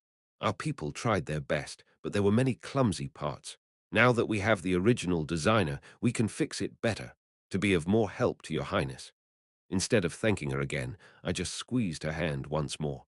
Serenade blushed and smiled gently. It hurt. Inside it hurt. I went to the temple. This was the real battlefield. The wounded overflowed, and there were too few priests. The silver lining was that I had amply provided bandages, hemostatics, and potions. Other able-bodied mercenaries and civilians volunteered to help. I saw junior and young mages alongside Damien, sweating as they applied medicine to the wounded. And in the midst of this chaos, she was absent. Margarita, the brave woman who would stand fearless before patients, although she often appeared worn out from overwork. The R-grade healer who stayed with me until the end in my 742nd game. She lost her life to the goblins that had raided the temple. Despite the groans of numerous wounded, the temple, missing her scolding voice, felt eerily silent. I couldn't bring myself to enter and just gazed at the scene from outside. "Your Highness," a voice called out from beside me. I turned to see. A man wrapped in bandages and wearing a blunt helmet limped along the temple's stone wall towards me. I nodded slightly. "Torkel, I heard you pushed yourself hard in this battle. Are you all right?" I clenched my teeth at his concern. Torkel had lost all his party members. The leprosy extermination squad had been wiped out, leaving only their leader. I couldn't begin to imagine how much he was suffering inside. Yet he was asking about my well-being. Why? What am I to him? Wasn't it due to my failure to establish a proper strategy that your comrades died? I deeply regret what happened to your comrades. I tried to keep my voice steady and emotionless. I will ensure they receive the highest honors and a proper funeral as soon as possible. Torkel silently nodded his thanks to me. I couldn't bear to face him any longer and turned back towards the temple. Why did I survive? Torkel, who had come to stand by my side, was looking inside the temple at the statue of the goddess. The saintess. She shielded me and lost her life. I had already been informed of Margarita's final moments, so I just listened quietly. I can't understand it, no matter how much I think about it. Torkel's usually stoic voice began to fill with heat. Wouldn't it have been better if I had died? Wouldn't it have been better for the saintess to live, and for someone like me, a leper, a worthless mercenary, to die? Thump. Torkel struck his own chest, shouting out, "All I can do is swing a sword with this diseased, numb body of mine. I'm nothing more than a detestable mercenary." He was crying. Wouldn't it have been better for the saintess, who could have saved so many more lives, to live? He didn't shed tears or sob, but with his gruff voice hitting his numb chest, he was pouring out his grief. Why did she die, and why am I, who should live longer to spread light in the world, Survive. I don't understand. I don't understand anything. Not a single thing.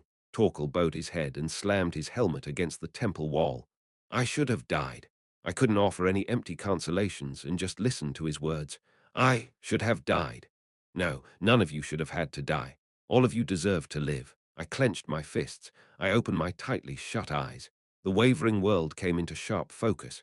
In this place filled with death and pain, I saw what I needed to do. Ah, yes. Now I feel a bit more resolved. In the southern plains of Crossroad, still littered with the bodies of goblins, Skuld had caught up with Verdandi. Sister. Finally apprehended, Verdandi chewed her lip, avoiding eye contact. Skuld stood before her sister, struggling to speak. You were alive. Skuld. You were alive. I thought you had died without a trace. Skuld embraced her sister tightly. Verdandi, enveloped in her sister's arms, looked down. Why didn't you let me know? Why didn't you tell me you were alive? Why did you disappear for 100 years? What were you doing? The Holy Grail. Verdandi spoke tersely. I was following the orders of our eldest sister Erd, searching for the Holy Grail that could revive the World Tree. The Holy Grail? Astonished, Skuld shook her head in disbelief. Come to your senses, sister. Such a thing from legends can't be real. The World Tree has long been dead, and even its broken trunk was burnt by the Empire. All that's left is its decaying roots underground. How do you plan to revive it? Come back, sister. The remaining elves and I, we need you. Though Skuld pleaded, Verdandi remained firm. I will find the Holy Grail, and I will revive the World Tree, resurrect the Elven Kingdom. Please, come to your senses, sister. Skuld let out a long sigh. The Elven Kingdom ended 100 years ago during the racial wars. Our eldest sister Erd was executed, and the remaining elves became slaves of humans, trapped in autonomous districts, barely surviving day by day. Come back. Let's make the lives of the remaining elves a little better together. We can do it if you help. I can't give up yet. The Holy Grail must be in that dungeon. As Verdandi remained unyielding, Skuld's face twisted in anger. I have been leading the remaining elves alone. After all my sisters died or disappeared. Our homeland turned to ashes, forcibly relocated to a foreign land, exploited and enslaved, starving and bowing down, adults dying and children taken away. That's how I've lived for 100 years, Skuld shouted with a strained voice, and Verdandi faced her with a pale complexion. Every moment of being alive was hell. I, the worst elf queen in history, could only watch as my people were sold for gold. Yet I willingly bore this crown of humiliation and disgrace. As a descendant of the elven royal family, it was my responsibility to endure. And you, what? The Holy Grail, the Holy Grail. Verdandi couldn't meet her eyes. Skuld bitterly accused her sister. For a mere illusion that doesn't even exist, you left me and our people to suffer in hell for over 100 years. Did you just not care? Silence enveloped the area. On the plains filled with goblin corpses, the two women of the Fairy royal family stood silently for a long time. It seemed it was time for me to intervene. The Holy Grail does exist. My voice startled the two elves, who turned to look at me. Standing near the southern gate, where I had been listening to their conversation, I slowly walked towards them. In the depths of the Lake Kingdom, the Tower of Magic, in Zone 8 of the dungeon, that's where it rests, Prince Ash. I, along with the Holy Grail Seekers, will go there to retrieve it. Perhaps you could wait until then, Your Majesty. Verdandi was still needed on this front. I couldn't let her go just yet.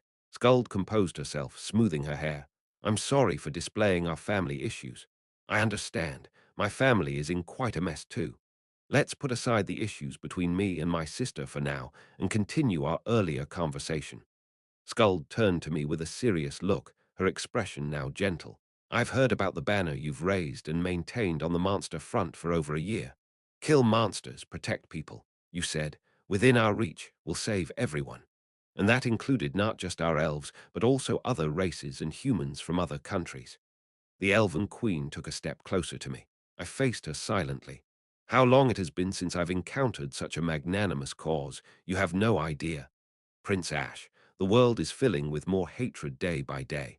I may be young among elves, but in my lifetime, I've felt the world growing increasingly filled with malice. Your banner can unite this divided world again, so, excuse me for interrupting, Your Majesty. I cut her off. That banner as of this moment is no more. What? Kill monsters, protect people. It's a noble cause. A self-deprecating smile curled at the edge of my lips. But I've realized just now, with beautiful ideals alone, you can't protect people. What do you mean? Protecting people isn't about a flag. It's about a well-sharpened sword. That's what I've learned.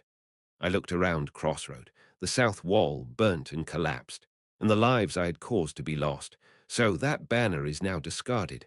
Then what banner will you raise now, Prince Ash?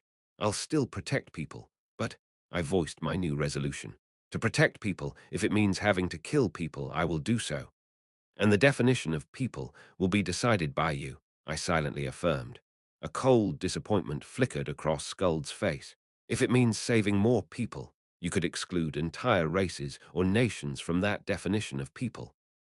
I guess I was wrong about you. Skuld turned away abruptly. You're just like the other kings after all. Consider our conversation never happened.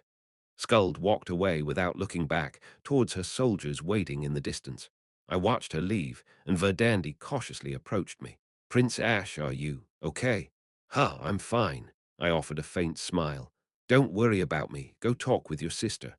You've met again after 100 years. There must be a lot to talk about. Go ahead. Verdandi, with trembling eyes, looked at me, then nodded and ran towards her sister. I couldn't understand. Why does everyone look at me with such worried eyes? My mind is clear, my resolve is firm. Finally, all delusions have vanished. I walked along the southern plains. In the middle of the plains, a dirty flag fluttered. It was the white flag I had planted using imperial edict. Once white and straight, now it was smeared with human red blood and goblin green blood, burning and shedding ash with every gust of wind, like the countless lives lost following this flag. I gripped the shattered flagpole. In all 742 games, I always threw my characters into death. I cast countless subordinates into death without a second thought for the efficient clearance of the game. I never questioned this act. I was a monster, obsessed with efficiency, knowing nothing but strategies, not seeing people as people, a monster. And that's why I succeeded in clearing the game. Yes, why did it take me so long to realize? Haven't I always known this? That's why I cleared the game. To save more people, someone has to die. If reality is such, then command death as efficiently as possible. Kill people to save others. Why did I ever turn away from such a simple equation? Because I was cowardly, weak, unprepared as a ruler. But now I am ready. So who will decide who dies? Who will command death? Who will bear that burden? The voice of the Goblin Guard King echoed in my mind. To protect the world, someone must don the skin of a monster, right? Yes, if killing people can save others, then it must be me. I have to command that death. You're right, Alexander. Covering my face with my hand, I laughed bitterly. I have no choice but to. Crack. I snapped the flagpole I held in my other hand and carelessly threw the flag to the ground. To protect this city, there will come a time when you must sacrifice what is most precious to you. The advice given to me long ago by Crossroads Margrave suddenly resurfaced in my mind. Those words, seeming both prophetic and cursed. Now they have become reality. To protect this city, to safeguard this world, I have decided to abandon what is most precious to me. My banner, the objective of protecting people. I am prepared to give it up. To save more lives, I must become a monster that devours people. Chapter 385. Evangeline was right. The people of Crossroad were resilient, and the city's recovery was swift. A month had passed since the end of the defensive battle. The corpses of the goblins had been thoroughly cleared, leaving no trace, and their spilled blood had been cleaned. The returning residents began to resume their lives as before. The walls were being reconstructed, and the city was regaining its usual vibrancy. But some wounds never heal. Year 650 of the imperial calendar, the last day of February, exactly 1 year since I fell into this world. That was the day the funeral took place. Coincidentally, it was also the day to commemorate the soldiers who died during the tutorial stage at the hands of the Black Spider Legion. In the western part of Crossroad, at the cemetery, surrounded by a cloud of people, I swallowed my words. The bodies had long been interred. Priests sprinkled holy water over the graves and blessed the afterlife of the deceased. As the choir's requiem echoed, people wept at the graves of their lost loved ones. Lily watched from a distance. Gardhan's grave had not been made, as his lover Lily had wished it. His comrades, Burnout and Bodybag, along with Verdandi, who claimed to have been his superior, agreed. Thus, Guardhand was still officially missing. March starts tomorrow. Even though it's officially spring, Lily was still waiting for Guardhand's return. Behind her, Burnout and Bodybag stood silently, looking down at the cemetery.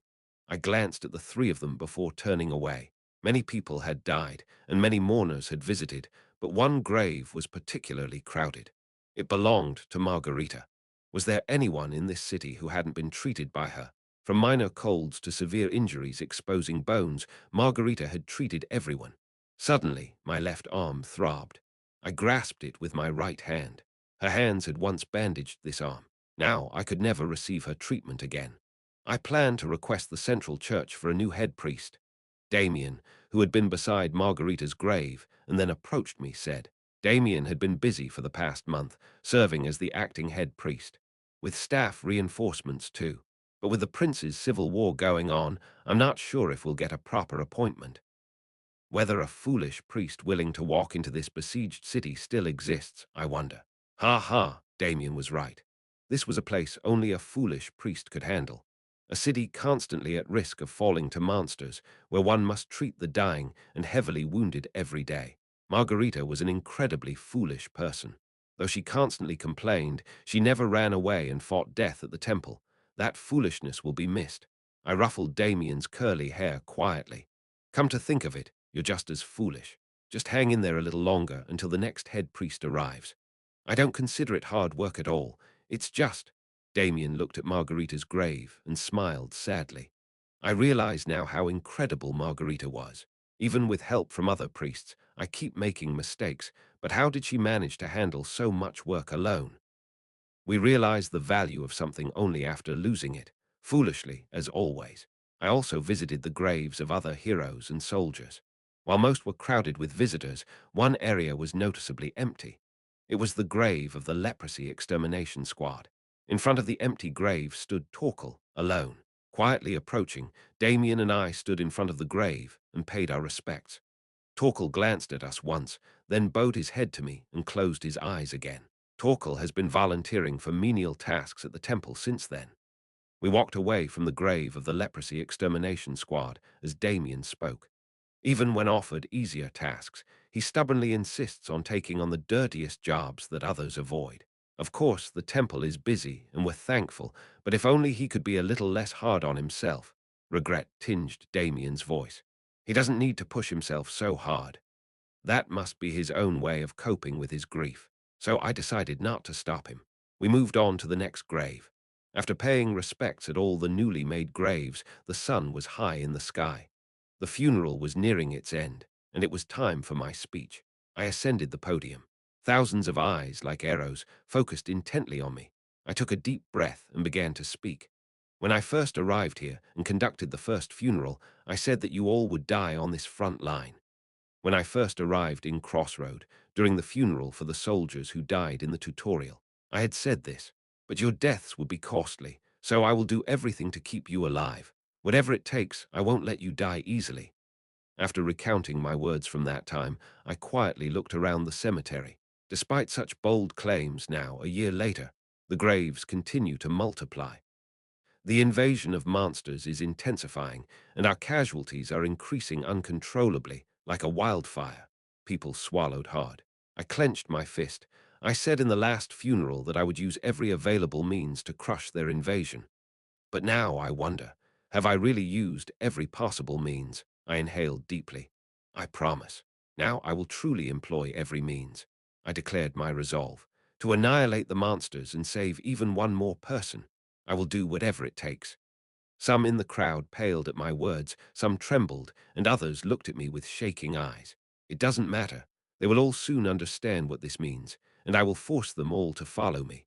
I expect your active cooperation in the path and the monster frontline will take from now on. I turned my head to look at the common gravestone. It was a monument commemorating those who died during the tutorial stage. Then I turned to look at the new graves. I silently recited the names of the dead. For a moment, my voice faltered. After so many sacrifices, I've finally reached this conclusion. I bowed my head. In memory of all those who died in the past year and those who will die in the future, becoming the milestones of the monster frontline, let us observe a moment of silence. Thousands bowed their heads in unison. After a brief moment of silence, I nodded and stepped down from the stage. Lucas, waiting beside the artillery unit, signaled, and the gunners lit the cannons. Boom, boom, boom. The salute to the dead echoed hollowly across the cemetery. Another funeral thus concluded. I had high expectations for the eulogy at Crossroads Funeral, given its reputation for being moving. Standing atop a hill, watching the dispersing crowd, I heard a voice beside me. This speech was more chilling than moving. Your Majesty. Approaching was an elf woman adorned with a white branch crown and teardrop marks under her eyes. Elf Queen sculled. I smirked slightly.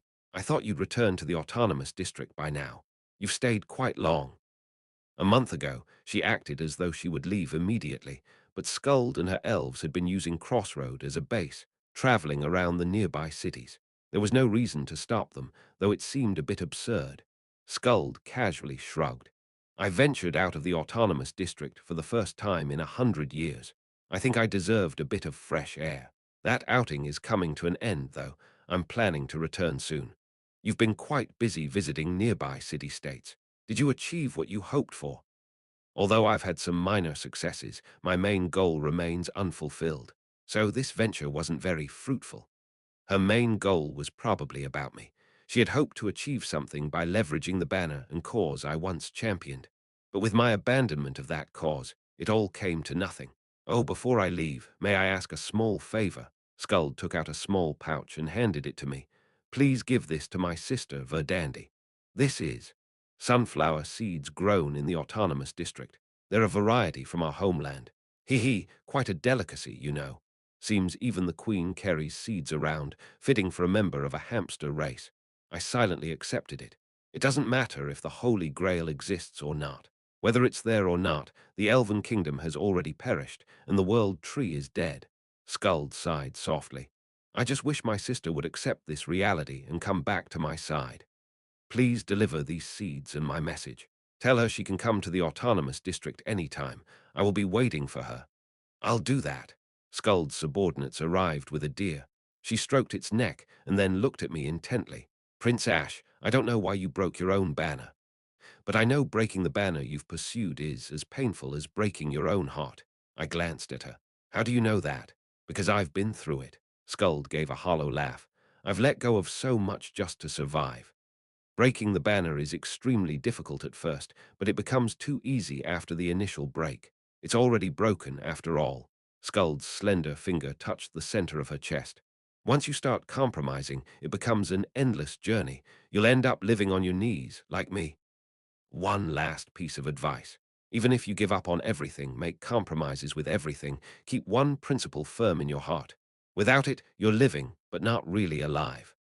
Her advice was sincere and appropriate, but it was too late. I had already broken it. My banner was already shattered. I had already decided to forsake it. I politely bowed in formal gratitude. Skuld reciprocated with an imperial salute, then leapt onto the deer. Watching the elves fade into the distance, I turned around. It was time to do what needed to be done. I headed into Crossroads city center with Lucas and the soldiers. Lucas, who had looked gloomy throughout the funeral, began to express his concerns in a worried tone as soon as he joined me. Lord, the next defense battle is approaching, but the walls of Crossroad, let alone the recovery of the forward base, have not been completed. Most of the teleport gates we installed along the monster's path have been destroyed as well. This makes guerrilla tactics difficult to employ. I'm at a loss as to how you plan to conduct the defense battle without sharing any strategy with us. It has been over a month since the last defense battle ended. The next stage is coming soon. However, the repairs of the defensive facilities are not yet complete, and the healing of the wounded soldiers is still underway. The recruitment of new soldiers is slow too. Despite this situation, it's natural for Lucas to be worried since I remain composed. Don't worry, Lucas, I grinned. I have something prepared, right here. Here is. I stopped walking in front of a place blocked by thick iron bars. It was the central prison of Crossroad. The guards at the entrance stepped aside, clearing the way. Lucas looked at the prison with a puzzled expression. You have something prepared inside this prison. Yes, I led the way inside. Lucas followed me cautiously, and then in the deepest part of the prison, in front of a large cell, Lucas' eyes widened in shock. Let me go, let me go. What is this? Why are you attaching this to our bodies? Please save me. Save me, Your Highness, please. 4 prisoners were screaming, tied up. These were the 4 members of the Aegis Special Forces captured during the recent Special Task Force infiltration incident. They were bound tightly, with a magic core included in the explosive device and a large amount of explosives connected to their bodies. Do you know where, after the temple, the goblins swarmed to during the last goblin invasion? Could it be? Yes, it was this prison. The goblins came swarming in to kill these prisoners hidden behind sturdy iron bars, but ironically, the strong bars saved them all. I casually sat down on a chair placed in front of the cell. Just watching that scene, I thought of an easy way to kill the monsters. The basic principle of monster behavior is simple. They attack the nearest human. I stretched my legs and kicked the cell's iron bars hard. The prisoners screamed and collapsed to the ground. So what if we throw human bombs, draped in explosive devices, into sturdy metal cages in front of the monster horde? Like monkeys trying to lick the flesh inside a shell, the monsters will swarm around the metal cages. At that moment, boom, I mimicked an explosion with my hands. It will deal massive damage to the swarming creatures like ants, completely efficient. This is not all. This is just a primitive trap. If this test succeeds, we can adapt this method. Lord, Lucas called me gravely. Turning around, I saw Lucas shaking his head heavily, his face pale. This is not your way, Lord. Chapter 386. No, think about it, Lucas. I opened my mouth with a smile. It's not just about simple self-destruction.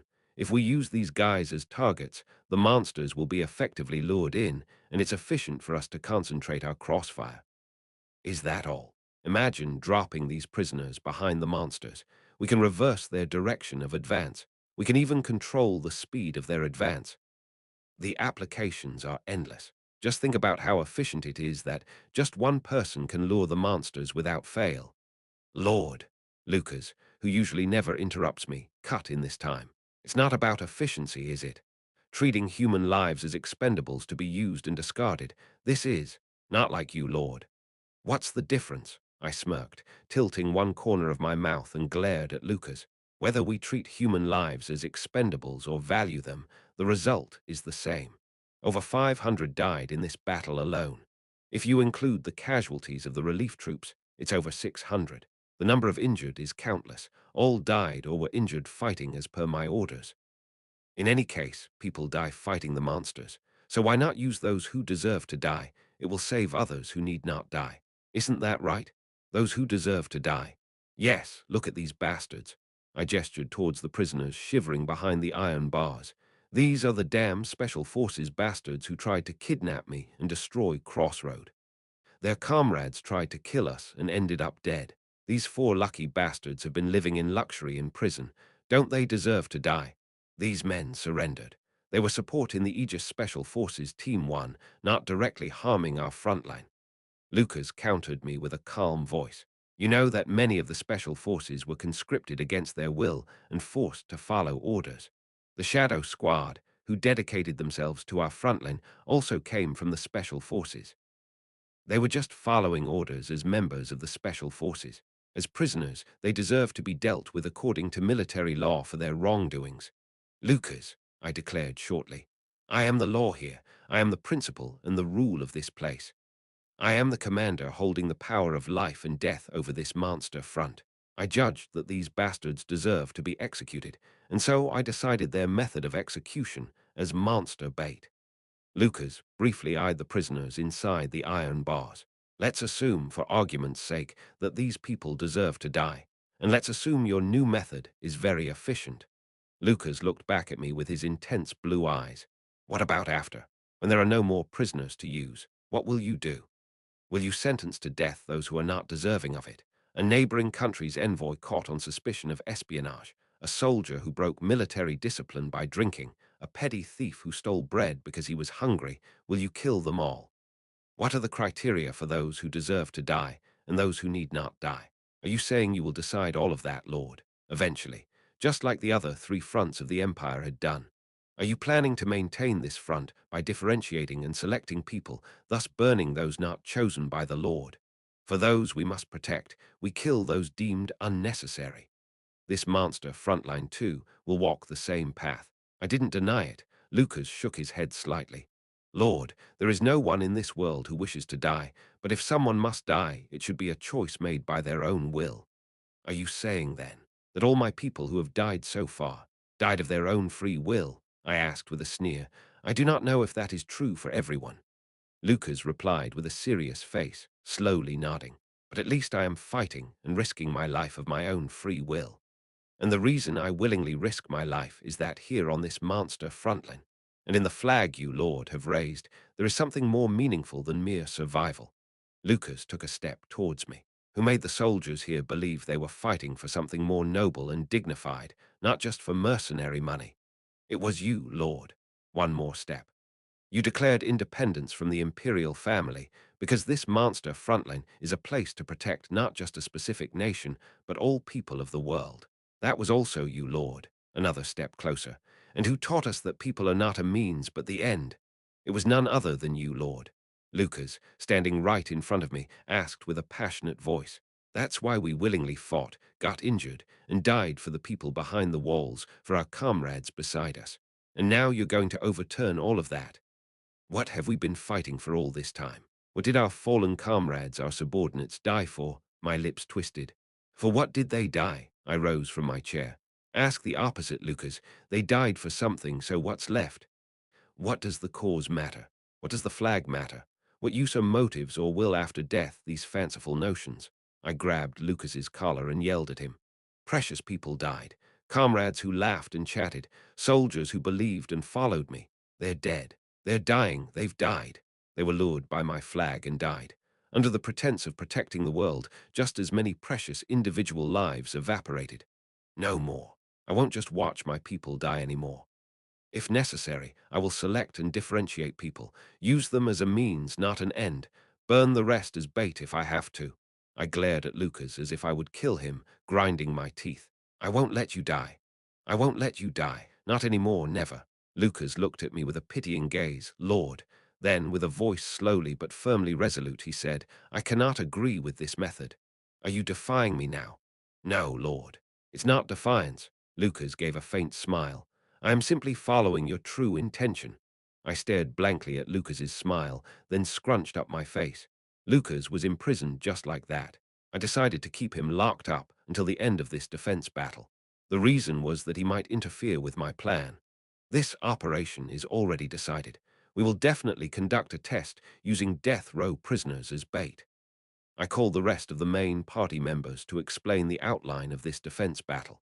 Know this, if you defy my orders, you'll end up locked up alongside Lucas. Any questions? As I looked around at the main party members, Evangeline, Damien, and Junior glanced at each other. Then, damn it, Evangeline was the first to raise her hand and speak. Please lock me up in the prison. What? I'm here to follow and protect my senior. I'm willing to die for that. Standing up, Evangeline began gathering her things. So I can't follow this path. This isn't the way of my senior. Lock me up, please, but reconsider this operation just once more, Senior. Shocked, I looked towards Junior and Damien. Do you two feel the same? Junior and Damien slowly nodded their heads. Sigh. I let out a long sigh and gestured to the guards outside. They're guilty of insubordination. Lock all three of them up in the central prison. Handcuffs were placed on all three. Evangeline bowed her head to me and was the first to be led away silently. Then Junior came before me and said softly, Your Highness, I'm sorry. For what? Not following orders. No, Junior spoke with a tone of genuine regret. For not being able to alleviate your burden during all this suffering. I'm sorry. I stared blankly at Junior being led away. Then Damien approached me. Your Highness. Struggling to find words, Damien lifted his hand in front of my chest. Be healed, be healed. He uttered these words, swirling his hand in a circle. Damien's hand, imbued with holy power, left a white trail in the empty air. I laughed involuntarily at the absurdity. My body had no injuries. I wasn't in pain anywhere. The next defense battle, the day the monsters were expected to emerge from the Black Lake. Morning. Since all the heroes refused to follow my orders, I had no choice but to lead the soldiers out myself, taking 4 prisoners in a wagon reinforced with sturdy iron bars. We arrived at the forward base through the teleport gate. The outer walls were still in a sorry state, incomplete, with only one newly constructed gate standing alone. Today's objective was not to annihilate the monsters. It was a practical test of the human bait kumbams. The 4 prisoners, each in an iron-barred wagon, were to be positioned at strategic points in front of the base to test their lure and killing power. Looking at the stage information display, I said, "We have some time before they appear." The monsters were expected to emerge around noon. It was still early morning, so there was time. "Everyone take a break and have some food." "Yes, Your Highness." At my command, the soldiers began to relax and settle down around the base, distributing simple meals brought from Crossroad. I too slowly chewed on a sandwich with smoked ham and cheese between bread slices. Both the ham and cheese, being preserved food, were disgustingly salty. Then a soldier approached and asked, "Your Highness, what is it? Should we also provide meals for the prisoners? You know, it's customary to give a proper meal to those sentenced to death before their execution." I snorted. This world had such needless compassion. Despite my reluctance, I wasn't so callous as to deny a final meal to those about to die. I nodded, and I saw the soldiers managing the prisoners push sandwiches through the bars. With explosives and detonators strung all over their bodies, the 4 prisoners took the sandwiches with gaunt faces. The cries for mercy had ceased, and the 4 resigned prisoners were now idly chatting. "Hey, look over there. The flowers have bloomed." One of the prisoners gestured with his chin. The others followed suit, turning their gaze. Next to the forward base, a forest and field unfolded. The ashen plants that had laid barren all winter were now holding buds. It's still chilly out. Among them, one eager bud was blossoming, revealing its pink petals. Eating with the flowers in view, doesn't it remind you of that time? When? The imperial capital's spring festival. Yeah. In front of your house, under that fence bursting with magnolias and forsythias, we spread out a mat and ended up all passed out from drinking, and a thief swiped our bags. Damn. Hey, how many years ago was that? That was really fun. Fun my foot. My first paycheck was in that bag. One of the laughing prisoners muttered while looking at the petals. It's spring. Indeed. Nice weather today. As I listened to their conversation, I silently chewed on my sandwich. Salty. The sandwich was terribly salty. Chapter 387. Throughout this time, I've always been in contemplation. What's right and wrong, whether my choices are indeed just. To ponder, hesitate, and agonize meant I was still human, but no longer. Contemplation is but a luxury. Hesitation, in the face of monsters, is nothing but poison. My enemies are wrong for merely existing in this world. Thus, I shall decree them as entities to be eradicated and oppressed. And so, I will kill them with my own hands. When I changed my mind, the world seemed so simple and straightforward, intuitive and plain. The simple world above was bathed in the light of spring. The feel of the cool spring air, the pink buds dangling at the tips of branches, the fresh scent of new sprouts, the taste of water droplets lingering in my mouth. I turned my eyes away from the world, emitting myriad colors like a prism. I repeat today's tasks in my mind. When the monster arrives, test the new bait. Just that, and nothing more. Several hours have passed killing time at the forward base. Confused, I pulled out the pocket watch and checked the time. What? It should have been about time for the monsters to appear. The surface of the Black Lake was calm. I furrowed my brows and surveyed the lake. What? Did they use a dark event to change the appearance time? But even in this stage, the dark event was skipped. Perplexed, I opened the system window to check the enemy information. And then, I noticed something odd. The number of enemies displayed in the system window had drastically decreased from the initial count, and it was still dropping rapidly. What's going on? Alarmed, I sprang to my feet. What's happening beneath the lake? Flash. Just then, the teleport gate installed at the forward base emitted light, and a soldier rushed out. Your Highness, I have a report. What's happening? I said, unless it's an emergency, no dispatching during the defense. It's an escape. I turned to the soldier in disbelief as he continued. The individuals, including Sir Lucas, who were imprisoned in the central prison. We believe they escaped about an hour ago. What? The jail guards were all incapacitated. It took time to report. I stood there, dumbfounded, but what followed was even more astounding. Along with Duchess Duskbringer, your direct party members stormed the jail and freed Sir Lucas and the others. Now they're all openly defying me. I rubbed my aching forehead and asked through gritted teeth, where did the escapees go? That's, after arming themselves, they all disappeared through the teleport gate.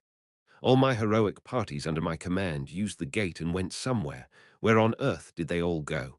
Wait! I quickly glanced at the system window. The rapidly declining number of enemy monsters caught my eye. I gasped softly. Could it be? And it turned out to be true. A few hours later, after the monster count in the stage enemy info window dropped to 0. Flash! Through the teleport gate installed at the forward base, my heroic parties appeared. Lucas, Evangeline, Damien, Jr., Huilan and the Penal Squad, Duskbringer and the Dragonblood Knights, Verdandi and the Holy Grail Seekers. They were all drenched in monster blood, with minor injuries all over, but their faces were resolute. I crossed my arms and glared at the heroes lining up before me. Once everyone was in place, I asked in disbelief, "What is this all about?" Lucas, standing at the forefront, reported, "I've heard that Nameless of the Lake Kingdom always stands alone against the monster horde. It's said that the monsters that she fails to stop spill out of the lake, invading humanity. And so, in cooperation with Nameless, we killed all the monsters that overflowed before they could leave the lake. Why, if the monsters don't invade, there's no need to use living people as bait." Lucas glanced behind me, where the human baits are caged behind iron bars. "It means you won't need to resort to this new method anymore. So, let me get this straight." I laughed bitterly, stroking my forehead. "You all defied my orders, rebelled, and even broke out of jail to voluntarily crawl under the lake and suffer these injuries, just to protect those prisoners." The scale of this stage's monsters was small, fortunately. If there had been more, these fools would have died under that lake. We weren't trying to protect those prisoners. Lucas surveyed the other heroes. "The standard of this monster frontline, and—" He then stared straight at me. "Your humanity, my lord. Even if we are torn to shreds, we will continue to protect it." I gasped for breath. I ground my teeth. "Why don't you understand? I'm doing this because I can't bear to see you hurt and die." "Then why won't you listen to me? Why? Why won't you understand, my lord?" Lucas calmly replied. "Why don't you see what we truly want to protect, even at the cost of our own lives?" I looked around bewildered at my heroes. They all gazed back with unwavering eyes. Unable to face them, I finally turned away. "Defiance and jailbreak, you're prepared for the aggravated punishment, right? Until a new sentence is decided, you're all confined. Wait in your quarters." Lucas bowed his head and walked toward the gate, followed by all my heroes, who used the gate to return to Crossroad. I turned to the soldiers waiting at the forward base and sighed. "Postpone the human bait test until the next defense. There are no monsters to kill for the test." I waved weakly at the prisoners caged behind the bars. "Remove their bombs and put them back in jail." I drank. Sitting alone in the deserted bar of the Mercenary Guild, I poured and swallowed brandy. This place, where an old lightning mage once sat beside me, was now occupied only by me. I kept pouring spirits into my stomach, trying to get drunk. I lost track of time and how much I had drunk. When I came to, Serenade was sitting beside me. Dressed in an elegant suit, her clean, aqua-colored hair neatly tied back, she sat next to me, attentively listening to my ramblings. "I'm just an ordinary game player," I rambled. "Not a genius strategist, definitely not a properly trained military commander. I'm just a loser who played games in a room. People die trusting me. I can't bear it anymore. That's why I wanted to change the situation. I had wanted to change, to become a monster, but then Serenade slowly reached out and took my hand. "Your Highness, the people's love for you isn't because you are a flawless commander. They love you because you do your best, take responsibility for the outcomes, and cry with them, because you were more human than any other commander."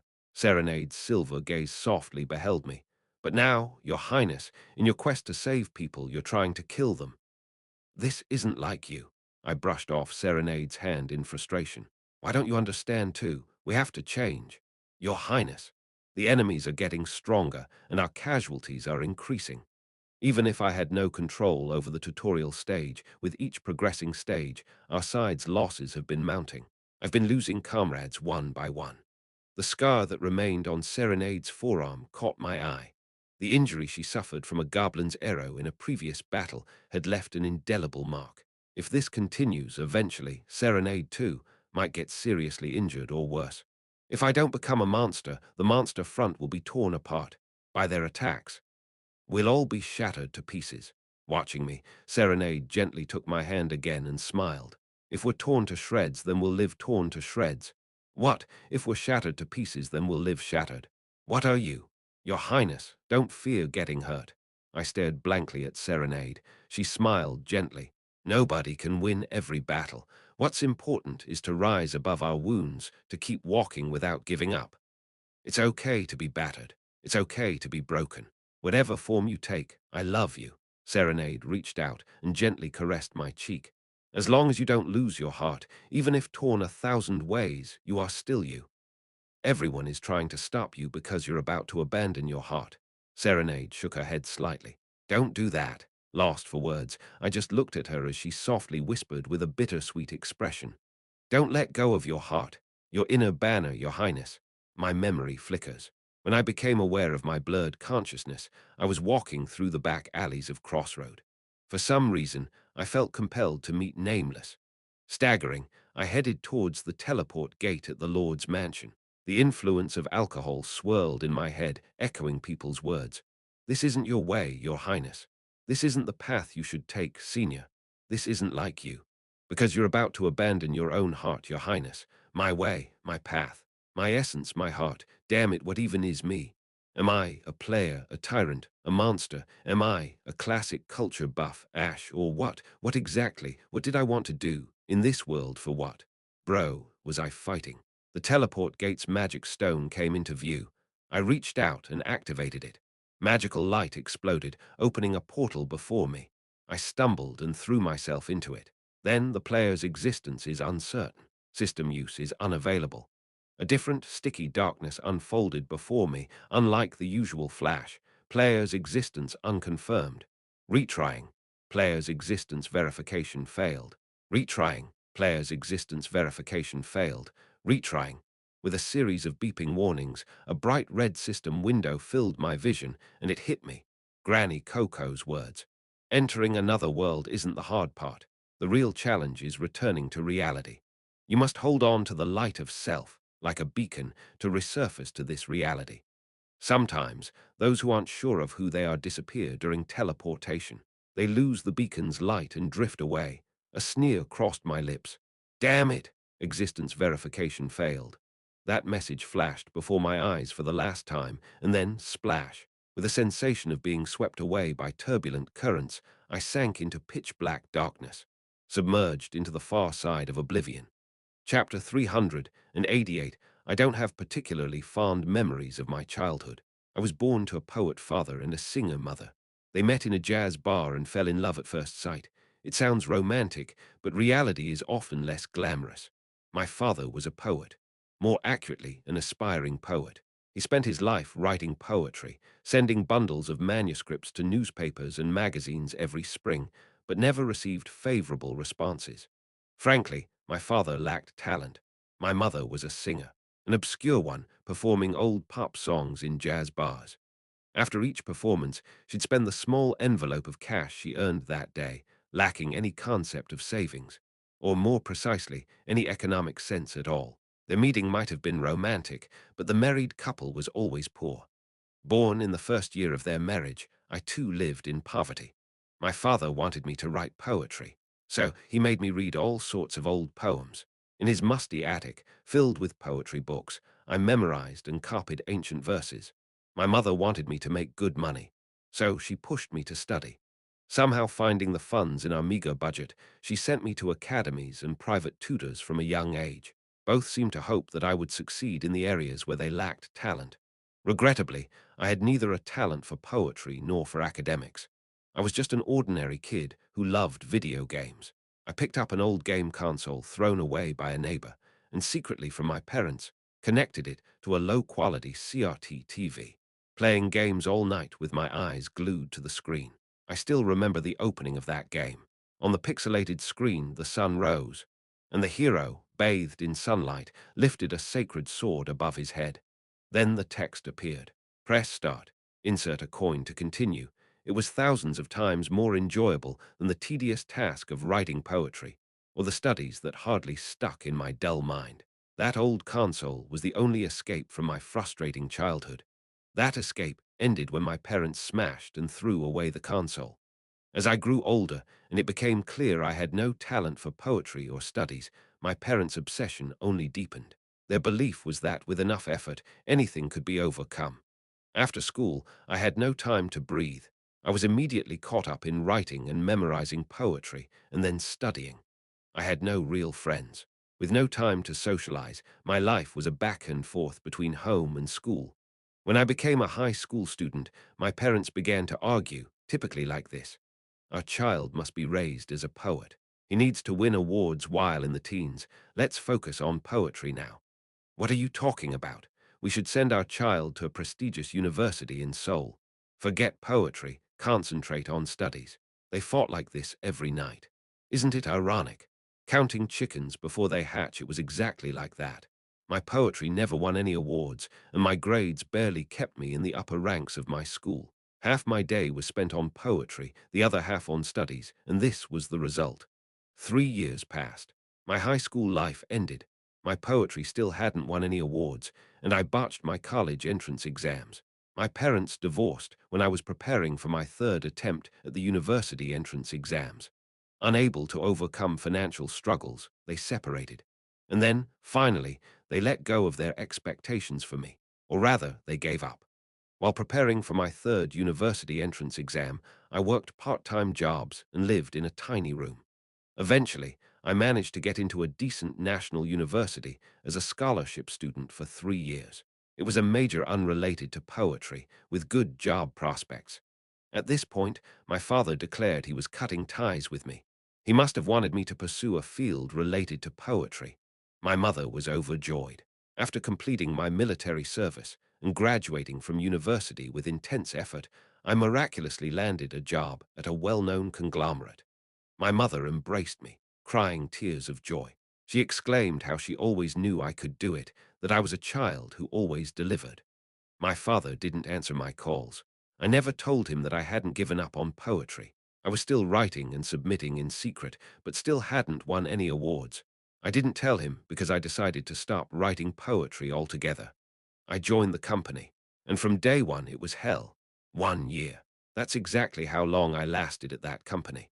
I could handle the brutal work environment, the daily overtime and weekend work, even the bullying from seniors.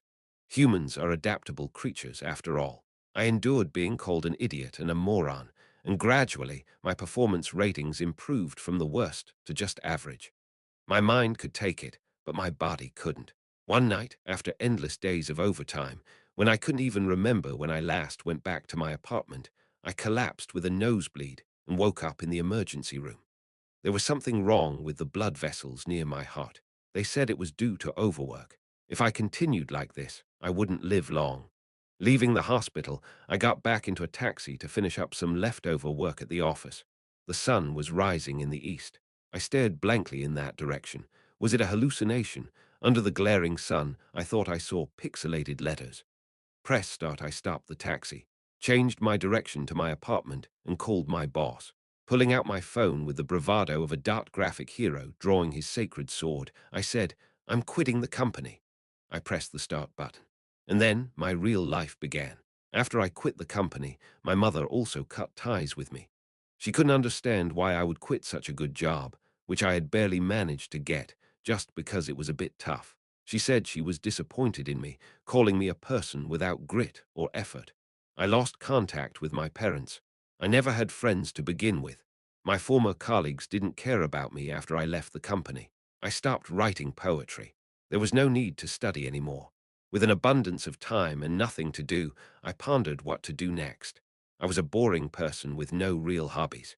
Right, recalling memories from my youth, I muttered to myself, I used to love gaming. That day, I went to Yongsan. As a complete novice who didn't know a thing about computers, I was easily swindled by the sellers, but ended up with a top-spec computer. The seller, smiling, asked, "Are you setting up such a great computer for game streaming or something?" I didn't understand what he meant and just laughed it off. He threw in a mouse and a keyboard as a service. I later learned it was an upsale, but at the time I was just grateful. After struggling to set up the computer at home and successfully booting it up, I found myself crying. It was the first time I had ever bought something I wanted, just for me. During the time I had distanced myself from gaming, games had evolved tremendously. In a world of dazzling graphics, expanded genres and systems, and complex controls, the new games felt alien and overwhelming to me, a person who was more of a newbie than a returning gamer. I realized I was far more outdated than I had thought, so I turned to classic games. I started playing decades-old games that brought comfort just by looking at them. Luckily, nostalgia always seems to be a popular content, so I had no trouble finding these old games. Moreover, they were being re-released as remastered or remade versions. Each time I launched a game, I noticed something repeatedly popping up in the top right corner of the screen. Stream your game. It appeared to be a built-in feature of the computer's graphics driver, supporting streaming capabilities. Initially, I ignored it, but seeing it every time I started a game, it gradually caught my attention. Maybe you're planning to stream games. The words of the computer salesman came back to me. So one day, on a whim, I started a stream. Please set a streaming nickname. A nickname. What should I choose? After some thought, I clumsily typed something fitting for an old soul like me, who reminisced about old poems, listened to old pop songs, and played old games. Retro addict. And so my first stream began. But my stream was terribly unpopular.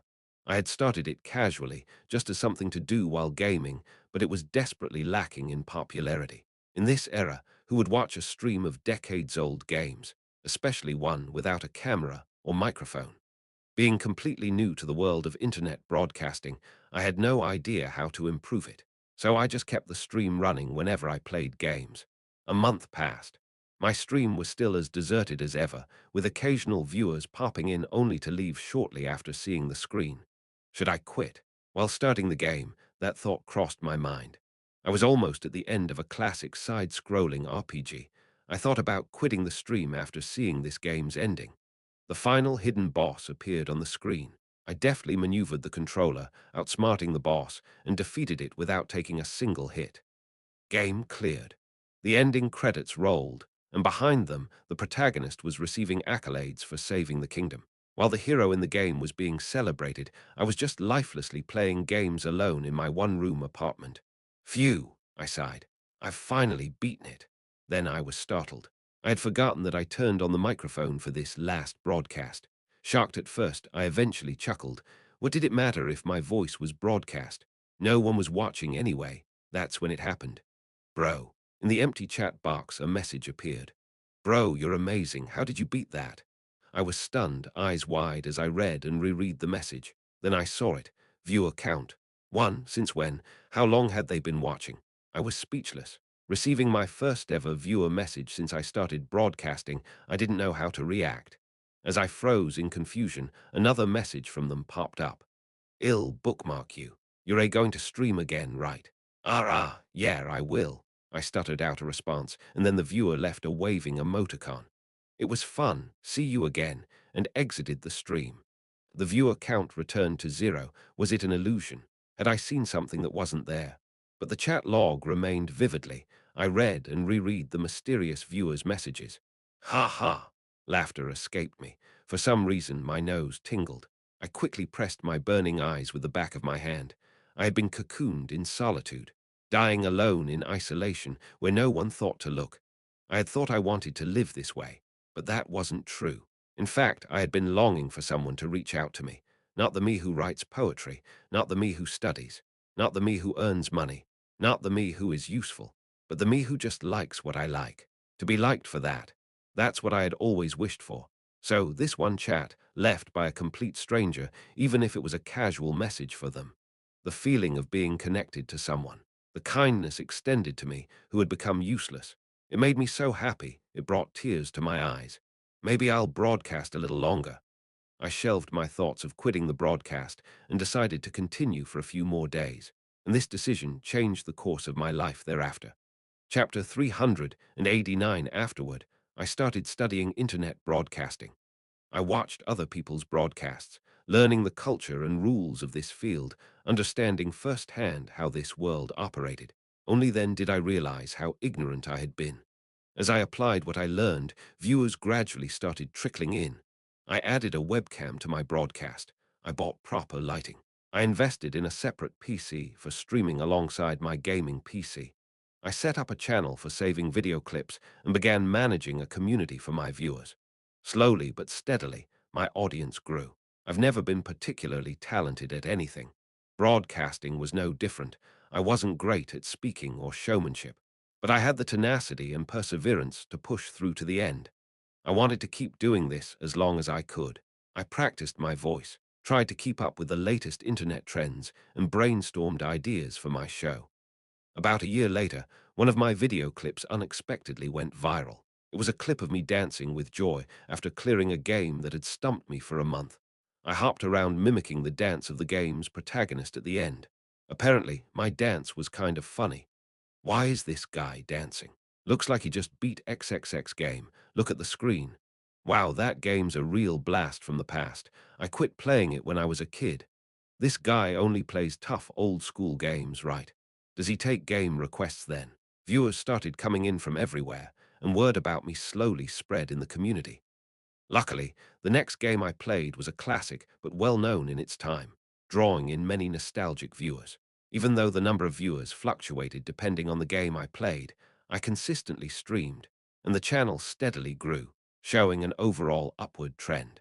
I aimed for a broadcast that was controversy-free and comfortable to watch, steadily increasing my regular audience.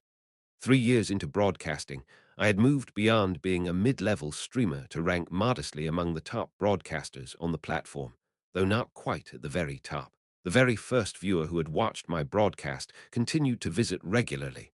They called me bro. I called them little buddy. I knew nothing about them, not their name, age, or anything else, but they were my longest-standing viewer and most loyal audience. Especially in the early, uncertain days of the broadcast, they pondered with me about the direction it should take and even volunteered to help me manage it like a manager. I was truly grateful for them. I even wanted to meet them in person and treat them to a meal. However, they rarely talked about themselves. They avoided discussing personal details, let alone meeting in person. So I never brought it up either. Besides, it was better to avoid too close a camaraderie between a broadcaster and their viewers. As the broadcast grew and I firmly established my place in this field, the viewer began to show up less frequently. I felt a pang of regret, but I was too busy to dwell on it for long. I assumed they must be occupied with their own busy life. Time passed, and one day, thinking of them, I searched their chat logs, wondering if they had left a message when I wasn't paying attention. There it was, long time no see, bro. Left a few weeks ago, a message I had missed from them. The broadcast has grown so much while I was away, hasn't it? Do you only read chats with donations now? Lol, what's this? Viewers had increased so much that, at some point, I could no longer read every ordinary chat message. My interactions with viewers had long been through messages displayed during paid donations. Ah, I don't have money to donate.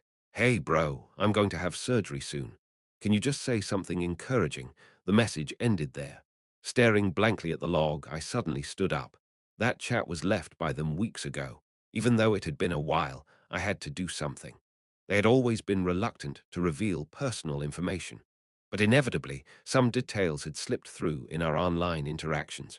They often mentioned visits to a hospital in Seoul, were young, male, and occasionally complained of chest pain and difficulty breathing, turning off the broadcast.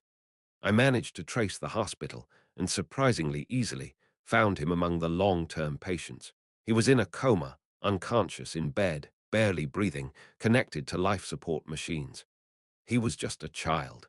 Years of being bedridden had left him looking much younger than his actual age. His head was shaved, covered with a hospital cap, wearing an oxygen mask, eyes closed in sleep. Beep beep, the rhythmic sound of machines echoed in my ears. I stood beside the bed, silently looking down at the child. Beep beep beep beep. The child's breaths were barely audible amidst the mechanical beeping. Unable to look any more, I closed my eyes tightly. My child really loved your broadcast, Mr. Retro Addict. His mother expressed gratitude repeatedly for my visit. Your broadcast was the only thing he looked forward to. On days without it, he'd rewatch your recordings. The monotony of hospital life. and how painful the cancer treatments were. That small body wasn't easy to endure, but your broadcast often made him smile. I stuttered a question, looking at her weary smile. Why me? Pardon. Why out of everyone else? There are so many funnier people doing broadcasts. Why did he choose me? How did he end up in my unnoticed broadcast of all places, and then stayed to support me as my channel grew? Why did he do that? Why this child? Hearing my words, she paused, then smiled faintly and spoke. Why me? Excuse me. Why did he choose to be born to me of all people? There are mothers much kinder and more patient than me. Her hand gently stroked the child's thin cheek. Let's ask him together when he wakes up. Thank you for visiting today. My child would be happy to know you were here. I left the hospital with a respectful farewell echoing behind me. The child had been sick since birth, suffering from a type of childhood cancer. He had lived in the hospital his whole life. His only window to the world was the small screen of a smartphone, especially fond of watching my broadcasts. What was so interesting about watching this dull old man's cramped little world? In recent years, his condition had worsened. He had undergone surgery as a last resort. Miraculously, the surgery went well. However, he fell into a coma afterward, becoming essentially a vegetative state, and hadn't regained consciousness since.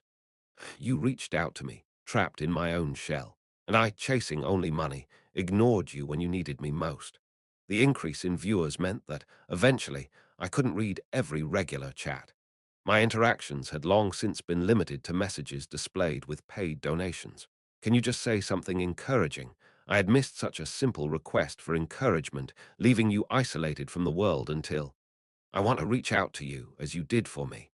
Just as you did for me, I wanted to give you courage. But what can I do? That night, broadcasting late, I asked my viewers, what's the hardest old game you can think of? With a renewed resolve, I inquired further. A game so challenging that it seems almost impossible to overcome. Many people typed responses, but one message caught my eye. How about the Protect the Empire Hell Ironman Challenge? Protect the Empire. A game released a decade ago, reasonably popular, but no one had ever cleared its most difficult mode, Hell Ironman. I decided to take on this challenge. I kept it a secret from my viewers, but I pledged all donations received until I cleared the game to a childhood cancer support foundation. I started the game. Protect the Empire was far from easy. The Hell Ironman mode was brutally hard. I faced game over. The Empire fell again and again and again and again and again. But I didn't give up. Even when the red game over screen appeared, I brushed it off and started another round. Press start again. Even when a playthrough I spent dozens of hours on exploded due to a ridiculous accident. Press start again. Even when a playthrough that had lasted hundreds of hours crumbled under the enemy's assault. Press start again. Even if a playthrough reaching the ending failed at the last stage. Press start again, again, again, again, again. Once more I didn't give up. I would fight in my own way, try to overcome this challenge. I will cheer for you. So, you too. Don't give up. Keep fighting your battle. Half a year later, I succeeded in the Protect the Empire challenge on my 742nd attempt. I defeated the final boss and cleared the last stage. Finally, I reached the game's ending. And then, gradually, my consciousness, which had been submerged, sharpened. It felt like waking up from a terrible hangover. I groaned, twisting my body. Sensations returned to the extremities of my body. I became aware of my fingers and toes. Twisting my sore joints that seemed unused for ages, I managed to open my eyes. My vision was blurry. Where am I? I clearly remember after drinking heavily. I opened the teleport gate, fell into it, and then plummeted into pitch-black darkness. But here it was warm, soft, and even smelled nice. What? As I blinked several times, the world came into focus. Finally, I could clearly take in my surroundings. A lavishly decorated palace. Except for the bizarrely pink decor, it seemed quite expensive. I was lying on the floor of this palace, and someone was giving me a pillow with their lap. Ha! A lap pillow. What I was resting on was a warm, soft thigh. But who would do such a generous, no, embarrassing thing for me? Slowly raising my eyes. Ah, you're awake. A woman smiled gently at me. Snow-white skin, red irises, glossy pink hair and horns protruding on each side of her head, and the distinctive nun's attire. In other words, the seventh-ranked commander of the Nightmare Legion. Salome, the succubus queen, shyly asked me, "Did you sleep well, darling?" Her tail, characteristic of her demon kind, wagged like a puppy waiting for its owner. Staring blankly at Salome, "Whoa, you scared me." Without realizing, I threw a punch, hitting Salome's jaw. Chapter 390. Seriously, that's too much. Why do you always hit me every time you see me? Salome, holding her jaw and tearing up, yelled at me. After all the trouble I went through to save you, you resort to violence without a second thought. You're the worst human ever. Shut up, monster. If I'm the worst human, then you're the worst monster. Ha! I'm not the worst. I'm the monster of temptation. What is she proudly spouting off about, this succubus? Anyway, I gritted my teeth and quickly got up. It's a battle between humans and monsters when our eyes meet. What else were you expecting? I frantically searched my waist. I needed to draw out agate and load it with bullets into her stomach, then follow up with maestro to forge a magic blade and thrust it into her neck. What? Nothing. My waist was empty. In a panic, I reached into my pocket. Then I'd pull another weapon from my inventory. The player's existence is uncertain. System use is unavailable. But my hand just flailed in thin air, unable to access the inventory. I gritted my teeth. Not this again. What the hell is this existence verification, you damn system? If it's blocked, shouldn't you call a repair technician or something? Seeing that I couldn't draw a weapon, Salome, who had been cowering in a corner with her hands over her head, smirked slyly. Hey, what's this, darling? Are you without a weapon? Call me darling one more time and I'll kill you. You're going to kill me anyway, aren't you? Tusk. She knows well, this monster. I can take you down with just my taekwondo, even though I only learned it briefly in elementary school. It's enough for someone like you. I awkwardly adopted a taekwondo stance, readying for battle. Salome, I've missed too many chances to kill you. This time I'll make sure to finish you off. Hey, suddenly dizzy, my legs gave out. I couldn't keep myself up and collapsed to the floor. What's this? Why can't I feel any strength in my body? That's because you're suddenly using a body that hasn't been active for a long time. Salome approached, laughing maliciously behind her hand. You submerged in the oblivions beyond. If I hadn't found and rescued you, you would have floated there forever like a ghost. The oblivions beyond. Some call it the underworld or the spirit realm. Anyway, it's not a place for the living. Granny Coco's words echoed in my mind again. Those uncertain of their existence who use the teleport gate end up there. That's why nightmares born from dreams, being uncertain entities, can't use teleport magic. I don't know why you were there, but when I found you I thought it was a windfall. Ah no, I was so startled my heart sank. How are you able to travel there and back? Hey, it's because I use my unbeatable evasion skill reality escape. Salome puffed up her chest, clearing her throat with a hem-hem sound. Aha, of course. The succubus queen's evasion skill reality escape that literally vanishes from reality. So she was escaping to the oblivions beyond. That's how she freely moves in and out. That's why I struggled to carry you back to reality. Hee hee, aren't I amazing? You can praise me. I am the succubus queen, the daughter of nightmares. You can praise me. It's okay. Praise you can. Praise. Salome glanced at me with eyes that seemed to urge me to hurry, but seeing her smug face made me even less inclined to praise her. Sigh. But I had to admit I was grateful. Reluctantly, I nodded. All right, thanks for saving me. If it hadn't been for her, I might have been wandering the depths of the spirit realm forever. I owed her that gratitude. As I genuinely thanked her, Salome's eyes widened, then filled with tears. Why now? Saab, it's the first time I've heard such kind words from you, so I couldn't help but get emotional. That's so. It might be the last time. Savor the moment. Grumbling, I leaned against the wall and looked around the palace. So where is this place? Given the tasteless pink interior, it wasn't hard to guess. This is my palace. How is it? Comfortable, right? Clean, right? It even smells nice, doesn't it? As expected, it was the headquarters of the Nightmare Legion, the Succubus Queen's palace. Seeing the disgustingly bling-bling, pink interior, I was reminded of Evangeline. She also had a terrifying love house taste. Maybe Salome and her would get along. Hee, I hurriedly rearranged the furniture and cleaned up before you woke up. I even sprayed perfume. Usually, my minions do the cleaning, but they all died, so I have to do the housekeeping myself. But you know, doing it for you made me a bit happy. Don't make that face, like a newlywed managing a honeymoon home. It makes me want to kill you. I snapped, then felt my face lose color. Wait a minute. Succubus Queen's Palace. This is. The Lake Kingdom Dungeon Zone 10, the deepest of the deep, the most profound part of the deep demon realm, the absolute bottom of hell. The Succubus Queen's Palace is located here. My Vanguard Dungeon Assault team was barely scraping by in the early stages of Zone 8, and now I'm suddenly in Zone 10. How can I get back to the surface? Should I escape to Zone 8 and then use a teleport gate? No, no, if I use the gate now, I'll be swept away to the oblivions beyond or whatever. Does that mean I have to cut straight through to the main gate of the Lake Kingdom? As I pondered my escape route, Salome cautiously approached me, her white hand naturally wrapped around my neck. Hee, already thinking of how to escape, Ash. Take your hand off me if you know what's good for you. Don't be like that. Let's live sweetly together here, just the two of us. I'll give you happy dreams. The commander of a nightmare legion promising to give happy dreams. Does that even make sense? Please tell me. Without removing the arm wrapped around my neck, Salome spoke in a trembling voice. Every time I think of you, my heart flutters uncontrollably, my body trembles, and I feel like crying. The King of Kings told me what I feel for you is love. Is that true? Please tell me. I answered immediately and yanked Salome's arm away. It's absolutely not. That's enough. Wow, you're really too much. Too much. If I had a weapon in my hand, you would have been dead 10 times over. If I had anything in my stomach, I would have thrown up on your face by now. Love. Love. A monster like you towards a human like me. What kind of nonsense is that? Salome huffed in frustration. But the King of Kings said so, that this feeling is love. Nope, absolutely not.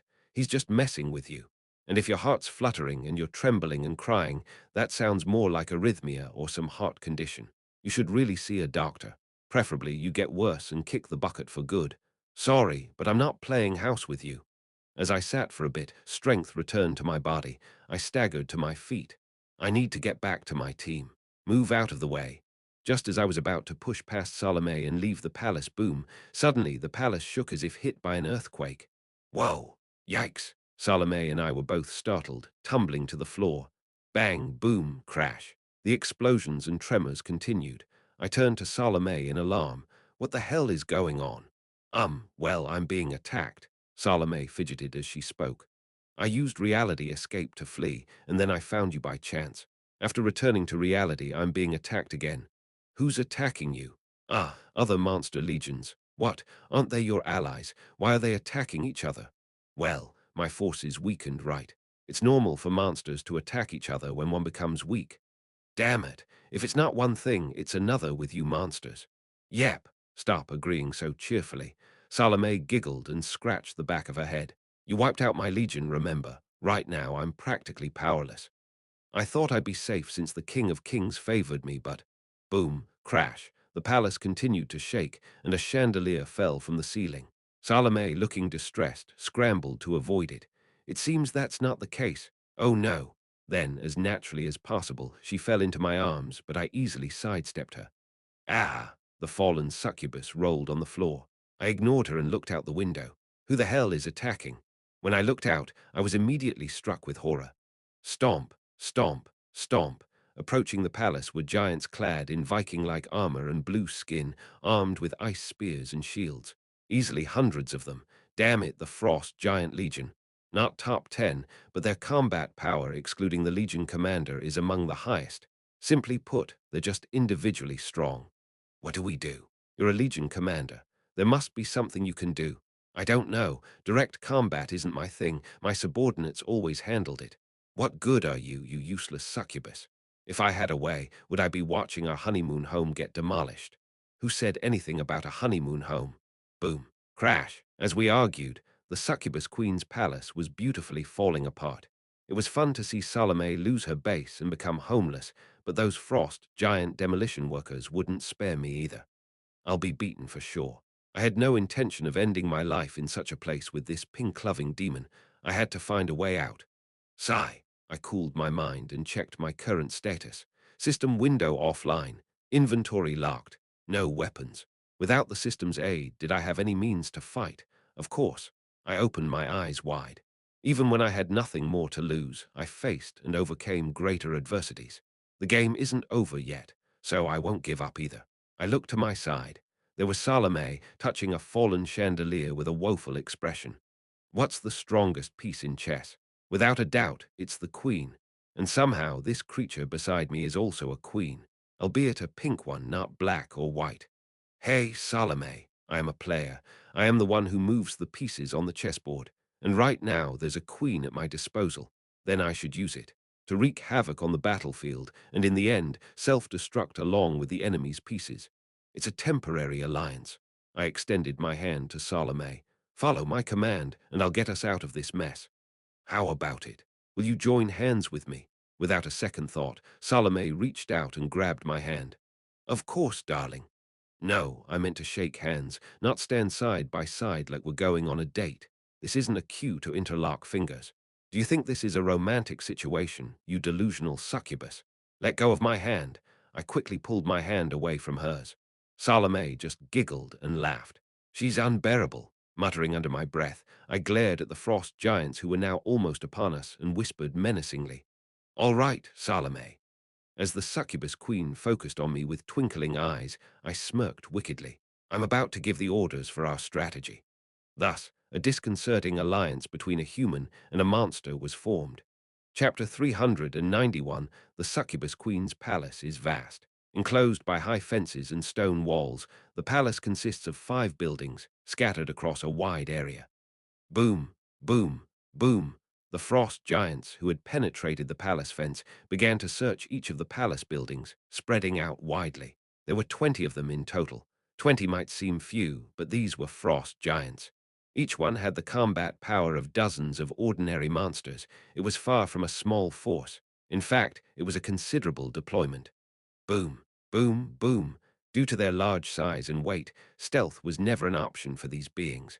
The frost giants relentlessly demolished the palace in their search. One of them, swinging its arm, ripped off the roof of the largest building. Seeing this, Salome, who was almost losing her mind, tried to shout something, but I quickly covered her mouth. MMPPH. Shut up, please. It's not the right time yet. The frost giants continued their search, wrecking the palace with loud crashes. Noticing Salome's absence, they began to disperse even more widely. They expanded their search to include not only the buildings, but also the fence, stone walls, and even the beautifully decorated gardens. Crack! A frost giant's massive foot crushed a marble fountain in the garden. MMMPH, Salome nearly cried, twisting her body, but I held her tightly and did not let go. Stay quiet. As the 20 frost giants dispersed, one of them approached our hiding spot. In the corner of the garden, amidst a wide expanse of flower beds, crunch. The tip of a frost giant's foot trampled the blooming flowers right in front of us. Lying flat in the flower bed, I signaled to Salome beside me. Now, MMPH.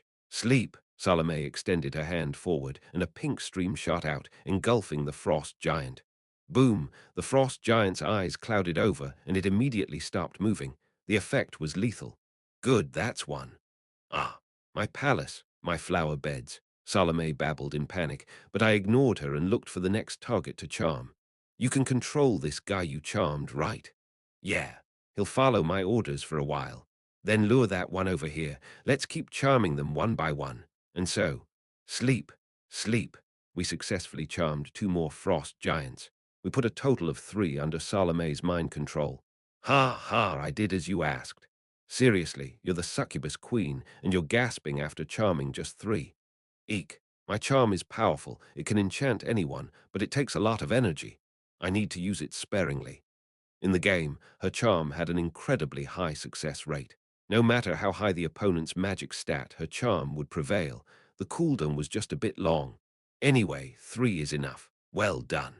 After saying that, I realized my mistake. I had praised Salome like one would praise a subordinate. Oh, really? Hee hee, I did well. Salome's face brightened up instantly, as if she had never been upset. I clicked my tongue and surveyed the remaining frost giants. 17. In terms of numbers, they still had the overwhelming advantage. On our side, 3 charmed frost giants. Then there was Salome, with almost no combat ability, and myself, hindered by system restrictions. If I had my subordinates with me, it would have been a fair fight. I could have charmed the enemy's captain, and my subordinates could have charmed the enemy's minions. We could have neutralized the entire enemy legion that way. Salome said, plucking flowers from the garden, and has she gone mad, sticking them in her hair.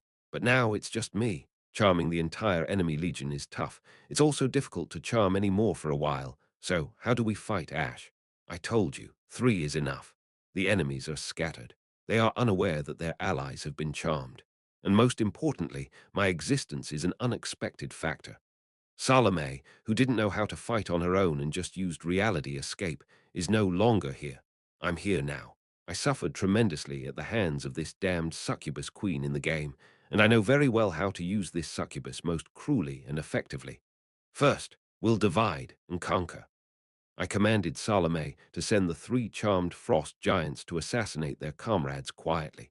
I pointed out a frost giant on the outskirts and instructed her in detail on how to silently eliminate it.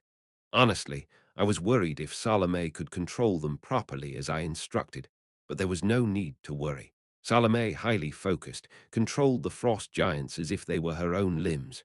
With her eyes closed, moving her extended fingers, her command over the frost giants was like that of a puppeteer. Thump, thump, thump. The frost giants didn't suspect their comrades approaching and were engrossed in their search. In that gap, the charmed frost giants approached from behind, grabbed the comrade from both sides, and slit their throats. The trio of charmed frost giants moved as one body. They quietly caught the body of the slain frost giant to prevent it from falling and moved towards the next target.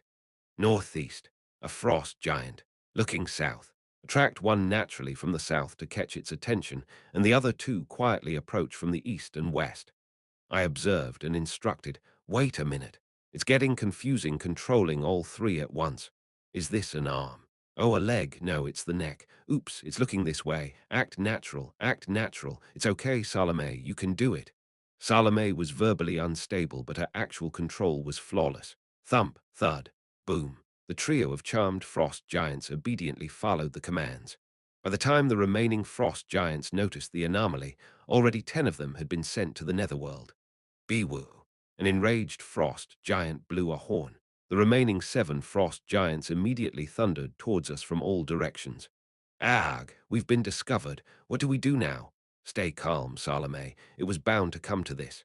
When it came to frost giants, it was 3 against 7. Naturally, we're at a massive disadvantage. There's no need to even bring up Lanchester's laws. Intuitively, in a battle between entities of similar specs, the difference in numbers is clear. If things continue this way, a terrible defeat is evident. But there's a variable. That these aren't just frost giants, but frost giants under Salome's control. Frost giants are known for their exceptional physical abilities among monsters. They fight based on the overwhelming physical specs they are born with. In other words, high specs, but not much in terms of skills or techniques. They don't need such things because they are strong without them. When you have overwhelming power, there's no need to waste time honing skills or techniques. In the game, frost giants relied on their overwhelming specs to fight, but they lacked any special combat skills or abilities. They only had basic attacks, and more basic attacks. So let's think the opposite way. What if these frost giants on our side, with the same specs, possessed techniques and skills the others didn't? Unlike those who blindly charged in, relying only on their physique and numbers, we have tactics. The difference in numbers can be significantly reduced. Lead the 3 frost giants through the spaces between the palace buildings. Hurry! Ah, got it. As we retreated into the narrow space between the main and auxiliary buildings of the palace, the 7 enemy frost giants rushed in after us. A confined and limited battlefield is advantageous for the defender. That's why I lured them here. The frost giants should know this too. But they willingly jumped into this battlefield, knowing it's disadvantageous for them. That shows how much they trust the difference in their numbers and their own specs. But that's a misjudgment. I gave Salome another command. 2 will defend with shields, and 1 will stab with a sword. Salome immediately controlled the 3 charmed frost giants as I ordered. Clang, ching, clang. The charmed frost giants smoothly transitioned between defense and attack like flowing water. 2 held shields to block enemy attacks, and 1 thrust a sword through the gaps in the shields. It was as if the 3 were one body, seamlessly coordinated. What's so special about combat skills? The 3 moving as one body. This is a remarkable skill. In the confined space, with overwhelmingly superior teamwork. The enemy frost giants suffered cumulative damage quickly. The ground was littered with the dark blue blood of the frost giants. Meanwhile, our three stood firm. After the intense battle, our three frost giants were significantly injured, but still stood in their places, alive. On the other hand, 6 out of the 7 enemy frost giants lay dead. Well done, Salome. This time I thought it to myself without saying it out loud. Ha! But then, among the corpses of those giants, the last one was nowhere to be seen. Where did the last one go? Whoosh, just then, a sound of cutting through the air came from above. Frightened, I looked up just as the last giant fell. It had circled around, not left, right, or back, but along the z-axis from above. Crash! The huge frost giant, with its cloak fluttering, landed and sliced the neck of one of our frost giants with its sword, and with its other hand holding a shield, crushed the neck of another. Cuck! The last charmed frost giant under Salome's control rushed at it, but thump! The attack was blocked by the shield, thud, followed by a stab in the belly with the sword, crack, and with a short-range shield strike. Like a short burst of energy, it smashed the chest bone and sent it flying backwards. Huff! The frost giant, who had slaughtered all three in a flash, exhaled shortly and glared at us, distinct from other frost giants with its ornate armor and a helmet resembling the wings of a fierce bird. It's a H-Skull, an elite unit of the Frost Giant Legion, essentially the highest-ranking warrior just below the Legion commander. Oh shit, forget what I said earlier. If it's such a big shot, then it's a war master, proficient not only in its own specs but also in skills, techniques, and tactics. Salome, can you charm it? I still need a little more time before I can use it again. Damn it, how are we supposed to stop that thing? Thump, thump, thump. Without any time to ponder, it was already charging towards us. In terms of physical specs and combat prowess, there's no comparison. The moment it reaches us, we'll be torn to shreds. I clenched my teeth. Is there really no other way? Wait a minute. Just then, a thought flashed through my mind. I quickly turned to my side. Hey, Salome. Ha! Did you ever try to enchant me while I was asleep? What? Hick, no, really. Salome's eyes widened in shock, and she began to hiccup. Annoyed, I pressed further. Have you ever tried casting your enchantment on me? Answer me, quick. Salome, with a woeful face, confessed meekly. Well, I did try, but it didn't work. Just like before, not at all. A sly smile formed on my lips. Salome's enchantment was powerful enough to work on any high-ranking unit. But the fact that her enchantment didn't work on me meant that my passive skill, unyielding commander, was still active. In other words, although the system was blocked, my skills were still usable. Then, hey, you giant bastard! Even without the system's adjustment, if the skills I possessed were indeed my own abilities, I should be able to use them. Facing Frost Giant Huskull, I recalled the sensation of using Gaze of Command and shouted, "Hit the deck now!" A flash of light burst before my eyes. There was no blue interface that usually appeared when using skills, no internal resistance roll messages, no success or failure judgment. But I had a gut feeling. I felt it that it worked. Magic power surged out of my body, infiltrating through his eyes, and then, whoosh, the menacingly charging Frost Giant Huskull suddenly fell to the ground, rolled over, and assumed the prone position. Boom, crash. His massive body crashed into the palace, tearing down the main building as he burrowed inside. Watching the dust clouds billow, I laughed in exhaustion. I did it. I had been so reliant on the system that when it disappeared, I mistook my own abilities as gone too. But that wasn't the case. This power is mine. Without the system's help or adjustment, I can use it at my will. I clenched my fist tightly. See that, you damn system. Even if I can't prove my existence or whatever, I am still me. I can still fight. My Palaxi. Just then, Salome's plaintive wail echoed over the ruins.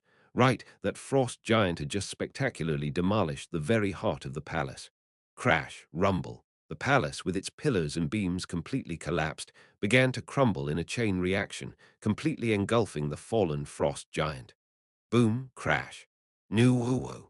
Watching the collapsing palace roof, Salome cried out in a tearful wail. Honestly, it sounded quite pleasant to my ears. Chapter 392, after defeating the entire Frost Giant Legion. Damn it! After rummaging through the collapsed palace and grabbing some usable bags and clothes, without a hint of regret, I didn't look back and headed towards the darkness on the other side of the Lake Kingdom, with Salome following me in shock. Wait, where are you going? Where else? Home. The journey is long, but that means I need to start early. My kids are eagerly waiting for their lord at home. Then Salome pointed at herself with her index finger. What about me? What do you mean? What about you? Now we each have to live well on our own. I wish you a blissful afterlife. As I waved my hand, Salome's face turned into a whine. You said you'd ally with me. That just ended. We just finished off a common enemy. I'm sparing your life out of a brief alliance's sentiment. Be thankful. After waving my hand again and turning around coolly, Salome grabbed my waist and collapsed to the ground. What the hell is she doing? You're just using me and tossing me aside after getting what you want. Don't make an innocent person out to be a bad guy, beating me every day, saying harsh words, making me cry all night. But still, I love you. Don't drift into a cheap melodrama. Let go, let go. I shrugged off Salome's arm harshly and walked forward.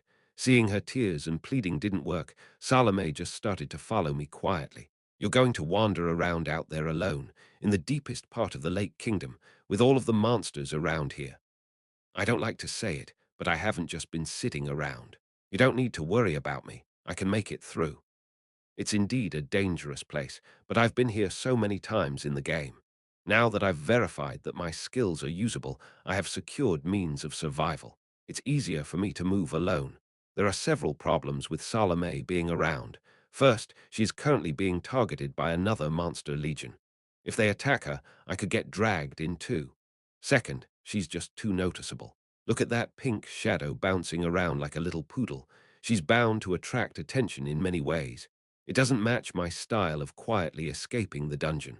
And the biggest problem, how can I trust a monster?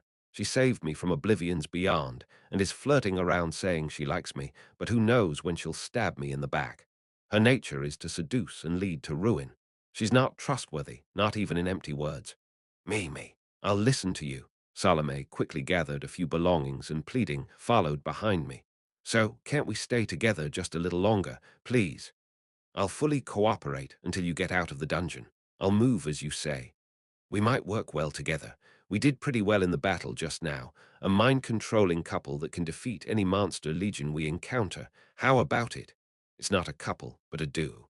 I can't be bothered to argue. I sighed and waved my hand. Then prove it. Prove. Quietly accept my mind control. Then I'll let you come with me. If I turn Salome into my captured monster with Become Mine, then I have the safety mechanism of absolute command. There's no reason not to take her. After all, a Nightmare Legion commander is a powerful asset. But the proud Nightmare Legion commander would never voluntarily accept to become a slave to a human. Okay. Great, super great. Hurry, cast it. Do I just need to remove my mental barriers? Okay, I've done it now. Now capture me. Is she serious? In disbelief, I looked at Salome and then used a combo of gaze of command and Become Mine. Might as well give it a shot. Become mine.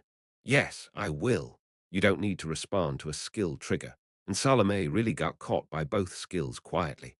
As a succubus and a legion commander, her magic stat was quite high, so it's unlikely she'd be caught by normal means. She voluntarily exposed her weakness. She's thrown the game. Swoosh, clank. A collar-like shape appeared out of thin air and fastened around Salome's neck. Salome squealed and tapped the collar with her fingertips. So this is your taste. Oh my, you should have told me earlier. I would have catered to it. You really are an idiot. The system window is still unresponsive, so I can't check her loyalty level. It's easier to assume it's 0, like the other Nightmare Legion commanders. I have absolute command, but let's not let our guard down. Heh, can we go together now? Salome, grinning like a fool, came and stood next to me. Don't look like a kindergarten kid going on a field trip for the first time. I turned my head away and clicked my tongue. Leaving behind the ruined palace of the succubus queen, we emerged onto the streets of the Lake Kingdom. The deepest part of Zone 10 is the very center of the Lake Kingdom. The tallest and most bustling skyscrapers are gathered here. Ah!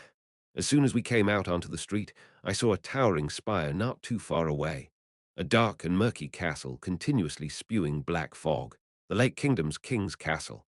Once, it must have been where the royal family of this country lived and ruled this massive city-state. Now, it's completely engulfed in darkness, emitting suffocating evil. Demon King, The supreme ruler among the monsters, my nemesis, must be there. I suddenly remembered the first time I saw this castle. Was it before the start of Stage 3, when Evangeline first joined the party and Jupiter was still alive? We surveyed the entire city from the walls of the Lake Kingdom. It seemed impossibly far away, but somehow I've made it this close, regardless of the process. After staring at the castle for a while, I eventually turned away. It's a place I can't clear right now. But next time I come here, I will definitely bring it down. My grand adversary. Do you want to see the supreme ruler while we're here? Don't talk nonsense, I snapped at Salome, who asked with a clueless, naive face and hurried my pace. Going there is worse than death. It's a shame. The supreme ruler is a good person, Salome murmured as she looked back at the castle. At times like this, I'm painfully reminded that she's a monster. Since we're moving together, we need more members, I said as I led the way. Since I'm not moving alone and have already taken on a party member, it's better to have more. Preferably a sturdy friend who can take the front line. But I prefer just the two of us. Our balance is off the balance. No, no way. Our compatibility in love must be perfect. I'm not talking about that.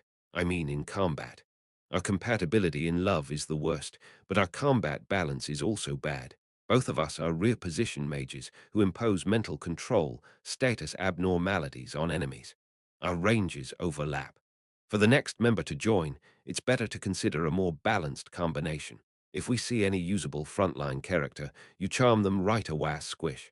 Huh, did I just step on something? Interrupting myself, I looked down in confusion and immediately gasped. In the center of Zone 10, there was a huge fountain plaza connected to a long staircase leading to the castle. At the bottom of that staircase lay a grotesque beast.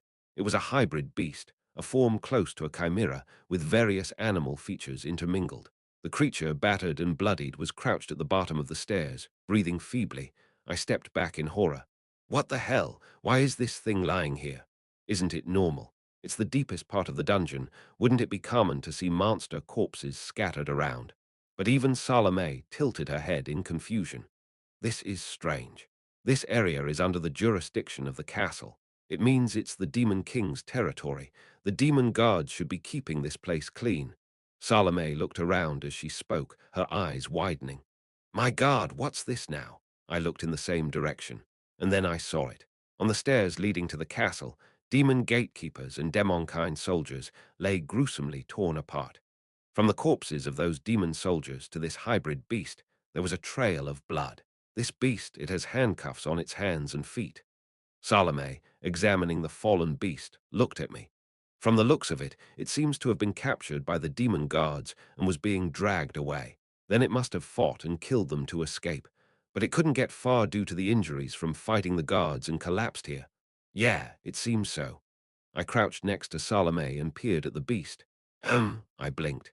The face of this beast. It seemed familiar. I'm sure I've seen it somewhere. Mason. Suddenly, that name slipped from my mouth.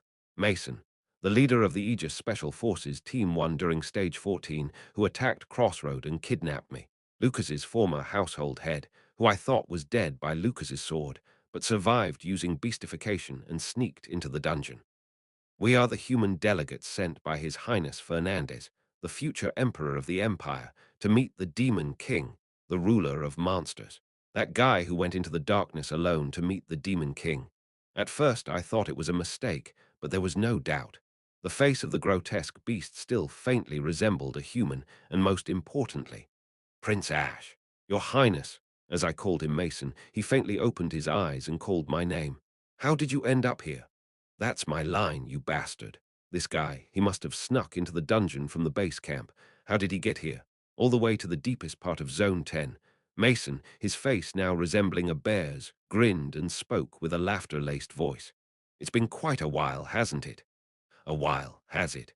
Well, some time has passed since the Special Forces attack. It's better this way, better to die by your hand than to be killed by monsters. Mason slowly closed his eyes. I have completed my mission. Now, I have no regrets. Please kill me. What are you talking about? You don't get to die comfortably, you bastard. Grinding my teeth, I signaled Salome with my eyes. Salome. Yes, charm this guy. We're taking him with us. Got it. Here goes, sleep.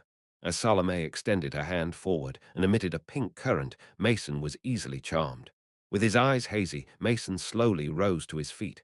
Blood dripped profusely from his broken body. Good, we move. This place is too conspicuous.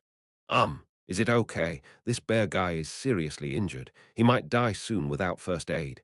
He's still breathing. That's enough. Mason didn't die when he was cut in half by Lucas's sword, and he even managed to make it this far. He'll survive these injuries. I'll extract whatever he did here, use him as a meat shield to the very end, then discard him. With that thought, the three of us stealthily walked through the darkness-stained streets, searching for a suitable hiding place. As I led the way and looked back, I involuntarily clicked my tongue. What a sight our party is. A human, a monster, and a beast that is neither human nor monster. Three completely mismatched individuals huddled together, wandering in the darkness. This is like the path of lost souls. Suddenly, I longed for Crossroad. I want to go back soon and see the kids. Chapter 393. Crackle, crackle. The campfire blazes. Though I still haven't completely left Zone 10, I had to rest. My body, having been submerged in the spirit world before emerging, was far from its best condition. I couldn't keep moving for long. I found an abandoned building and entered, gathering some firewood to start a fire. Salome went out to find something to eat for me. Is there even anything edible in this neighborhood? And I assigned Mason to guard outside. It feels a bit better now. The campfire offered more than just warmth. Light. Zone 10, with its towering skyscrapers shining like street lamps, provided visibility, but it was essentially engulfed in suffocating darkness. Rustle, rustle. The sound, like insects gnawing, echoes from all around. It's the sound of darkness creeping in. Trying to ignore it, I stare blankly into the fire, then suddenly lift my head. The dark sky now, since it's below the lake, I should say the dark surface stretches vastly, covering my vision. Far above this darkness, there's the surface world. Suddenly, it felt impossibly distant. It's as if I'm stranded on an unknown alien planet in a broken spaceship. Earth must be beyond this vast cosmos, but still. Can I return? This isn't just about Crossroad. I rubbed my tired eyes. I recalled the dream I had just before waking up here, my life on Earth as retro addict. I've come a long way from being a mere gamer cooped up in a room. At the same time, it's dizzying. Can I really go back? This time, it's not a physical question. Even if I clear all the stages, reach the true ending, seize my wish, and return to my original world, would I still be me? I've worn down so much during this year of gameplay. I've grown accustomed to Ash's body, face, and voice, become more shameless and more brutal. I've witnessed countless real deaths. I went from a player to almost becoming a tyrant, and then not even a monster. I'm already a completely different person from the retro addict I used to be. What more will change in me by the end of this game? There's a famous philosophical question, the ship of Theseus. It asks, if all parts of a ship are replaced, is it still the same ship? When all this ends, once every part of me is replaced, what will I become eventually? Staring into the campfire, gazing up at the profound darkness, I slowly utter a sentence.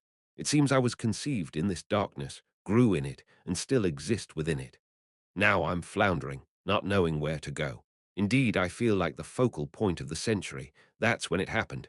Ooh, what's that? A poem. Salome returns just in time, holding some kind of fruit in her hands. Feeling somewhat embarrassed, I fiddled with the firewood and replied, it's an essay, written by a famous poet. Cool, Ash, you look so intellectual. Thanks for the compliment. The poet who wrote this essay is great, but I'm just imitating by memorizing and reading it. Embarrassed, I quickly took the fruit from Salome's hand. The fruit exuded a fresh, crisp aroma. How did you find something this fresh here? There's a commander among the legions who enjoys gourmet food. I knew he occupied a farm here and was brewing fruit wine. I sneaked into his base and swiped some. Being a succubus, it seems she managed not to get caught and pulled it off splendidly. She's more useful than I thought. I chewed on the fruit, skin and all. Swallowing the juice seemed to revive me a bit. Silently munching on the fruit next to me, Salome crouched down, resting her chin on her hands, and stared intently at me. Her gaze was a bit too much. What? Why are you staring? Oh, just because you look good eating. Ha ha ha. There's no poison in this, right? Would I do such a thing? Come on. What do you take me for? After I finished the fruit, Salome's eyes sparkled as she moved closer to me. Did you enjoy it? Well, yeah, it was good. Then you should show some gratitude, shouldn't you? Thanks. No, not just a polite thank you. I wondered what she was getting at, but Salome came up with an unexpected request. Recite another poem or sing a song. I was taken aback. Why would you ask for something like that? But your reading was so good, I want to hear more. No way, it's embarrassing, so I won't do it anymore. Oh, come on. In your dreams, you used to broadcast quite well when you were. Oh, Salome stopped mid-sentence and covered her mouth. For a moment, I didn't understand and just blinked blankly, then I belatedly grasped her meaning. How does she know I broadcasted? You, don't tell me. I pointed a trembling finger at Salome. Did you read my memories? Well, it was unavoidable, you see. Salome hurriedly backed away, rolling her large eyes and frantically making excuses. I had to be in contact with you to bring you back from the spirit world, and since I'm a succubus, I naturally read the dreams you were having. I guess. I shivered in anger. I wondered why I suddenly recalled my entire life on Earth. This succubus must have used some trick to read my past. Salome, now I have even more reasons to not keep you alive. I muttered ominously and stood up. Salome started hiccuping. Knowing that I'm not the real Ash, I should kill you to seal your lips. I'm a human from another world, possessing the body of this mad prince. There's nothing good about this monster knowing that fact. Salome must be killed. What does it matter? Then Salome shouted fiercely. I didn't like you because you're Ash, not because you're a prince or the lord of the city or because you have money. None of that matters to a monster like me. I just liked you because you're you. Continuing her shameless confession, Salome then looked away and muttered, well, I'm not exactly sure if this is the real feeling, and that's why I'm sticking around you to figure it out. Anyway, it took the wind out of my sails. I was about to use my absolute command to make Salome commit suicide. I sighed and flopped down in front of the fire again. Salome cautiously watched my reaction. Aren't you going to kill me? I will. Just not now, later. Salome was too useful at the moment. Her death is certain, but not now. I'm too tired to witness another death right now. As I dejectedly crouched back in front of the fire, Salome crept closer to me again. Heh, what's so funny? Because it's a secret of yours that no one else in this world knows, only I do. Salome boasted, thumping her chest. Don't worry, we're already accomplices, aren't we? Your secret will definitely remain a secret. I'll take it to my grave. I'll dig that grave myself someday. Swallowing my words, I just silently nodded. Salome kept giggling happily for some reason. I called Mason in from guarding outside. His body was still undergoing a cycle of collapse and regeneration. Since I didn't know when he might drop dead, I decided to interrogate him while he was still breathing. He had taken on a monstrous form, a mix of various beasts, with prominent features of a bear and a tiger. His face was half human, making it somewhat frightening to look at him. Answer my questions now, Mason. Salome's charm was still effective. Mason nodded quietly. You said you completed your mission. What exactly does that mean? Did you really meet the Demon King? Yes, I successfully had an audience with the Demon King. I clenched my teeth. To be honest, I had underestimated the Aegis Special Forces. These bastards were good at messing up and failing at everything they did. With the grand name of a secret division, they never seemed to accomplish anything properly. But this time, I had to admit it. These damned bastards actually managed to send an envoy to the depths of this hell and met with the enemy leader. Taking a deep breath, I glared at Mason. Fernandez sent you to declare surrender to the Demon King. Mason had clearly told me this before. It's a declaration of surrender, Prince Ash, a complete expression of humanity's surrender to the monsters. The reason Fernandez sent an envoy to the Demon King. It was to declare humanity's defeat to the monsters. Even now, it's hard to understand, seems like crazy nonsense. But anyway, that was the order Fernandez gave to Mason. And Mason, yes, I conveyed humanity's intention to surrender to the Demon King. He actually delivered that message. It was a mad carnival of fools. I briefly contemplated whether to curse out loud, but Mason continued. In exchange for surrendering, we begged them to spare us from a future where all humanity is exterminated. What? We requested that at least the people of the imperial capital, New Terra, be spared. This was Lord Fernandez's demand. So, what is this? In exchange for giving up the fight against the monsters and abandoning the rest of the world's population to die, They requested that at least the people of the imperial capital be spared. Why? Crossroad is still holding out. The monster front can still fight more. Lord Fernandez possesses the power to see the future, albeit in a limited form, perhaps because of the charm. Mason continued his story smoothly. I swallowed hard. Fernandez can see the future. Lord Fernandez witnessed it himself. The collapse of all four fronts of the empire and the ensuing onslaught from all sides that decimated the empire. I remembered the Guardians' meeting held in the imperial capital, north, west, central, and south. The four fronts of the empire's defense, each overseen by the emperor and three princes. Every other threat was surmountable. The guards of the northern spirit realm, the dragon lady of the western Bringer Duchy, the underground conflicts in the central. But the southern monster front was the only insurmountable doom. No matter what we did, it was an unavoidable destruction. In the end, the human world was destined to be invaded and destroyed by the monsters unleashed by the Demon King. No effort, no attempt could overcome this fate, as Lord Fernandez declared. And then, therefore, Lord Fernandez decided to become the emperor. He aimed to ascend to a position where he could decide the fate of humanity to save as many people as possible. And this people refers only to those living in the capital of the empire. Yes, I laughed in disbelief. So he can see the future, albeit limitedly. And he believes that destruction is a predetermined fate. So he chose to surrender to the Demon King and beg for their lives. And not for all humanity, but only for a select few living in the imperial capital. But the Demon King rejected our surrender. The Demon King said this. In the countless repetitions of this game, there has never been a case like this. Your declaration of surrender has given me great amusement. However, Fernandez, you are not my equal. Mason looked up at me intently. My true adversary is still fighting, struggling to make their next move on the crumbling chessboard, holding on desperately. I clenched my fists tightly. Until he gives up, the game is not yet over. Chapter 394, Lake Kingdom Dungeon, Zone 10. The farm. In the heart of the city, a vast expanse of land suddenly unfolded. Endless rows of fruit trees, planted at precise intervals like blades, stretched out before the eyes. On one side, a barn, on the other, fields and paddies. Originally, it was a top-grade farm exclusively supplying the king's castle, reserved for the royal family. Covered with pristine glass walls, this facility maintained optimal temperatures and lighting for plant growth through magic. Even as the kingdom fell to ruin, shrouded in darkness and monsters, this place continued to operate, guided by the will of its current owner. Trickle, trickle, from the terrace of the central mansion overlooking this wide and beautiful farm. Into the wine glass on the outdoor table, red wine poured with a clear sound. Do you know the difference between fermentation and decay? The burly man, having filled the glass halfway, slowly set the bottle upright and began to speak. His deep voice flowed from him. The principle is the same. Microbes multiply and, simply put, rot. But the outcomes are different. When rot deepens the taste and aroma, it's fermentation. When it produces foul odors and toxins, it's decay.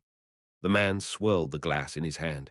The red wine rippled, nearly spilling as it spun inside the glass. It's all rotting, but if it benefits humans, it's fermentation.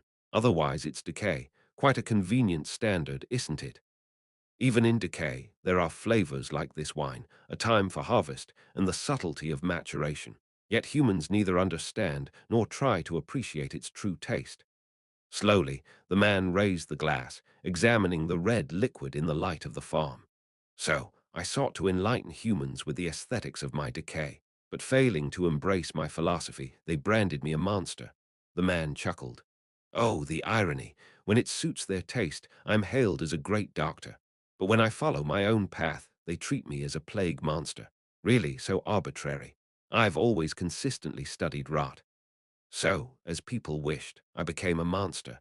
Using my body as a breeding ground, I infused all my research decay into myself. I became the embodiment of plague. Gulped the man down the glass. Having savored the last drop of red wine, he let out a satisfied exclamation and set the glass down, then looked across the table. I've rambled on. Why not have a taste? It's my farm's own brew. Quite good, actually. Afraid to drink something brewed by the plague master, or has my bare face put you off your appetite? Either way, I suppose I understand. Wiping his mouth, the man picked up a mask lying beside the table, a white crow mask. Donning the crow mask and a black top hat, he took his place. The fourth-ranked commander of the Nightmare Legion, the Lord of the Plague Legion Raven, sat and faced his visitor. "So, what brings you here today? Your silence makes me prattle on all by myself." Sitting opposite Raven was a frost giant. This frost giant was remarkably small for his kind, only slightly larger than a typical human. Yet, this man was the commander of the Frost Giant Legion, the last king, one of the most formidable among the hellish monsters beneath this lake, King Hrame of the Frost. Hrame, who had been silently staring at Raven, finally parted his heavy lips. "I'm done. What are you referring to? I'm done being a dog for your Plague Legion." Hrame, having bluntly stated his purpose, pushed back his chair and stood up. Raven tilted his head to the side, puzzled. "Does this mean you're abandoning your wife and children, held hostage by my legion?" Hrame, his eyes flickering wildly, growled fiercely. "For hundreds of years, you've held my wife and children hostage, using my frost giant people like your slaves. I thought it was a decent collaborative relationship. I sent my forces to capture the succubi queen on your orders, but the result was annihilation. Many of the few remaining warriors of my race were needlessly lost due to your command. You speak as if I killed your warriors." Raven smirked mockingly, shrugging his shoulders. "I requested cooperation, and you accepted. The annihilation by the succubi queen was due to the weakness of your men. To lose all your subordinates and not even capture a single succubi, the frost giants have really declined." Insulted to his face, a terrifying malevolence erupted from Hrame. Looking as though he might draw the greatsword on his back and attack Raven at any moment, Hrame eventually exhaled a long breath, suppressing his rage. From this moment, the Frost Giant Legion severs its master-servant relationship with the Plague Legion. Hrame turned and began to walk away. "Do as you wish with those held hostage. Kill them, spare them. They're no longer my concern." "How cold, King of the Frost Giants. You intend to abandon your wife and children. After holding my wife and children hostage for hundreds of years, refusing every plea to release them, you're hardly one to talk." Hrame strode out of the mansion in the center of the farm. Or he tried to, stagger. Suddenly, his vision lowered. Confused, Hrame soon realized he was kneeling on the ground, his legs having given out. "What?" His stomach churned, and his vision swirled. Hrame belatedly realized blood was pouring from his eyes, nose, ears, and mouth. Collapsing in a gruesome pool of blood from every orifice, he ground his teeth. "I didn't even touch the wine you offered. What is this? Such foolish talk." Raven, who had slowly approached Hrame, tapped his mask with his fingertips. "If you were wary of my power, you shouldn't have even breathed in my presence. You, monster. Hasn't it been hundreds of years since we first met face to face? Did you really think I hadn't planted a plague in your body by now?" Leaning down in front of the trembling Hrame. "Worry not, King of the Frost Giants." Raven chuckled heavily, his voice filled with unmistakable mockery. "You're merely returning to the hell where your wife and children await. You vile, filthy, plague monster." Hrame cursed Raven with his last breath, glaring at him. "Mark my words, the power of frost will not forgive you." Those were the last words of King Hrame of the Frost Giants. The Frost Giant lay there, his body rigid and fallen. Though he wasn't dead, having been paralyzed by the toxin Raven introduced, he was now captured alive. And there's only one outcome for those captured alive by the Lord of the Plague. A field for a new plague to grow, of quite a high quality, I must add, becoming part of the farm, where seeds of plague are sown, nurtured, and harvested. A plague cultivated from the body of the Frost Giant King. Surely it will yield a decay of remarkable flavor. Raven savored the sight of the Frost King's formidable body, already anticipating the new plague that would be born. Snap! With a flick of Raven's finger in the air, caw, caw, hundreds of crows swarmed in, grasping the body of the Frost King with their talons, and began to move it. "The Frost Giant Legion has served well as my limbs for a long time, but now they part from my embrace. Which legion shall I enlist next?" Raven clicked his tongue in disappointment. The Plague Legion didn't have forces in the conventional sense. Flies and crows, rats and bugs, living embodiments of the plague, these carriers he could control, but there were no subordinates with intelligence and will to move at his command. Because merely being near him for an extended time led to poisoning, nobody could withstand being at Raven's side for long. A one-man plague. A legion in himself, a plague in himself. That was Raven, master of the plague. That's why the plague legion always suffered from a manpower shortage. Even with Raven creating duplicates of himself, there were clear limits. Hence, Raven always formed alliances with other legions and enlisted subordinates in this manner. But the werewolf and succubus legions he had allied with were annihilated. Now, even the long-serving Frost Giant Legion had broken away. The remnants of the werewolves and frost giants will all be used as fields for the new plague. Raven clicked his tongue again.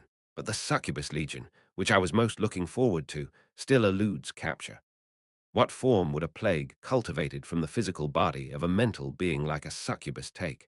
As a researcher and seeker, Raven was always curious about this.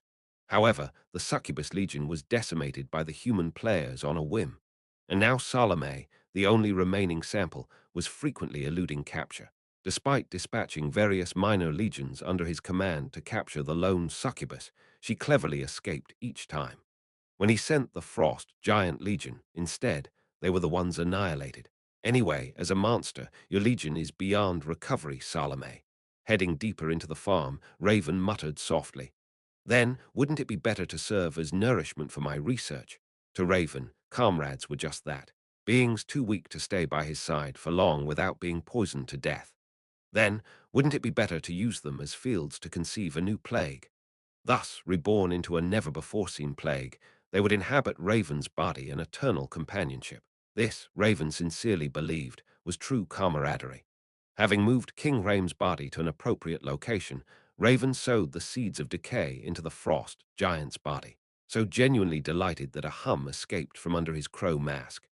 Having completed his task, Raven, with a reverent gesture, wiped his hands and headed towards a warehouse on one side of the farm. On the day a new plague is sown in the body of the Frost King, it's only fitting to celebrate with a drink. Despite being the master of a plague rotting the world with his power of decay, he was a true connoisseur when it came to alcohol. Fruits and grains were stored cleanly, not using the power of decay, and the joy in his life was to ferment and age them with time and care. There were some freshly harvested immortal peaches. Paired with the peach wine I brewed last year, it will be exceptional. Thrilled with the small joy of ending his day, Raven opened the warehouse door. Raven sensed something amiss. It was gone. In the deepest part of the fruit warehouse, where only the rarest and top-quality fruits were collected, Raven's cherished collection was completely gone. What? Raven let out a perplexed groan, staring at the empty shelves. The immortal peach, a fruit that grew by absorbing magic power. Among them, the Pantau peach, which only ripens once every 3,000 years, even rarer than any elixir, was nowhere to be found. And not just that. All the other precious magical fruits that Raven had painstakingly harvested over many years, stored in the best condition with dozens of preservation spells, and which he hesitated to even eat or brew into alcohol, merely admiring them gone, completely cleaned out. Who on earth? Raven's shoulders trembled violently with emotion.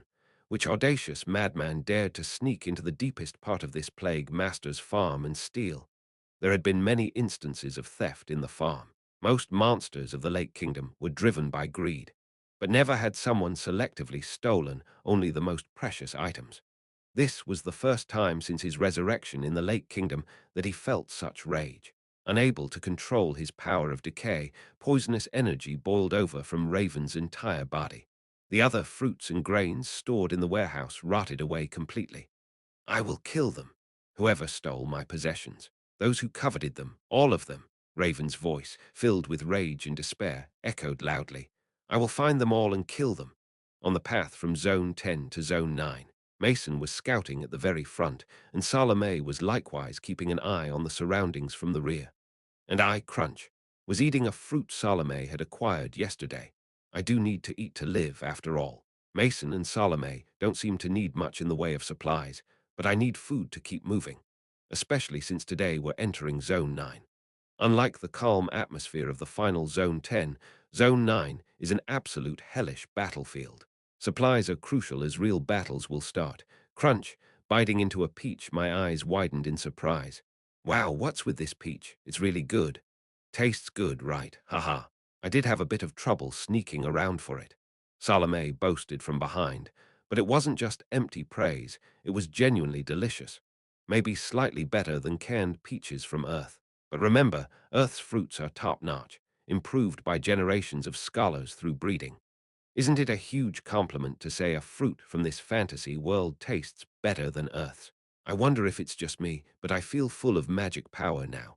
After finishing one, I felt revitalized. I asked Salome, got many fruits left? Yep, brought loads of them. Don't worry about eating them all. I can just sneak into that farm again. Stealing crops that someone else has worked hard to grow is wrong. But well, it seems these were grown by a monster Legion commander for his consumption. No need to feel too guilty, I guess. That's great, thanks, it's delicious. Hee, leave it to me, Salome, her nose in the air, proudly exclaimed. For you, I'd raid that farm until it's empty. I don't know who the farm owner is. I just hope they don't get too stressed out by our raids.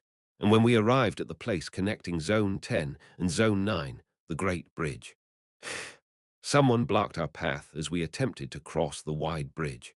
Chapter 395, The Great Bridge. As its name suggests, this wide bridge is the only path connecting Zone 10 and Zone 9 of the Lake Kingdom dungeon. Zone 10, the deepest part of the dungeon, was originally the residence of the Lake Kingdom's royal family. That's why they dug a moat around it, making it distinct from other parts of the kingdom. Originally, it was a place heavily guarded by the kingdom's soldiers. But that was before the Lake Kingdom became what it is now. After turning into a dungeon, the dry riverbed merely supported a long, simple bridge. Hey there, hey pretty ones, why don't you stop for us? Shadows blocked our path as we tried to cross the bridge. We've claimed this bridge. If you want to pass, you'll have to pay up. Keek, blocking our way, were a male and female duo of thieves.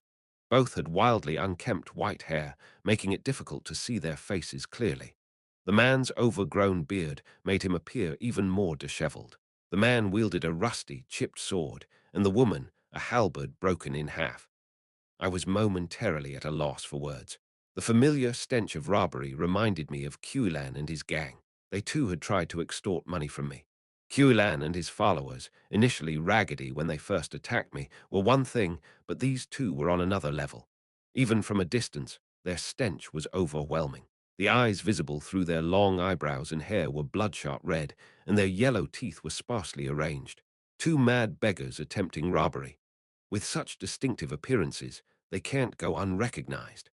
I broke out in a cold sweat as I identified them, one of the worst hostile NPC groups one could encounter in the game. The two-person robber gang Desperation Homeward Band. Meeting of those yearning for home after being stranded might be the literal meaning, but players simply called them Damn Doomed Band because they were such a nuisance. They randomly appeared inside the dungeon, always picking a fight regardless of our numbers. The pretexts varied, but the outcome was always the same. Don't be so scared. We're reasonable people, we do fair business. So, just hand over half of your total wealth and be on your way. Half of my total wealth. But in the game, the judgment was absurd. It took half the wealth not of the character encountered, but of the player's assets in the city, leading to a disastrous outcome. I was just trying to clear the dungeon, and suddenly, this duo of NPC thieves starts a fight and takes half of my assets in the city. What kind of nonsense is that? But overpowering them wasn't easy, as the combat strength of this duo was ridiculously high. A mediocre party would likely face total annihilation. Even an elite party might suffer severe injuries, or worse, lose a carefully nurtured character. Being robbed of half your assets, or having your party decimated by an NPC encountered in a random encounter. This was one of the worst NPC events in the game, a dreadful either-or situation. But this isn't a game, this is reality. Half of what I have now, I'd gladly give it away. After all, I'm penniless right now. I quickly rummaged through my pockets. Mason, Salome, open your pockets too. Let's just give them what we have and leave. Understood. Really? I mean, I'm a Legion commander, and now I'm getting robbed by highway thieves. In front of a sword, what use is being a Legion commander or an emperor? Preserving life is the priority. We have nothing to lose anyway, so let's just get robbed and move on. Mason was the first to empty his pockets. Clatter. Only a jumble of animal fur flew out in all directions. This guy, having visited the Demon King's lair, seems to have already been robbed of his possessions. The two highway robbers narrowed their eyes at Mason, who clearly had nothing. I quickly gestured to Salome. Salome! Aha! Salome earnestly rummaged through her pockets, but it looked like she too hadn't brought any actual valuables. Only the fruits she had stolen yesterday kept pouring out of her bag and pockets. Salome awkwardly held up a fruit and gave an uncomfortable smile. The fruits are delicious. Well, they are tasty, but as soon as it became clear that both of them were penniless, the robbers turned their eager eyes on me. Feeling the pressure of such expectant stares, I too diligently emptied my possessions. But my inventory, it's not working. All I had on me was a bottle of water I had scooped up from a fountain on the way. The two highway robbers searched us physically, incredulous. But well, they can't rob what we don't have. Only dust flew around. The robbers looked at each other, shaking their heads. Never seen beggars worse off than us. And in such a high-level dungeon, with no proper weapons, how do you even survive? How have you not died yet? I scratched the back of my head. Well, I happen to be stranded. I woke up in Zone 10, you see. So now I have to work my way back up to escape the dungeon. Right now, I'm broke. That's what I intended to explain, but the robbers reacted first to the word stranded, their eyes burning red. Really, you see, we too were stranded. We didn't always live like this. But we got caught up in the damn collapse of the Lake Kingdom, damn it. Seeing young folks like you crawling around this dungeon penniless, it doesn't feel like someone else's problem. Yeah, since it's fate, why don't you join our Desperation Homeward band? Well, there's a first for everything being invited to join a gang of robbers. But thankfully, it seemed we could pass without conflict. I was about to politely decline their offer when it happened. Trudge, trudge, trudge. Footsteps echoed from the other side of the bridge. Looking over, I saw a group of about 10 shadows approaching through the mist.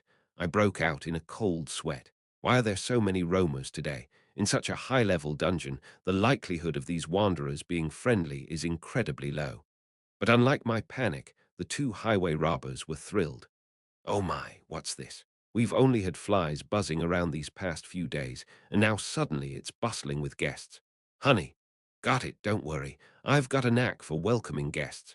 The male robber excitedly hopped towards the other end of the bridge and bellowed. Hey, you fuckers, stop right there. What a way to greet guests. I watched, mouth agape at his remarkable welcoming skills, but the robber continued. We've seized this bridge. If you want to pass, you'll have to pay up. However, the newcomers didn't stop, approaching us slowly. My country has long been submerged in darkness and overrun by monsters, but now even this great bridge has robbers. The leader of the group muttered somberly. A deplorable state of affairs indeed. Wait a minute. This distinctive deep voice, the white smiling mask, and the jester's attire. It was someone I knew well. I called out his name. Crown. Ash, indeed, it was the Pied Piper, Crown, one of Lake Kingdom's hostile NPCs, and his faction, the self-proclaimed last remnants of the Lake Kingdom, the Nightcrawlers. All of them wore their characteristic white smiling masks. Long time no see. Crown was unmistakably taken aback by my sudden appearance. Even under his smiling mask, it was evident he was blinking in surprise. And Salome, too. Hi, Crown. Salome waved cheerfully at Crown. They seemed to know each other. Why are you all together? And with those robbers, here of all places? Crown's voice was full of disbelief. Well, it was a situation beyond my control. Can you stop looking at me like I'm crazy? Well, whatever. After a short sigh, Crown pointed to Mason beside me. That half-beast there. We've been searching the area for him. He was referring to Mason. He attacked and fled from the demon guards in front of the royal palace. Not that I care whether the demon guards live or die, but shedding blood in front of the palace is a grave offense. Hand him over immediately. He must be summarily judged and reported to the King of Kings. I turned to look at Mason. Still enchanted by Salome, he was in a daze. Suddenly, memories of my time with Mason came flooding back, all the moments we shared. I don't have any good memories with this guy. No, only bad ones, right? I was ready to hand Mason over to Crown. Take him, we don't really need him, and make sure you hurt him a lot when you kill him. However, the two highway robbers blocked Crown's path. Hey, have your eyes gone bad lurking in the dark? Don't you see us? Who are you to snatch away our guests, you double-crossing bastard? What did you say? Even in the depths of hell, shouldn't there be some decency among those struggling to survive, some decency? You, if you keep this up, you'll die and go to hell to hell. This kind of conversation is happening in the heart of hell. Crown, bewildered, shook his head and then flicked his hand. Immediately, his 10 or so Nightcrawler subordinates prepared for battle. The two highway robbers also raised their weapons, unfazed by the odds.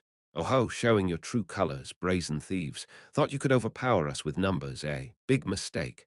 We may be old, but we have the advantage on this bridge. No, why? Because we are an old bridge. Exactly. Keek honey, do you know what my favorite kind of money is? What? It's grand money. That means you, my dear. You old fool, what nonsense. They really seem crazy. Their sense of humor is as hellish as this situation. It's baffling to hear jokes in such a context, and the jokes themselves are even more absurd. Even in the 80s, people wouldn't crack jokes like these. Does staying too long in such a high-level dungeon drive you mad like this? Unable to keep up with the two robbers' banter, I looked away only to see Crown, desperately trying to hold back laughter. In this crazy world, why are you laughing at such a pun, Crown? Aren't you a court jester? Is this the level of court humor? I'm disappointed in you, Crown. Then I saw Mason, who was still under the charm spell, trembling and trying to hold back laughter. Do you find that funny too? Am I the weird one here? Salome, who had been blankly standing behind us, tilted her head in confusion. What does that mean? I don't get it. You don't need to understand. Just stay quiet. Forget the dad jokes. At that moment, the Nightcrawler squad and the two highway robbers were facing off against each other. SHRRRRRR. Suddenly, a disturbance arose behind us. Flies and rats, crows and bugs. All sorts of grotesque and dark creatures appeared from all around, swarming and coalescing. They took on humanoid forms and eventually merged into a tall man. A black coat and top hat, and a white crow mask with a long beak, like a medieval plague doctor. The Legion commander of the Plague Legion, Raven, had revealed himself here. Raven growled fiercely in his characteristic deep voice. So it was you who stole my fruits, Salome. Ah, the owner of the farm cultivating those fruits was you, Raven. Salome, who had just taken out fruits from her pocket and laid them around her, was caught red-handed. Hick, Salome, starting to hiccup, hastily spoke up. Wait, Raven, I'll pay you back later. Just. Your life will be the price. I'll take you to my farm right away and use you as a field for my new plague. Who the hell is this? The male highway robber dashed like lightning and swung his sword down. Whoosh, Raven's body was split in two. Of course, the sliced part immediately filled back with insects and crows, but Raven retreated in surprise. What is this? It's hard enough to make a living, and now this shit. They're running amok in our workspace. You bastards, you're messing with the wrong guy. Flash. Now the female highway robber, who had been facing off against the Nightcrawlers, swung her halberd fiercely. A huge gash appeared on the bridge. The Nightcrawler squad panicked, quickly retreated. My eyes are bloodshot too. We caught these guests first. So whether we roast or boil them is our business. The two highway robbers, each facing Raven and the Nightcrawler squad, brandished their weapons and shouted simultaneously, "Get the hell out of here!" And so, with us in the middle of the bridge, on either side stood the mad highway robbers, and at each end of the bridge were Raven and the Nightcrawler squad, each facing off against each other. Salome, awkwardly smiling as she hurriedly picked up and pocketed the fruits, said, "We're really popular, aren't we?" No, I don't need this kind of popularity. The joke is a play on words in Korean, involving puns and homophones that are specific to the language. I will try to explain the best I can. The word in Korean means outdated or old-fashioned, but it can be literally broken down into old and bridge. The joke is that they are old and on a bridge, making them in a literal and figurative sense. The word means grandmother in Korean. However, in this context, it's being used as a pun for the money I like the most. The joke is that the word for grandmother sounds like the money. And he's playfully saying that his favorite money is his wife, the grandmother. These are not your typical dad jokes, they are your granddad's jokes. Chapter 396, whistling a dry wind blows over the bridge. Legion Commander Raven of the Plague Legion, Crown and his riffraff, and the two highway robbers. These three forces are targeting us and were caught in the middle. As I cautiously observed each of the armed forces, I slowly began to speak. Since we can't stay like this forever, let's try to sort this out. First, Crown, you just want Mason, right? I turned to look at Raven behind me. And Raven, you just want Salome, don't you? If each party takes who they want, wouldn't that be a happy ending for everyone? Me. I'll just continue on my way alone. Salome was horrified at my words. Wait a minute. Ash, are you going to abandon me? Yes. You're going to hand over your precious soulmate to the enemy and escape like a tailless lizard. Yes. Since when were we soulmates? Let's just part ways here. Of course, your destination might be the grave, but that's another story. I thought it was a rational proposal, but Crown responded with a cold tone. No, Ash. I will take you too. Excuse me. I've overlooked your disturbances in the darkness of this place because the King of Kings hadn't ordered otherwise. But I can't ignore your intrusion into this deepest part. You'll be brought to the King of Kings immediately. Raven's reaction was no different. You think I would just watch as the king of the opposing faction stands right before me? Ash, I'll turn you into a puddle of blood. Along with Salome, I'll bury you in my farm. Then Crown and Raven started arguing over who would take me. I am the King of Kings, Inspector. Ash is mine to take. Nonsense. I too am a direct vassal and ally of the King of Kings. I have higher authority. He's mine. I don't need this kind of popularity, really. Everyone's too greedy. Negotiating with these two forces seemed impossible. Sighing, I finally turned to my last negotiation partner, the two highway robbers. Great sirs, I addressed them respectfully. I'm actually very wealthy. Despite appearances, I wield considerable power in the upper world. You may not know, but I'm the prince of a nation called Everblack. To their dubious looks, I got straight to the point. If you help me escape to the surface, I'll give you half of my wealth. Exactly what these robbers were demanding. Half of my total wealth. I'll give it away. What's a few gold coins compared to escaping this hell and returning to the surface? The wild eyes of the two elders shone as they glanced at each other. Then they turned their attention back to me. How can we believe that? Everyone in the Nightmare Legion and the Lake Kingdom's last forces are this obsessed with me. Doesn't that prove my importance? Salome, from behind me, nodded vigorously. Ah, she's a Legion commander too. I looked around and shrugged. It seems like business hasn't been going too well for you anyway. Why not make a big score and retire to a comfortable life? The two elders whispered to each other and then pulled out a yellowed, worn piece of parchment and handed it to me. Write a contract. Excuse me, stamp it with your seal. Write two identical ones, and well, each keep one. Sounds fair, right? Unexpectedly thorough for their appearance. The cooperation agreement was quickly drafted. The gist of it was, the Desperation Homeward Band will assist Ash until his escape from the dungeon. In return, Ash will pay half of his wealth to the band upon his escape. Anyway, somehow or another, a team was formed. 5-member party complete. Human Commander Ash. Succubus Legion Commander Salome. Half-human, half-beast Special Operative Mason. Desperation Homeward Band, Sword Demon and Spear Demon.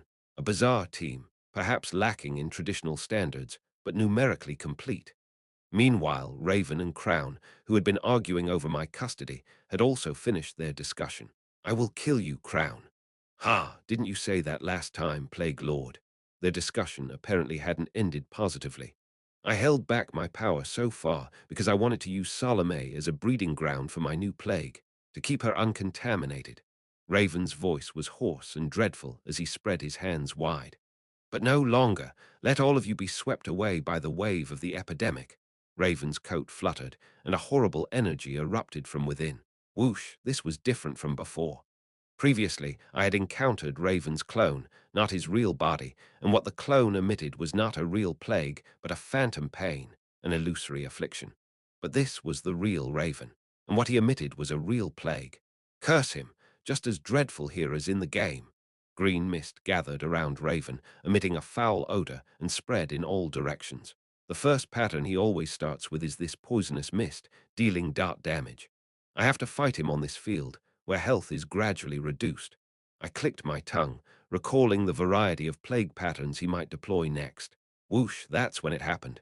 The green mist covering the bridge, for some reason, didn't come near me but stopped around a 5-meter radius. Ha, what's this? Why did Raven's toxic mist not affect me? I blinked in confusion. Did I have such a special ability? Raven was just as baffled. He tried to deploy another plague. Let's decay, swoosh. From his cloak, a horde of night creatures, bats, crows, and insects cascaded out, sweeping over the bridge. Yet these carriers of the plague also avoided a 5-meter radius around me. What? Why? People began to gather around me in confusion. A hastily formed 5-member party, as well as Crown and his Nightcrawler squad, awkwardly joined me. Excuse me. I'll step aside for a moment. Whispers fluttered around, like people sharing an umbrella during a sudden downpour at a bus stop. While the entire bridge was engulfed in the plague, my surroundings remained calm. What an anomaly. Could it be you? Raven then twitched his shoulders and asked hesitantly, did you eat it, the pantow? Pantow, what's that? My farm's supreme peach that you stole. Ah, that peach that was a bit tastier than canned ones. So its name was pantow. Sounds like a peach variety like Beekdo or Huangdo. Yeah, ate it all. It was really tasty. Even for someone like me who's not fond of fruits, it was delicious enough to eat on the spot. It felt a bit like those peaches served as a fruit appetizer at the Hope Tavern. I wouldn't pay for them myself, cursing under my breath, but I can't deny they taste good when someone else orders them. It was subtly delicious in that way. Impossible. How dare you, that peach, that peach? Raven trembled violently. No way, I thought, even if it's a rare fruit, seeing a Legion commander tremble over a piece of fruit. It looks a bit pathetic. At that moment, Crown, who had been listening to our conversation, burst out laughing. Ash, the peach you ate is a treasured fruit, painstakingly grown on the royal farms of this place, infused with immense magic power. Oh, is it expensive? It's priceless. Did you know that the people of the Lake Kingdom researched immortality? A bitter smile played on Crown's lips.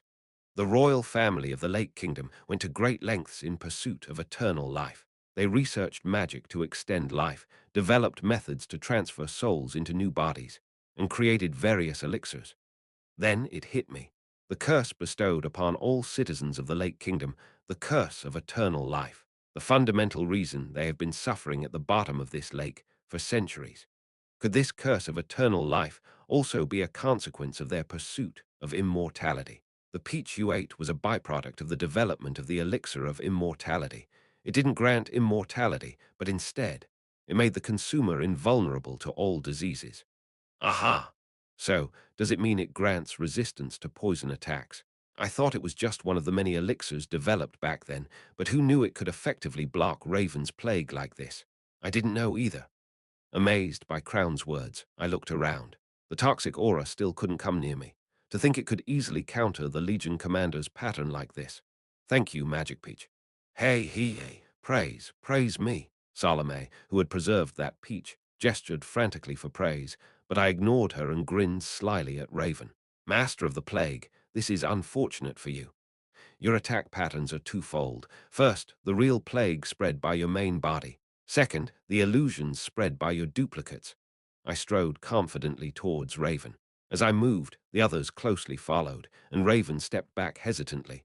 But the real plague is nullified by your precious peach, and the illusions are mental attacks, which my abilities can easily counter. Coo! It seems I've become your natural predator, haven't I? Raven muttered fiercely, trembling.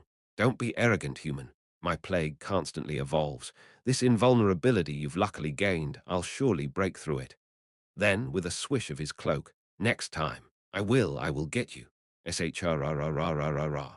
With a click villain's exit line, he disappeared, transforming into a flock of crows or rats, just like when he arrived. I snorted. Well, it's true I lucked out with an elixir, but the strategy to counter the Plague Legion in the game is a fact in my possession. Even without this peach, I could have taken you down, buddy. Praise. Hurry. Ignoring the clinging Salome, I turned around only to find SSSHH. Crown and the Nightcrawler squad members had quietly distanced themselves from us and were now aiming their weapons at us. I clicked my tongue. Great, just when I thought I'd avoided the storm.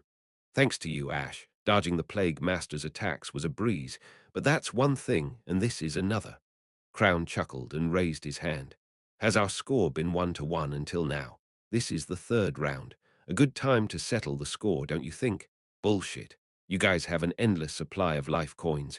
Even if I win this time, won't you just come back for a fourth round? Ha, that won't happen. Because that's when it happened. Thud, thud, thud. From across the bridge, dozens of Nightcrawler squad members appeared. Crown gestured towards them. The battle will end here. I was dumbfounded by the number of them filling the other side of the bridge. The Plague Legion Raven is a boss monster that relies on gimmicks. If you can counter his core pattern, you can somehow clear it, even with a lower level and fewer numbers on our side. But these Nightcrawler bastards are relentlessly pushing with sheer numbers. Each one of them is an NPC with a hero character status.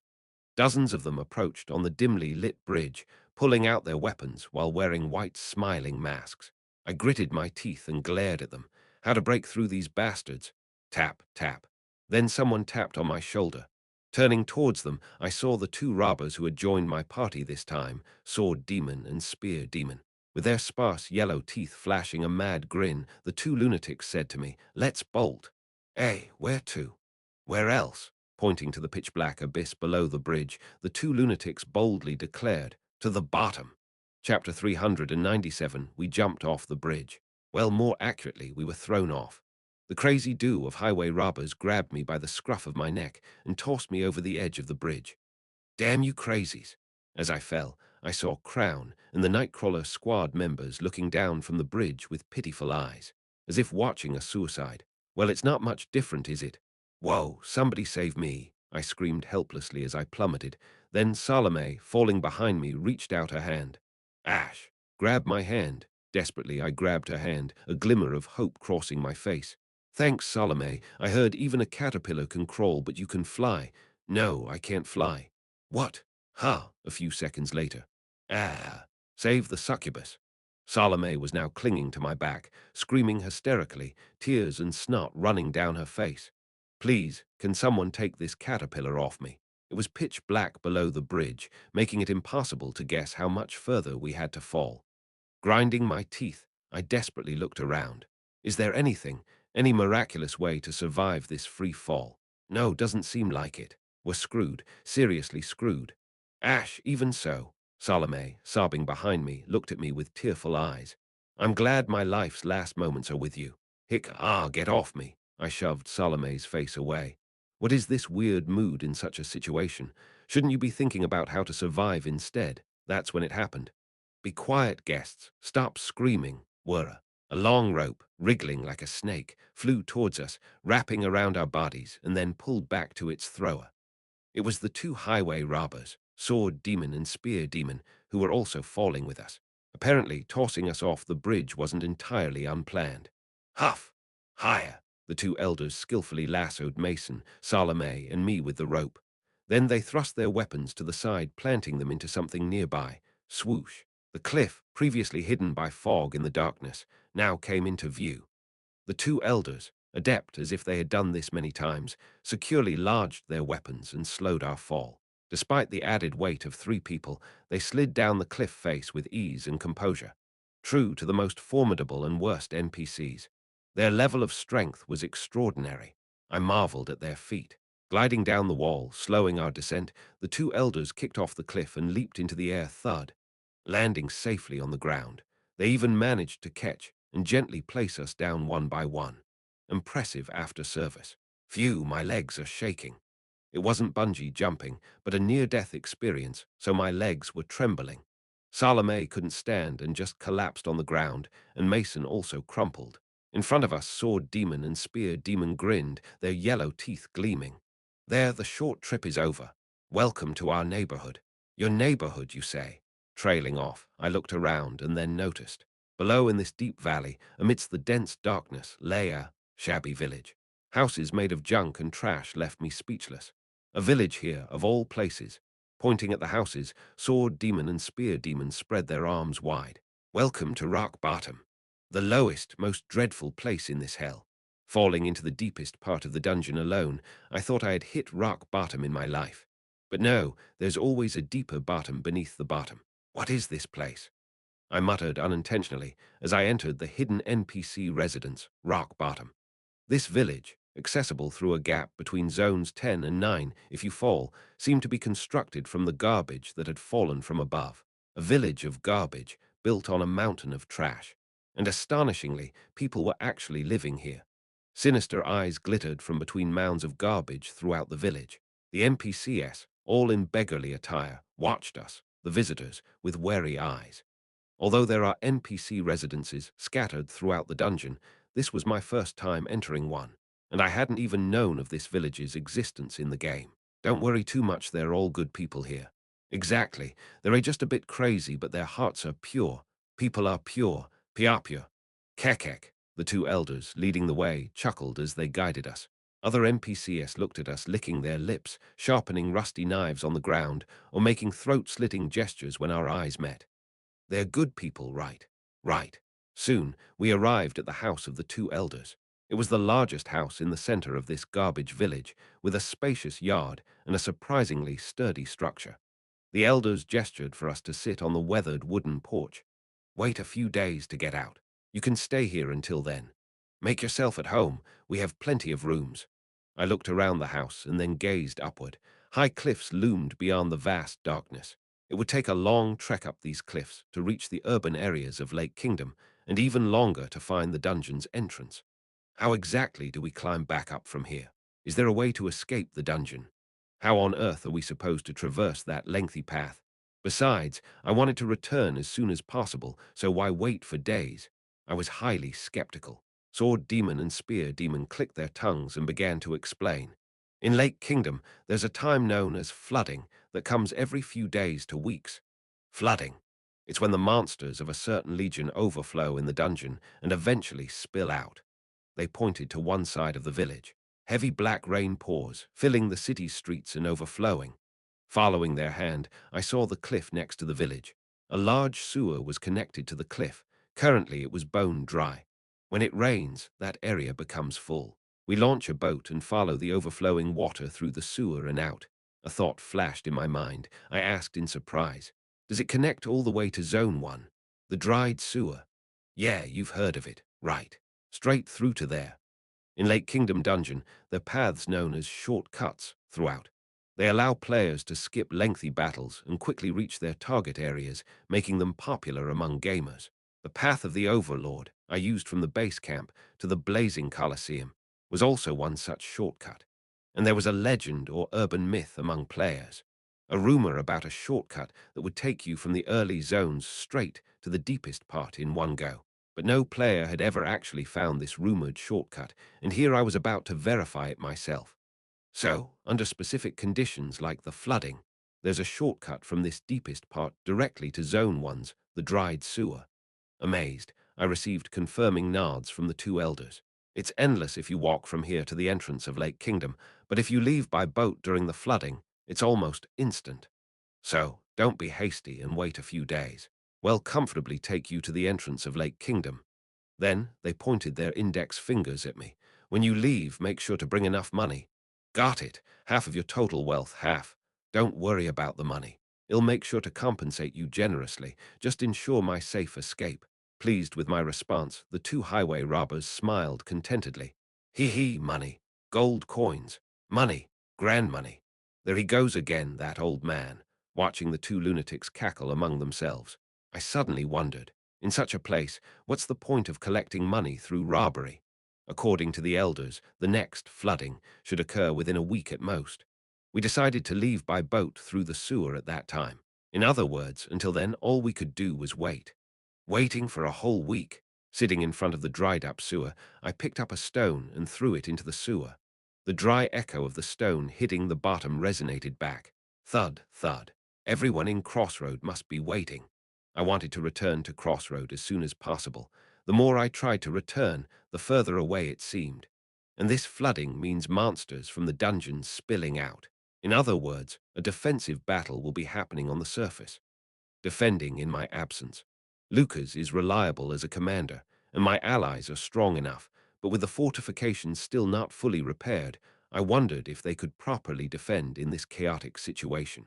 Were they all thrown into confusion and worry because of my sudden disappearance? My concerns spiraled. I longed to return. But even if I managed to return, what then? Would it just be a repeat of choosing tactics that sacrifice prisoners and my allies trying to stop me?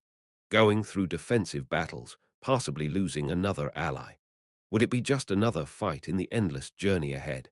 Feeling overwhelmed by the daunting path before me, I hugged my knees to my chest. Ash, what's wrong? Just then, Salome walked up behind me, her footsteps light. Startled, I turned to look at her. Seeing my face, Salome, seemed to realize something, her eyes narrowing into a smile. I felt annoyed and furrowed my brows. What? Why are you laughing?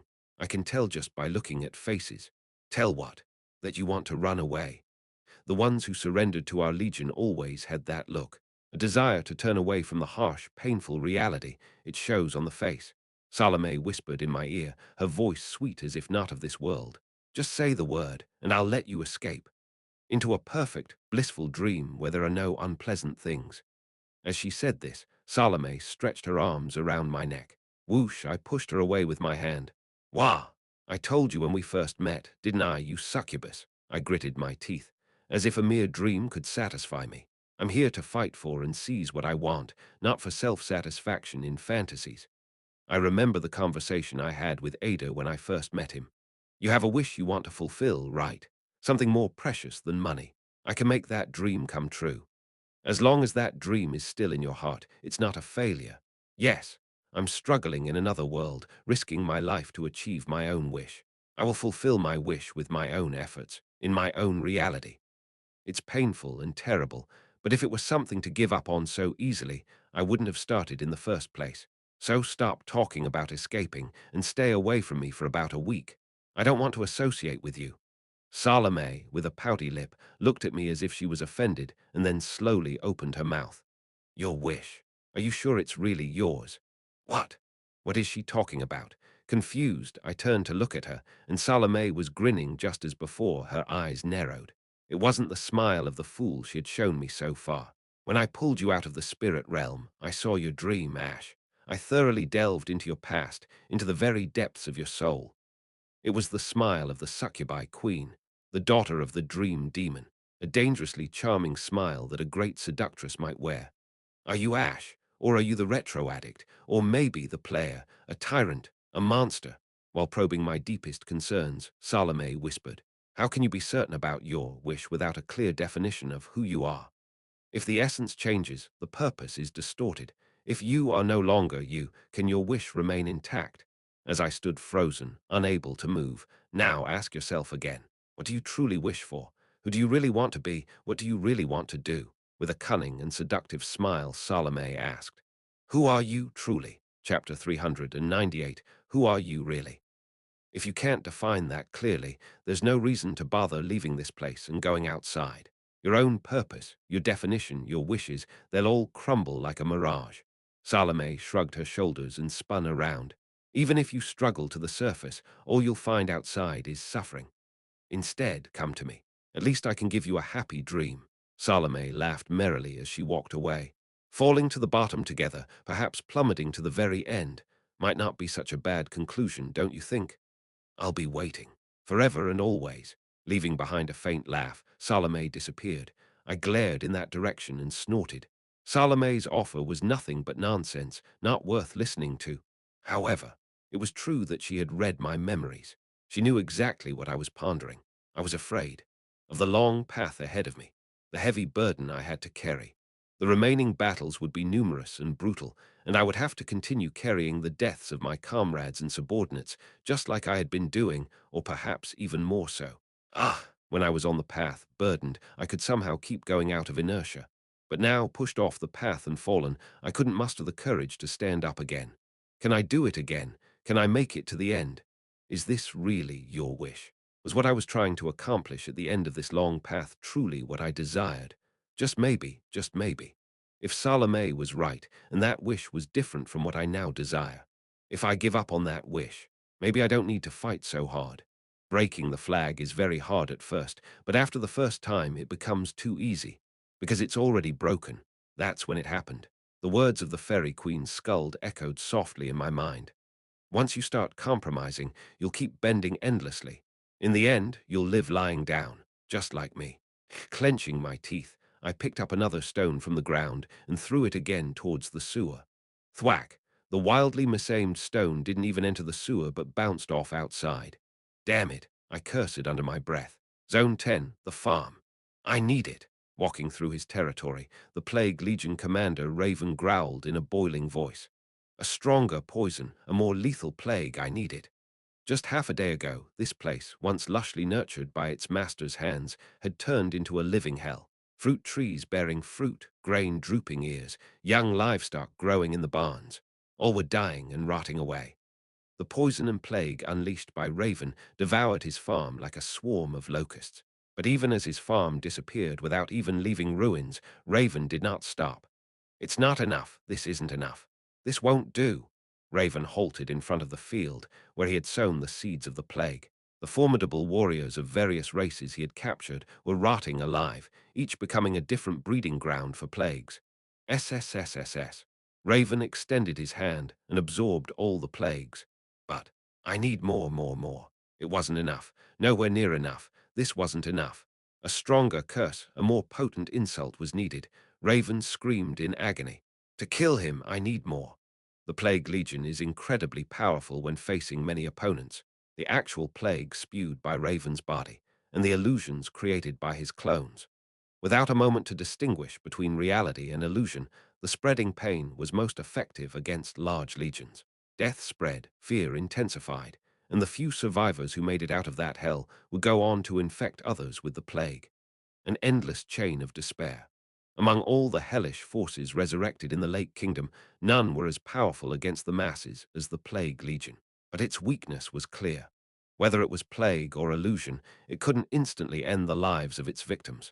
It could inflict prolonged suffering and agony, but it couldn't immediately lead to death. Therefore, it was vulnerable against the strong elite who could endure the plague.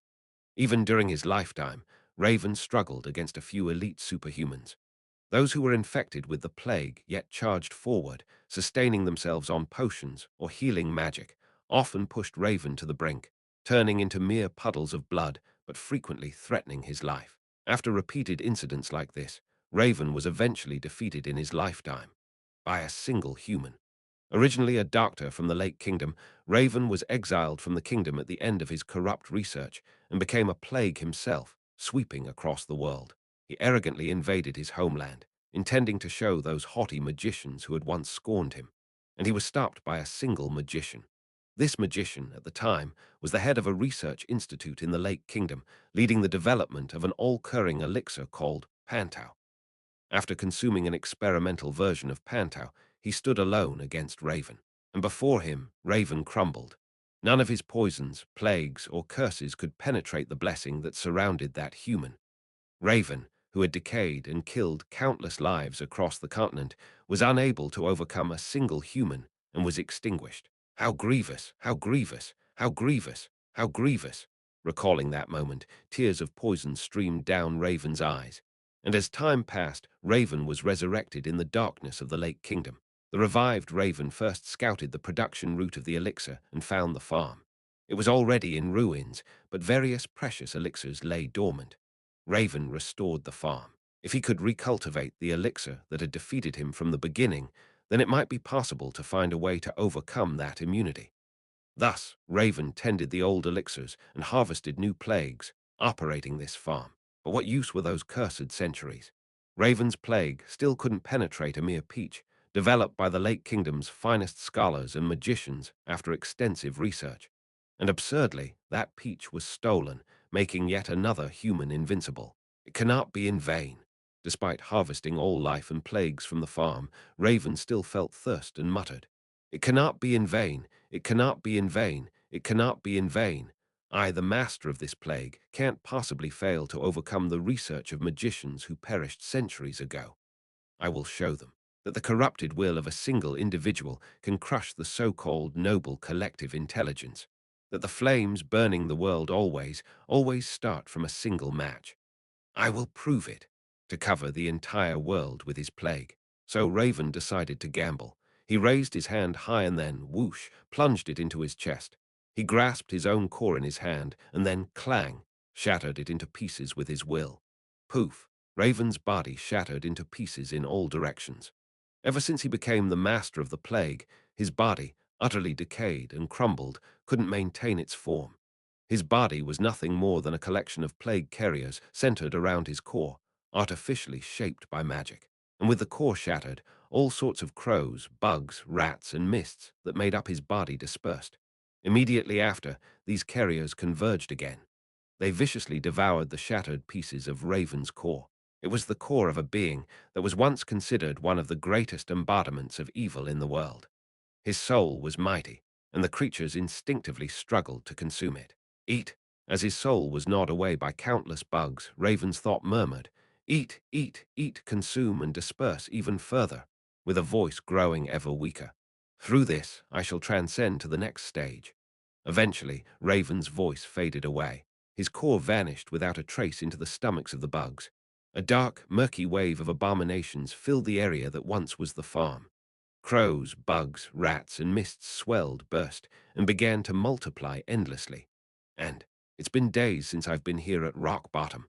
A day, 3 days, or a week. Time blurs in a place like this. I've done nothing but throw stones at the sewer, aimlessly killing time for what feels like days. Hungry, I reached for one of the fruits Salome had previously scavenged. I locked eyes with one of the residents of this bottom-dweller village, a scruffy little kid, like most people in this village, with disheveled, dirty long hair and worn-out clothes.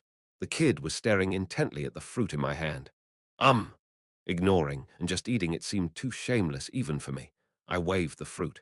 Want some? Nod. The kid nodded. I split the soft fruit into halves and tossed one to the kid. Eat. Thump. The kid caught the thrown fruit and swallowed it in one bite. Hey, chew it, will you? You might choke. Got more? The kid brazenly asked. I laughed, somewhat taken aback. I do, but I can't just give it away for free. There's nothing of value to pay within this village. ... It does seem that way. It looked like a village that could be used in a promotional campaign for some international famine relief organization, utterly impoverished. Giving up on receiving anything in return, I just tore the fruit into smaller pieces and tossed them one by one. The kids skillfully caught and ate them, surprisingly agile despite being so skinny. After feeding the kid a few more pieces of fruit, I decided to ask some questions. How do you survive in a place like this? Don't eat. What? Don't need to eat to live. Baffled by the kid's response, I blinked in confusion, and the kid elaborated. Everyone in our village is cursed with eternal life. Ah, don't die if we don't eat, don't die if we don't sleep, don't die if we don't breathe, just exist. Then, you mean, you've been living here since the Lake Kingdom? Became like this? Yeah, the kid smirked. I might look like this, but I'm much older than you. You can call me older brother. Good grief. Stunned by this revelation, I stared blankly at the kid.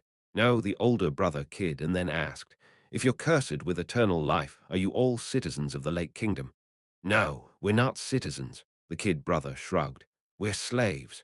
The Lake Kingdom was structured in a three-tiered class system: royals, citizens, and slaves. A bitter smile crossed the kid brother's lips. Slaves aren't considered people. Since we're not people, we can't be citizens. We were called non-citizens. Non-citizens have no names, and without a name, you can't leave anything behind. The Lake Kingdom, a once great magical nation that perished 500 years ago. What kind of distorted structure did this place have? I swallowed hard. We lived outside the residential areas for citizens, doing menial tasks. All the dirty work that the noble citizens couldn't handle was ours. Anyway, the inside of the Lake Kingdom was a nice place to live.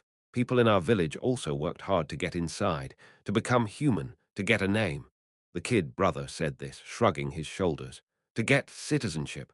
Citizenship. It was the dream of non-citizens like us. There was talk that if you offered a huge amount of gold, they would elevate your status. So, we all worked hard together to save up money. With a dry laugh, the kid brother looked up. Now that we're here, it all seems so pointless. Still, the adults in the village are collecting money. Even after falling to this bottom, they clutch their gold coins dearly, stacking them carefully in the village treasury, believing that becoming human will let us escape this hell. Chewing on the last piece of fruit I handed him, the kid brother smirked. Meanwhile, those humans are all above, suffering in their nightmares. Chapter 399. Mason had long since broken free from Salome's enchantment. He was released from the enchantment when he fell from the bridge to this bottom village. As death loomed close, his instincts cast off the shackles binding his consciousness. However, Mason deliberately concealed the fact that he was no longer enchanted and faithfully followed Ash's orders. Hey, big guy, put some muscle into it. Such a big frame. Move it quickly and cheaply.